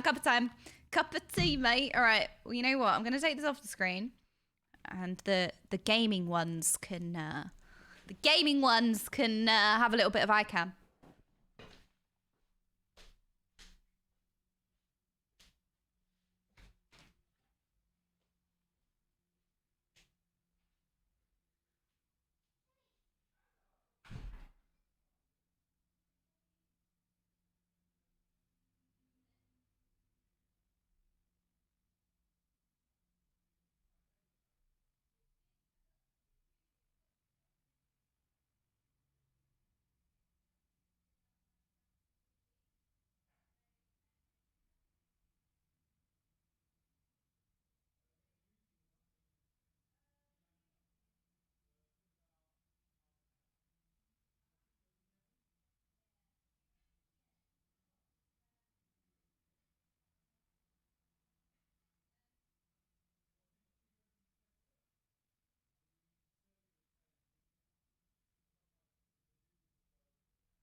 Hello? Hello, look, I got a cup of milk. I got a cup of milk. Hello, hello, hello. Hello? What are we scattering? Why are we scattering? Oh, look at the dancing ones. Why are we scattering? Excuse me, get your butts back here. What are we doing? You lot look very sus. Why do we look so sus? What have you got? Give it back. Stop chewing. What have you got? Warm milk shown as tea. My favourite. No, it's tea with milk. Okay? Look at the colour of it. You lot, it's literally like when you see your pet chewing and you're like, what are you chewing? Stop chewing. What is it? That's you. Misbehaving chatting ones. That's what you are. I got some hot blackcurrant juice. Actually, Rudski, that's really nice. You know when you have like squash or cordial and instead of filling it up with cold water, you fill it up with hot water? I actually do that a lot. Angie, streaming one, we did an intervention. You have been replaced by GigaChair and all donations will be allocated accordingly. Oh, I forgot. I've been overtaken as the main character of the stream. We hereby, you lot have been having a meeting, haven't you? We've been having a meeting about instating GigaChair as the streamer. That's what I think. Do you put the milk in the cup before the tea or after? After. Because I do choose chaos, but I do have some boundary.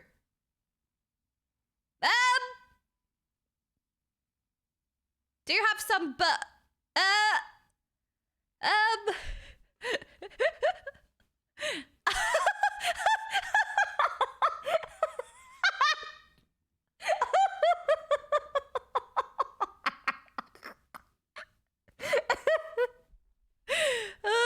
that was so funny, the starages.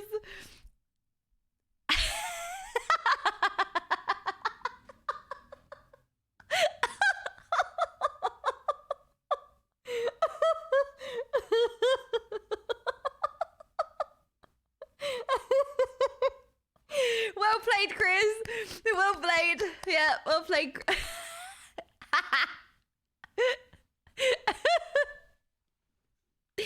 Dig-a-ling-a-ling. Dig-a-ling-a-ling. Dig-dog. Dig-dog. That's so funny.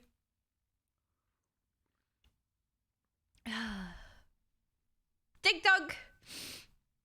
Thank you, Chris. Oh, that's so funny. Do I drink my Vegemite juice hot or cold?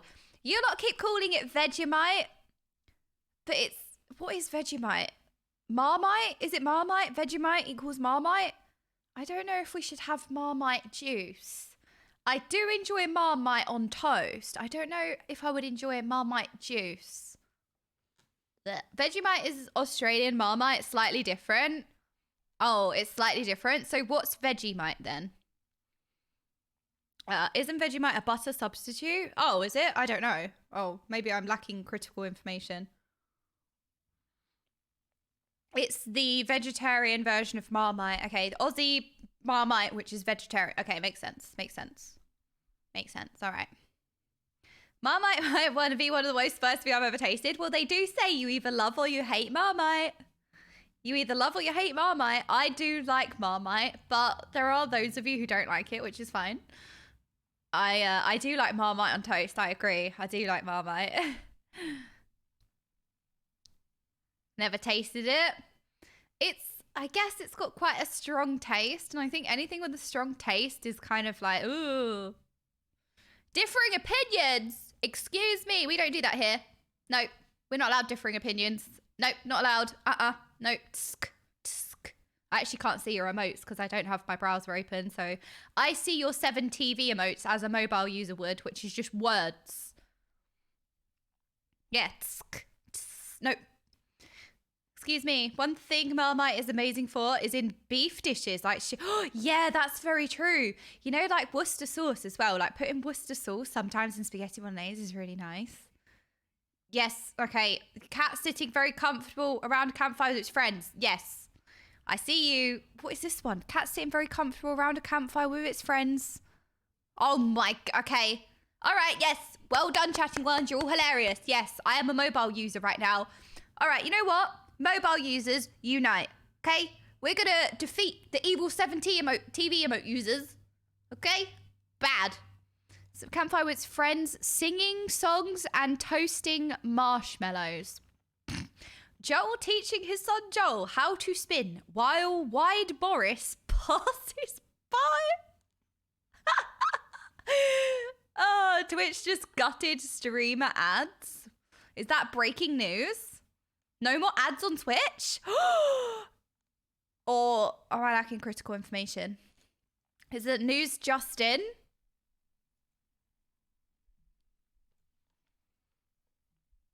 Twitch has new branded content guidelines. On-stream logos are limited to 3% of screen size. Built-in video ads are not allowed. Burned-in display ads are not allowed. Burned-in audio ads are not allowed. Wait, what does this mean?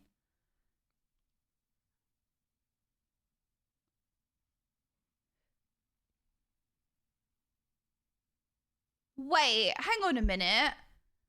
So if you get sponsors as a streamer... Wait. So this is not Twitch ads. Streamers are not allowed to be sponsored. Wait, what? You're not allowed to advertise stuff on stream as a streamer? So basically, streamers are not allowed sponsors? But that's such a large portion of streamer revenue, sponsorships. That is a large portion of streamers' income. That's awful. Inserted burned-in display. Streamers may not insert display or banner ads directly into their streams. What? Wait, this is just killing sponsorship. Streamer sponsorship. So not only are Twitch taking 50% of your revenue, they're also now killing your revenue as a streamer in general. What, do they not want people to have live streaming as their job or what? A lot of people are streamers and content creators as their job. So they're taking 50% of the streamer's salary and also stopping them from getting sponsorships, which again is a large portion of revenue for streamers. Why would you do this?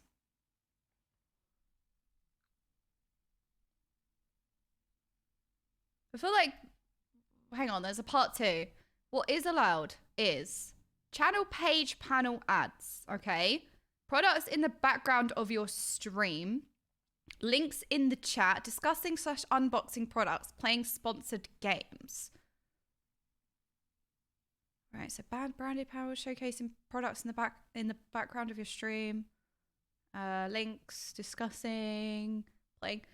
Oh, wait, so what's not allowed then?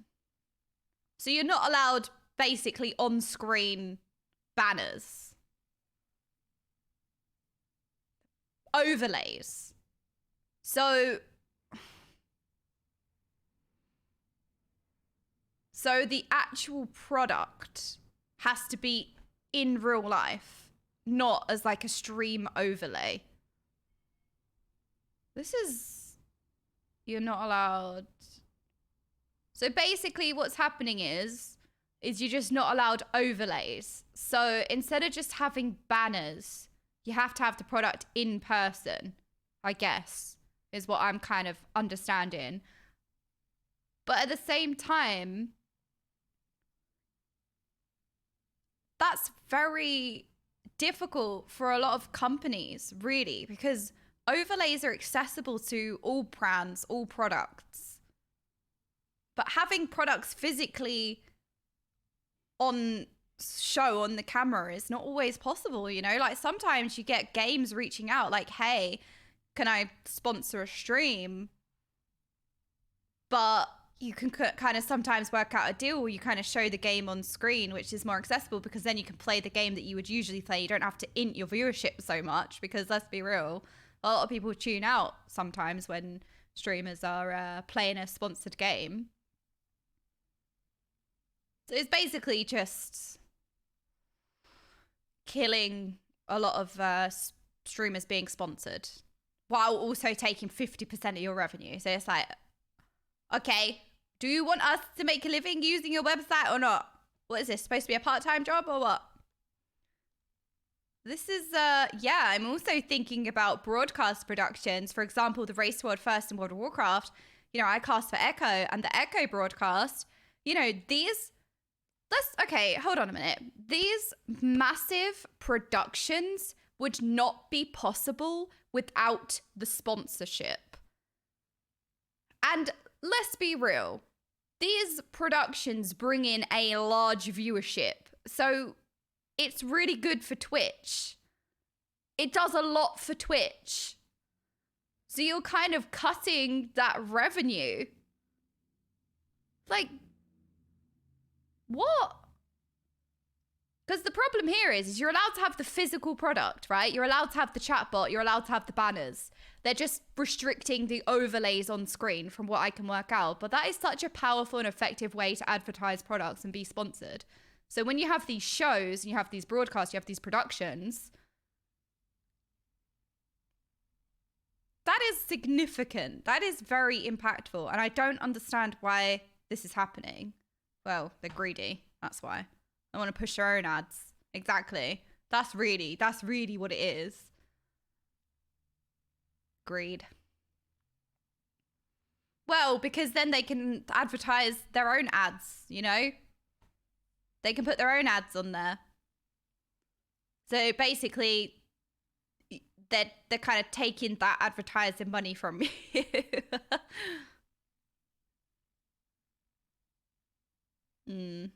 But yeah, charity marathons, exactly. Any kind of production or broadcast where a large portion of the revenue is the sponsors. You know, a lot of these productions are not possible without the sponsors. And the charities, for example, raising money for charity.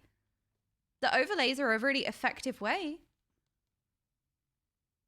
You know what? I'm going to make a banner IRL and just have this, like, poster. Just hold up a poster every now and then. This stream is sponsored by... Just bring up, like, a poster banner. Yeah, this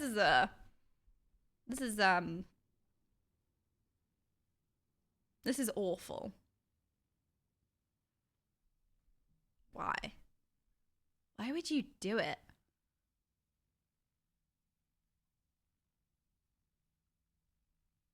When is this going live? Do we know?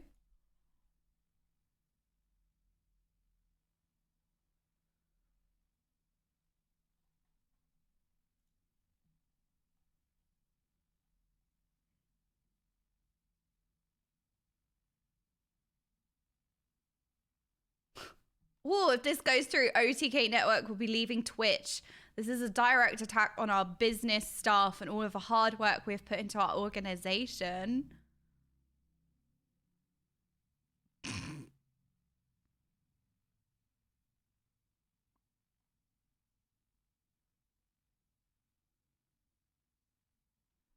It's basically another way to take revenue from the stream. Essentially, kind of what I'm understanding is it's another way to take money out of the streamer's pocket, let's be real. Or the production's pocket. Or the charity. Whatever's being live streamed at the time, it's just a way for them to take more of that.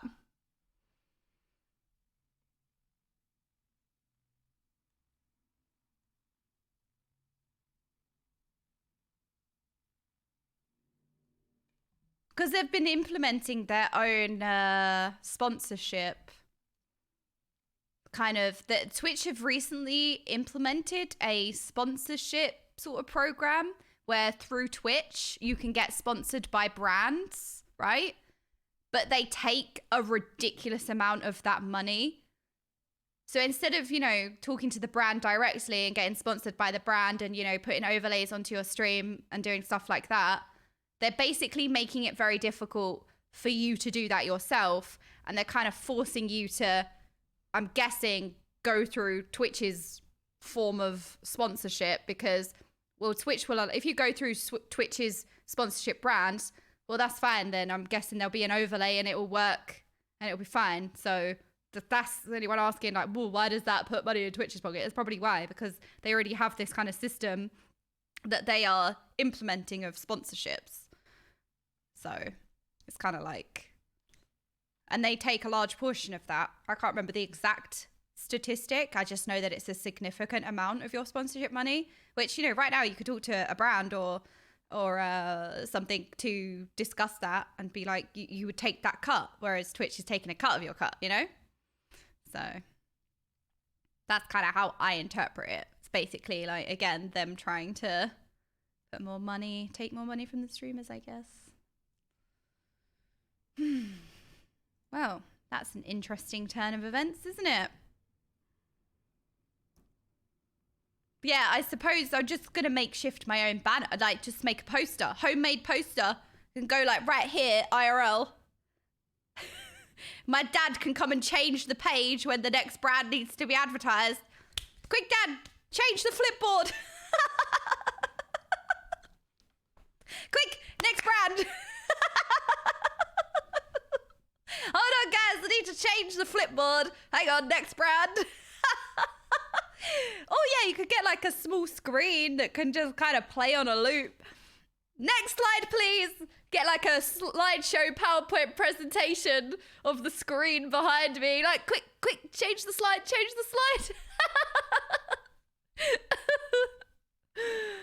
Okay, you know what? You lot had intelligent takes. I prefer the thought of having some kind of easel set up with a notebook and my dad coming in every so often and changing the page. I thought that was genius, actually. All right, you're all wrong. You're intelligent, you know, ooh, just have a screen. No. I mean, just further reasons, right? Just further reasons to change platform. But that's how I kind of take it, of like, well, they're implementing their own sponsorship thing where they take the large portion of the sponsorship money from the streamer. So I guess that the only overlays will be like the Twitch official overlays going through them to get a sponsor, and you're not allowed to do it yourself. Buy a blackboard, use chalk, there you go.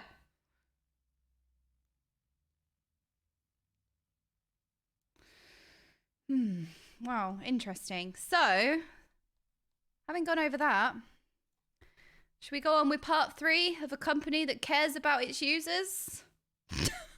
Let's get back to a company that actually cares. Part 3.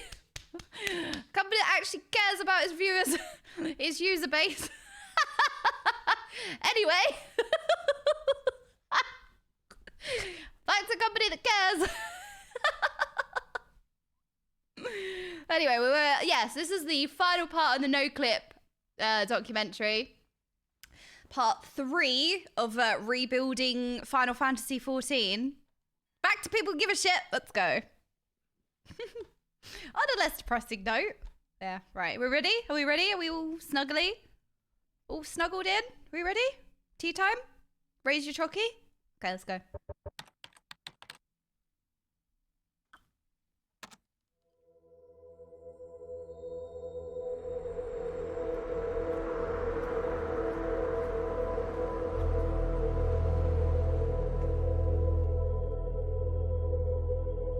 I wanted to check the sound volume because my settings didn't save.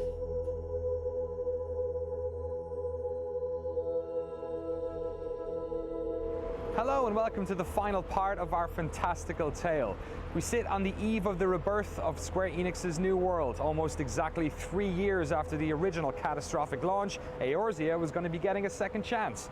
But this time, everybody knew it wasn't going to be getting a third. Pressure's on. A whole new world.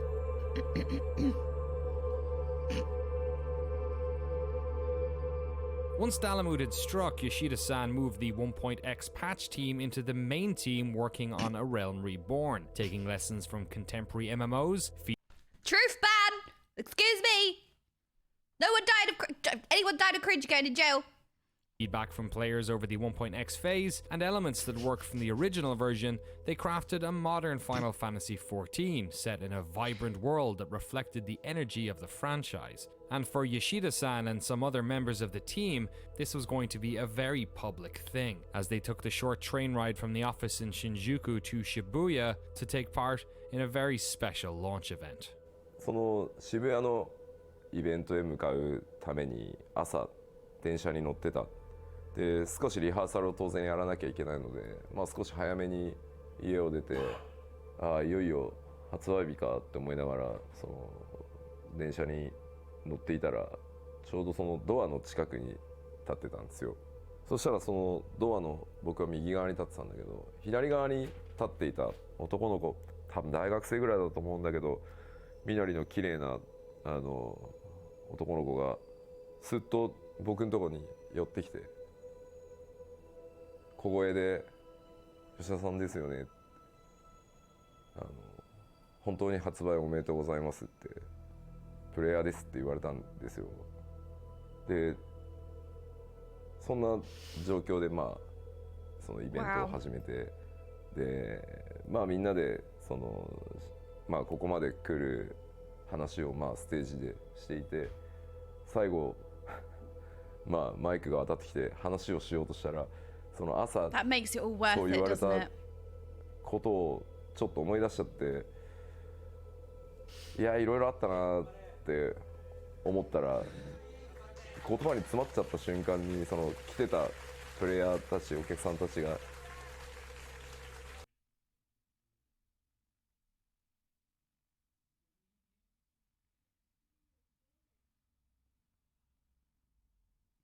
After all the risks, after all of the risks and all of that work, and then this is the moment where it's like you can take a breath and it's worth it. You know what I mean? Like you just keep going, you're running on adrenaline, you're working tirelessly, and then you start to feel the positives, you know? You start to feel that it's worth it at this point. This is his life. All of his effort. Sorry, I just needed to take a moment because you can see it, right? This is just beautiful. こう頑張れって言われちゃって、もう昨日もちょっと話したように MMO って発売してもそれがゴールじゃないスタートなので、なんかあんまり感傷に浸ってる暇なんて本来ないんだけど、思わずこうプレイヤーにこう頑張れって言われたせいで泣けてきちゃって、恥ずかしかったですね。How is that embarrassing? That's the strongest thing I've ever seen. 思います。本当にありがとうございます。そしてこれからもどうぞよろしくお願いします。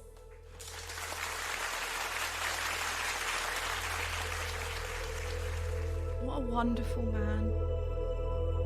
Almost 3 years after its original launch, it was released on PC and PlayStation 3 on August 2013? Wait, it would be the 10-year anniversary this year. Wait, the 10-year anniversary, right? This year?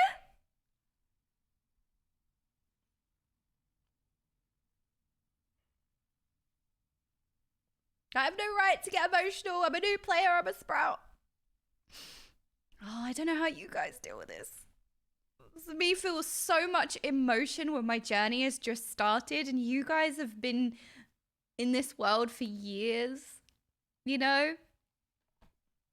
That's just a crumb of what you lot must feel. Behind the scenes, Square Enix has suffered a disastrous 2013 fiscal year, resulting in a loss of around 10 billion. Oh, 105 million. They couldn't afford another failure. This was it. This was make or break. It all comes down to this, right?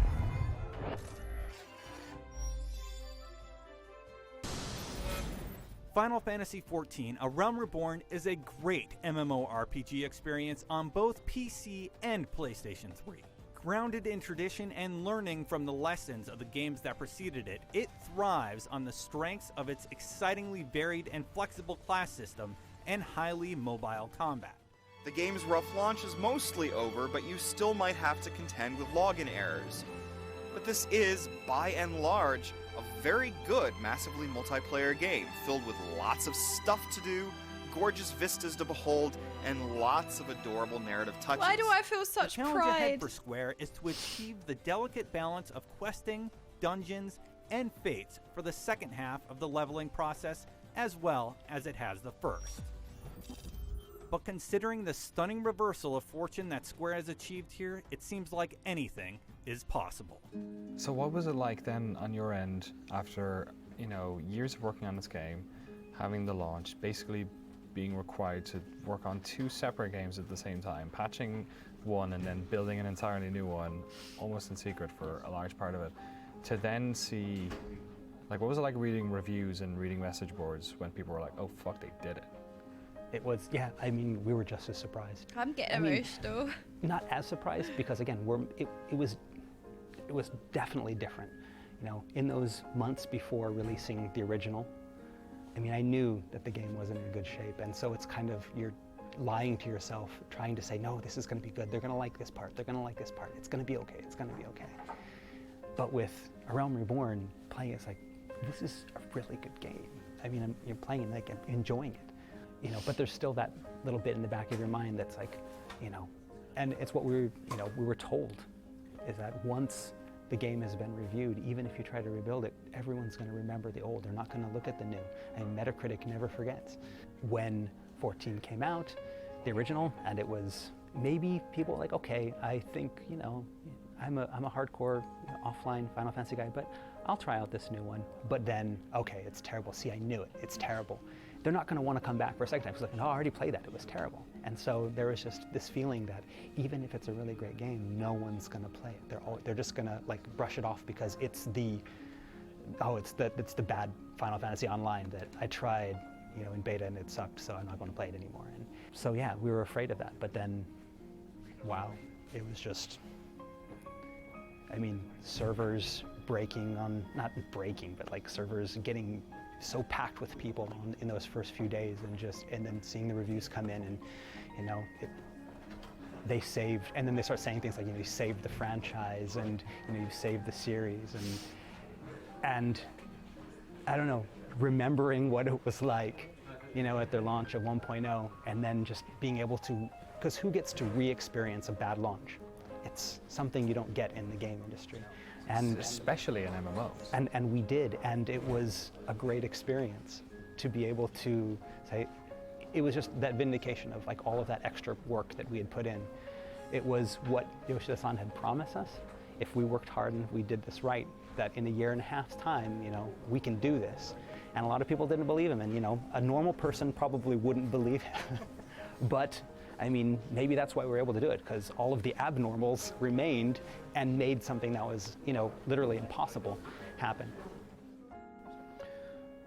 やっぱりサーバーがあまりにも混雑して遊べない、せっかくパッケージをお金を出して買ってきたのにゲームが遊べないとは何事だ、オンラインゲームだから当然サーバーに繋がらないと遊べないので。評価とか以前の問題で買ってもらったのに遊べない状況を作ってること自体が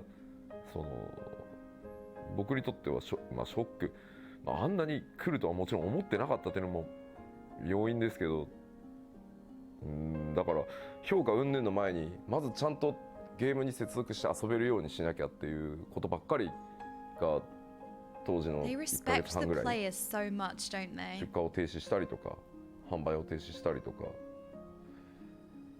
それしか全然覚えてないですね。With most other genres, this would be the part of the story where we fade to black and roll credits, but such luxuries don't exist in the world of massively multiplayer online games. In fact, after the release of A Realm Reborn, or 2.0 as they call it internally, the team applied the same content-rich patching schedule they had undertaken with 1.0, releasing a significant 2.x patch to the game every 3 to 4 months. Over the next 2 years, these patches progressed the story of ARR, added in epic raids and new modes such as 72-player PvP battles. But just like before, while the team was working on these 2.x patches, they were concurrently building an updated version of the game, the first expansion pack, Heavensward. 2014年の10月9月10月ぐらいかな、開発チームにも吉田さん申請したら楽になるって言ってませんでしたっけってバカ MMO これだけ巨大な規模の MMO は最初のエクスパンションパック出すところまでがスタートダッシュなんだよって言ってごめんねって I'm trying to laugh, but I'm so full of like Well, I'm so trying not to cry. I'm what like was in our minds was, not having another letdown. Don't take for granted that the rebuild was a success. We can't just expect our users to say, "Oh, they're going to release expansion, so we can do whatever we want, and doesn't matter. They'll buy it. Ha ha ha." There was none of that sense. One good thing that came out of the failed launch is that it's instilled into, the developers, all of the developers' minds that we have to always strive to be better. We can't, let our guard down. It's in everyone's mind, and it's always lurking back there. We That's don't what want makes to the game that. so And great, because right? of that, everyone is like always on the top of their game. Is that still there even now? that, 'Cause that it's been kind 3.5 of like years. I mean, yeah. arrogance or ego, like doesn't matter. They're gonna buy it anyway. That kind of like disrespect. You really feel the lack of that, Like you really, really feel that the design philosophies and even the devs' work is all in respect to the players and their enjoyment and making a good game that people are going to enjoy. But they did have to go through that whole, their game almost leading to the failure of the entire company, They did have to go through that to learn those lessons. And you kind of look at this and it's inspirational, really. It should apply to more things, but it's just taking a second of like, you really feel that in the game. It's taking that second to really, you feel respected. Your time feels respected.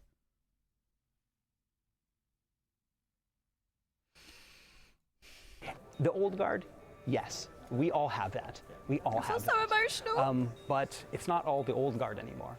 People have moved off onto other projects. Some people have left the company to go freelance, explore new opportunities. A lot of new people have come in. And so a lot of people, don't remember what happened in 1.0 because they you weren't summer there. children. That's right. Exactly. That's me. And us old timers can tell them, well, back in my day, we did. That's and you they'll be lot. like, yeah, okay, That's you. whatever.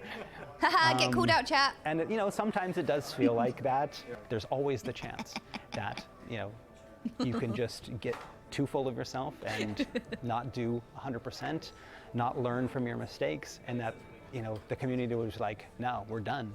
And we were lucky to be given a second chance. We were really lucky to have that second chance actually succeed. Hard work. I don't know. Third Care, time. passion. I don't know if I want to, test my Risk-taking. luck any further. It's not a good, fun situation to be in. The things that I've learned over these past 7-8 years working on 11, the original and the new and the expansions, is something that I'm going to carry with me to all future projects, as it will with, all of the other devs that have done that. A piece of that Final Fantasy XIV 1.0, a piece of that, ARR and the expansions will be with all of them, and hopefully they'll be able to use that in all their future projects. Heaven's Word was another win for the team. Critically praised and loved by the community, it helped push cumulative subscriptions for the game beyond 5 million. In fact, the amount of players in Eorzea has kept rising. Good. 当然上がり下がりはあります。上がり下がりをしながら少しずつ右へ上がっていくっていうのが、あんまり他の MMO ではない曲線なのかもしれないですけど、とにかくゲームデザインでずっとこのファイナルファンタジー14というゲームをプレイし続けていなければついていけなくなるとか、その一度やめてしまったら戻れないっていう風に絶対にならないようにっていうのが14のゲームデザインの根幹にある。なぜなら今本当にみんな忙しい。一つのゲームだけになんだろう、毎日ログインし続けられるわけじゃない。それはもともと MMO が大好きな僕ですらそうなので。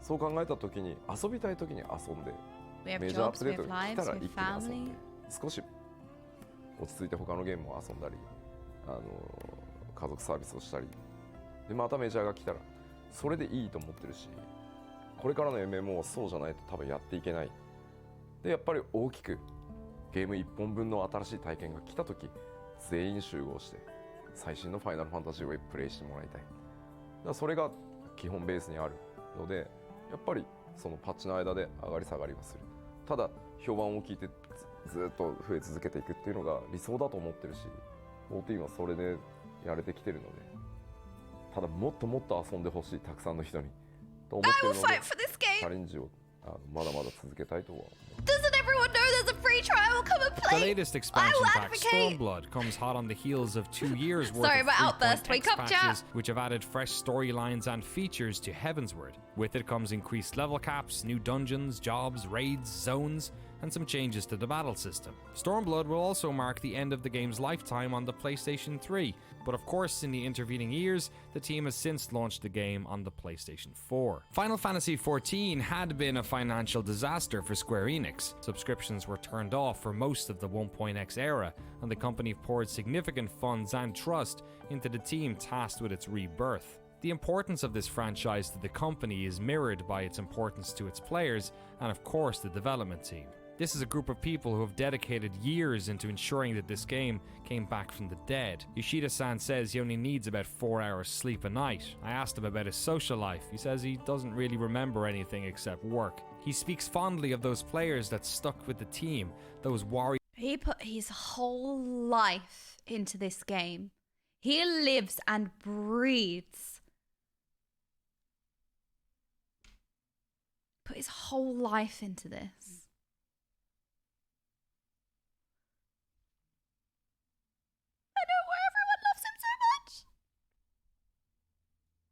Warriors of light that were saved at the end of 1.0. His respect for fans of this game and all Final Fantasy fans is clear to see. The realm of Eorzea is totally different now. A bustling, vibrant place full of stories, quests and adventurers. A world expanded upon even more with the release of Stormblood. But the old world, the story of 1.0, the fall of Dalamud and the people who survived the cataclysm will always live on. Those who were there, be them player or developer, will forever be bound together by that experience.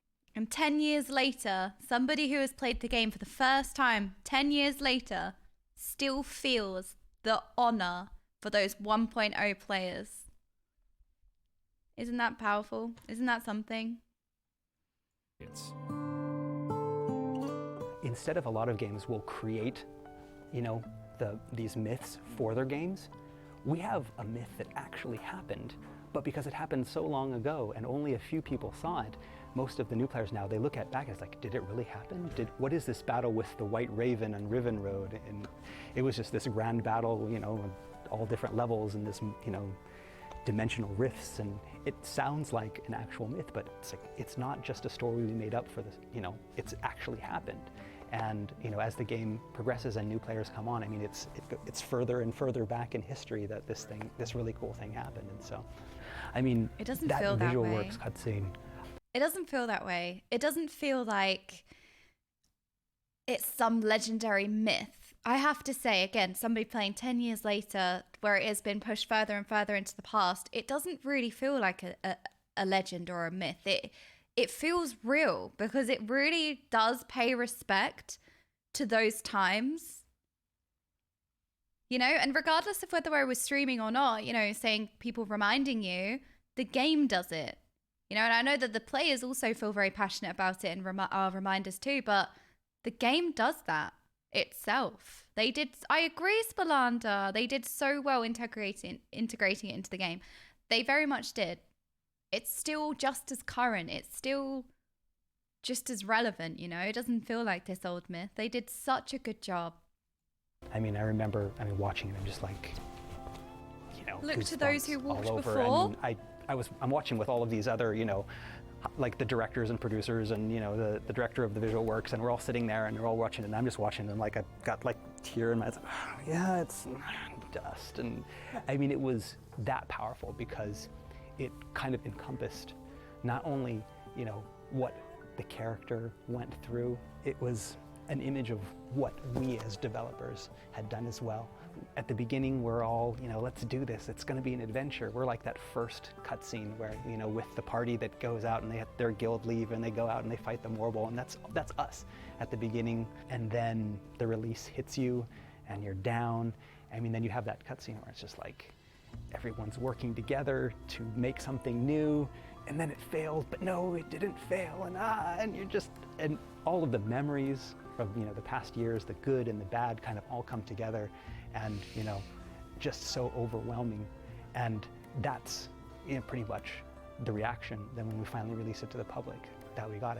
So many people, I just remember the forums, checking out the forums that day. People were just like, I've been in tears all day, I've watched it 10 times, and to see that, that everyone felt the same way. It wasn't just the development team, it's that you have this hardcore group of very, very loyal fans that they believed in the game, we believed in the game, we stuck together, we were able to build this new thing that's not just for us, but it's opening up the doors for a whole new audience. But remember, we were there first. We're the ones that that stood by it, and we're the ones that did this. And they have the pride in that. Those players, those warriors of light that were the before Meteor guys. Yoshida-san in interviews will always talk about those people that supported us, and we couldn't have done it. It sounds so cliche. Oh, we couldn't have done it without your support. Literally, we could not have done it. Literally, we could not have done it. If there was, those people hadn't remained, we just would like, no, let's forget it. We're not going to do it. We wouldn't have put as much effort in. It would have just been, okay, yeah, whatever, that's just free to play, Back when, 1.0 came out, and could you have imagined that 3-4 years later, you'd be in a fan event with thousands of people in Germany? No, I don't really imagine that. One day, we were, always saying one day we want to run a big fun event. We were, actually dreaming to have a huge fun festival in the future at that time. But actually, we made it. So that was really great. Some dreams come true. Yes. And then 10 years later.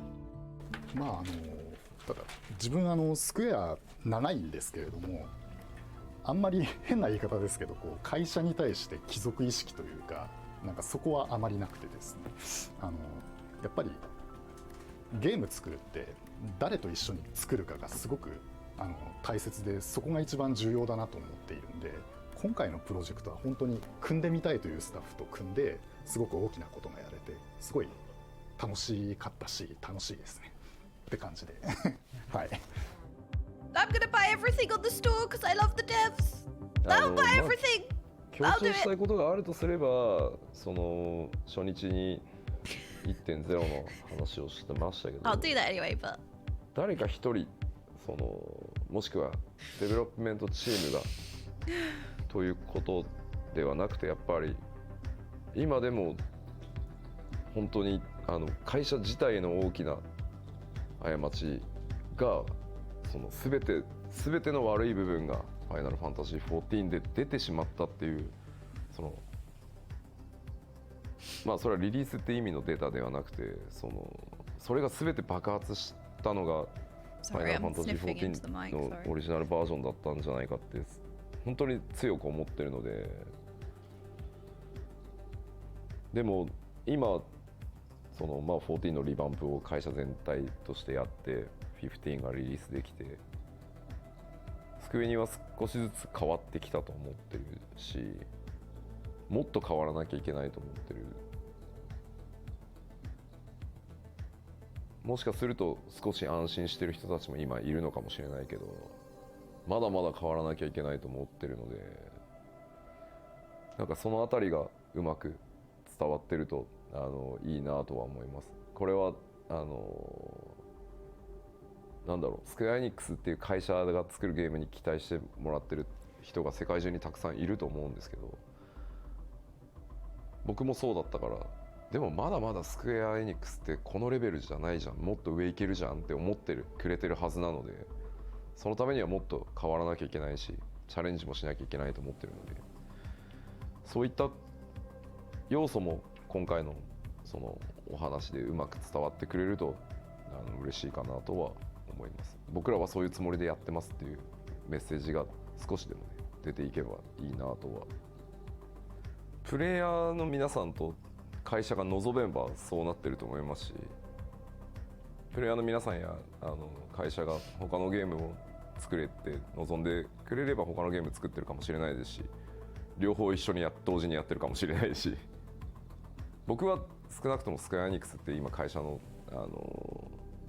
スタッフで自分の会社なわけではないので、やっぱプレイヤーの皆さん、ファンの皆さんがスクエアエニックスに何を期待するのかっていうのを会社がどう考えるかだと僕は思ってるんで、まあ、もちろん自分で作ってみたいゲームがないわけじゃもちろんないですけど、まあ、好きなものを作りたいならね、会社辞めて自分で会社作って作ればって思っちゃうんで、まあ望まれる限りは。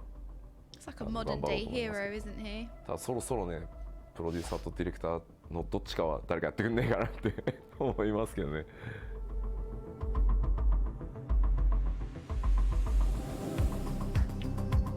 The tale of the death and rebirth of Final Fantasy XIV Online is a cautionary tale in corporate hubris. It's a story about the power of humility, respect, and unity. A fun story for those of us who knew nothing about it. Cherished times for those who were fortunate enough to be there when it all happened. And a wonderful reminder of something we come across so often in life. The idea that reality can often be even more amazing than the fantasy.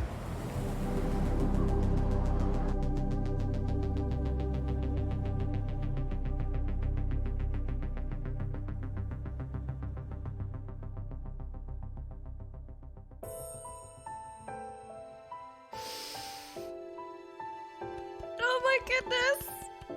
Thank you!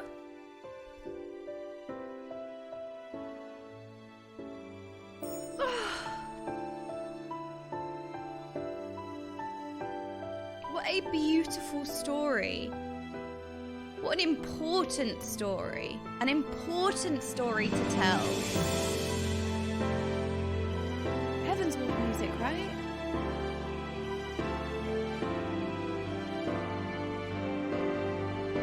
Right, that's it. I'm gonna go buy everything on the store. 5 times. I'm gonna buy every single mount. I'm gonna buy every single clothing set. I'm gonna buy all the emotes. I'm gonna buy everything.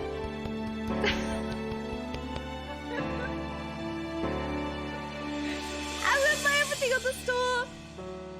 5 times over. I'm gonna make 5 characters. I'm gonna buy 5 times everything on the store.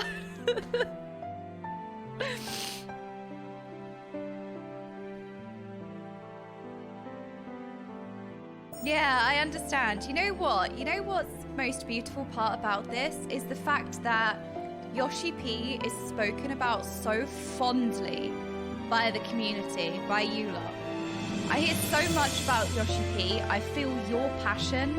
I feel your love, your respect so strongly throughout the community. And you kind of see why for yourself. Not so tie it back to the Warriors of Darkness again, but it's kind of like that moment of powerful understanding, you know, where you see for yourself what led up to that moment, how it happened, how we got there. It was just beautiful. And he still does all the live letters, right? You know, it's been 10 years of watching this documentary, like 10 years after, you know, the Realm Reborn 2.0 came out. And to see this success of the game is just wonderful. And to have participated in Final Fantasy's Race to World First and cast for Final Fantasy's Race to World First and see how much the community is doing as well, because, you know, the Race to World First is a community-driven event, right? The broadcast that Frosty puts on, Mog Talks, it's a community event. And just to see that in modern times is kind of like, it's just really powerful.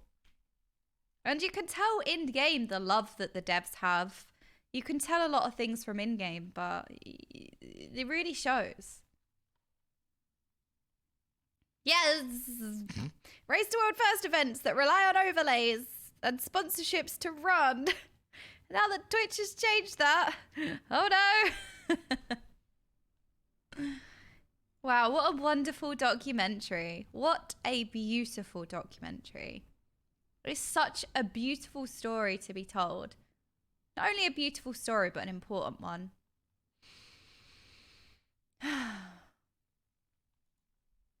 I'd also like it made known that I could not see OBS that whole time. Okay? So I had to read your emotes like a mobile user. And you have some ridiculous sounding emotes, I'm just saying. You can see why Yoshi P said that he doesn't want to be thought of as a director or a producer or anything else by the players. He wants to be seen as a comrade in arms. Well, yeah, I mean... Wait, what's happening? Oh! Chris! Oh no! Oh no! Ah! Toss! Toss! Toss! Excuse me! This is definitely against toss. Wait! That doesn't fix it! No, wait! Hang on! That didn't fix it. That made it worse. I was trying to cover it up! I was trying to cover it up!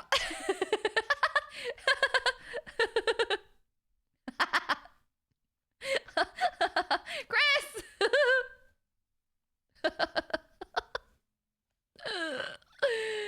Oh no! 1.0 died for this. Have you seen the video about Yoshi P talking about Soken's... Oh? I mean, I haven't seen anything like that, no.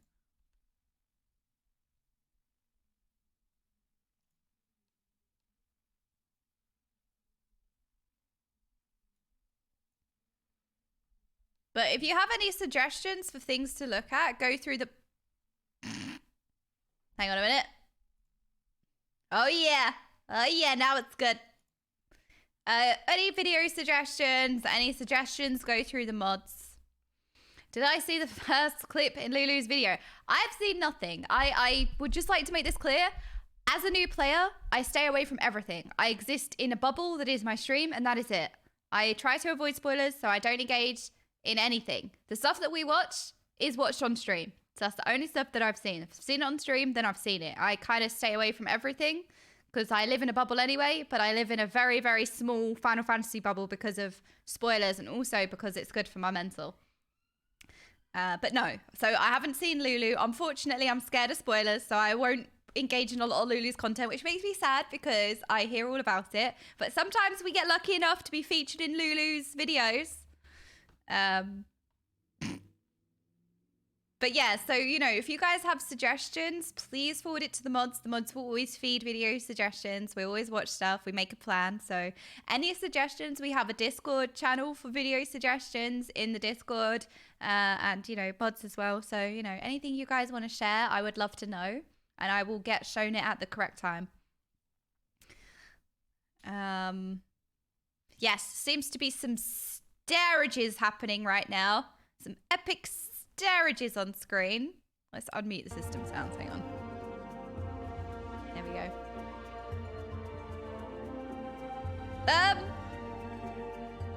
The list is already gigantic. Video suggestions on Discord, yes.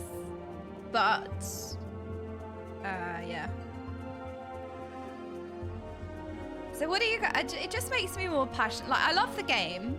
The thing is like, I love the game and I feel very passionate about the game already and I've barely played it compared to everyone. You know, I'm starting Stormblood, I'm very early in, I'm still like kind of a new sprout. I feel very, very passionate about the game and I feel I have such a love for the game. And it's like even more so when you look at what the devs went through. This whole story, it's just beautiful, it really is.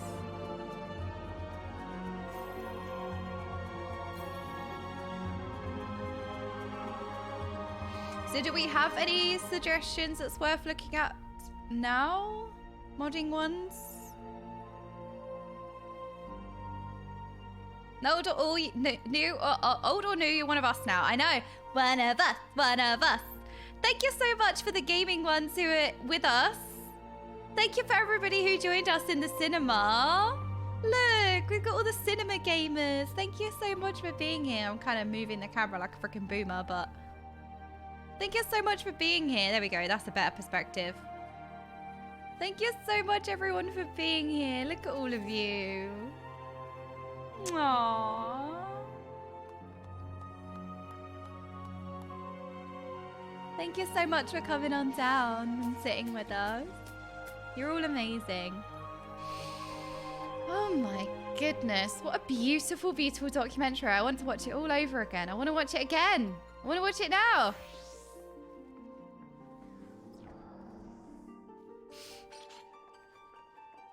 want to watch it now.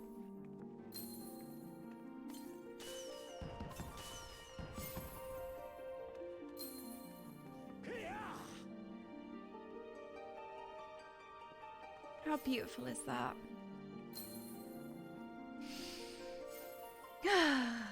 I'm so emotional. I'm gonna go cry myself to sleep.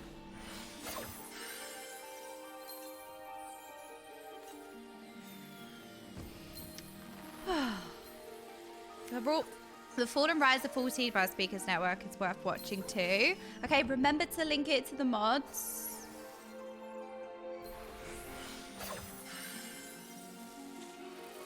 I haven't been linked anything, so I'm guessing that there's nothing else to watch right now.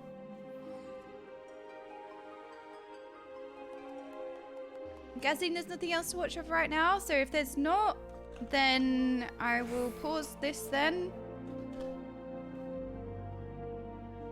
So I guess there's nothing worth watching now, because I haven't got anything yet, so no messages yet, so I guess we can pause that.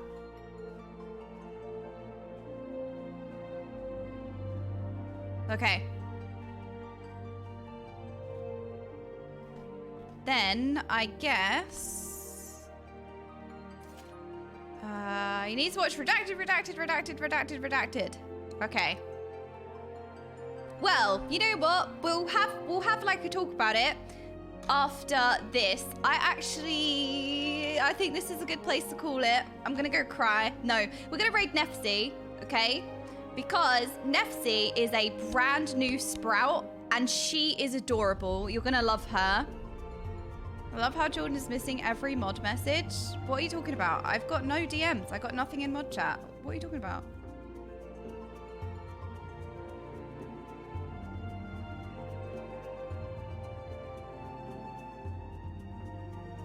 What? Well, okay, anyway, because this is getting too much, but thank you so much for watching the documentary with me. Thank you so, so much for linking it to me and telling me about it. It's been wonderful. It's been on my list to watch for such a long time. I'm glad we finally got around to it. We finally watched it, and what a wonderful thing it was. Okay, so yeah, we're gonna raid out.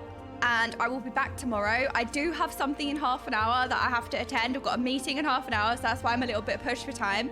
But we will look at, we'll have a look a bit more at like video suggestions. So make sure you suggest anything relevant, and we can watch it tomorrow, maybe at some points tomorrow. But thank you so much for the really, really awesome day. Again, another brilliant stream. I really, really appreciate all of you. Thank you very much. Thank you for everyone who subbed as well. I apologize. It was in the middle of the documentary. The Dark Man, Aston Rennie, Tigralia, Roll the Derby. Oh, no, sorry. We've got Yasha, Castrelby. Oh, no! We've got already.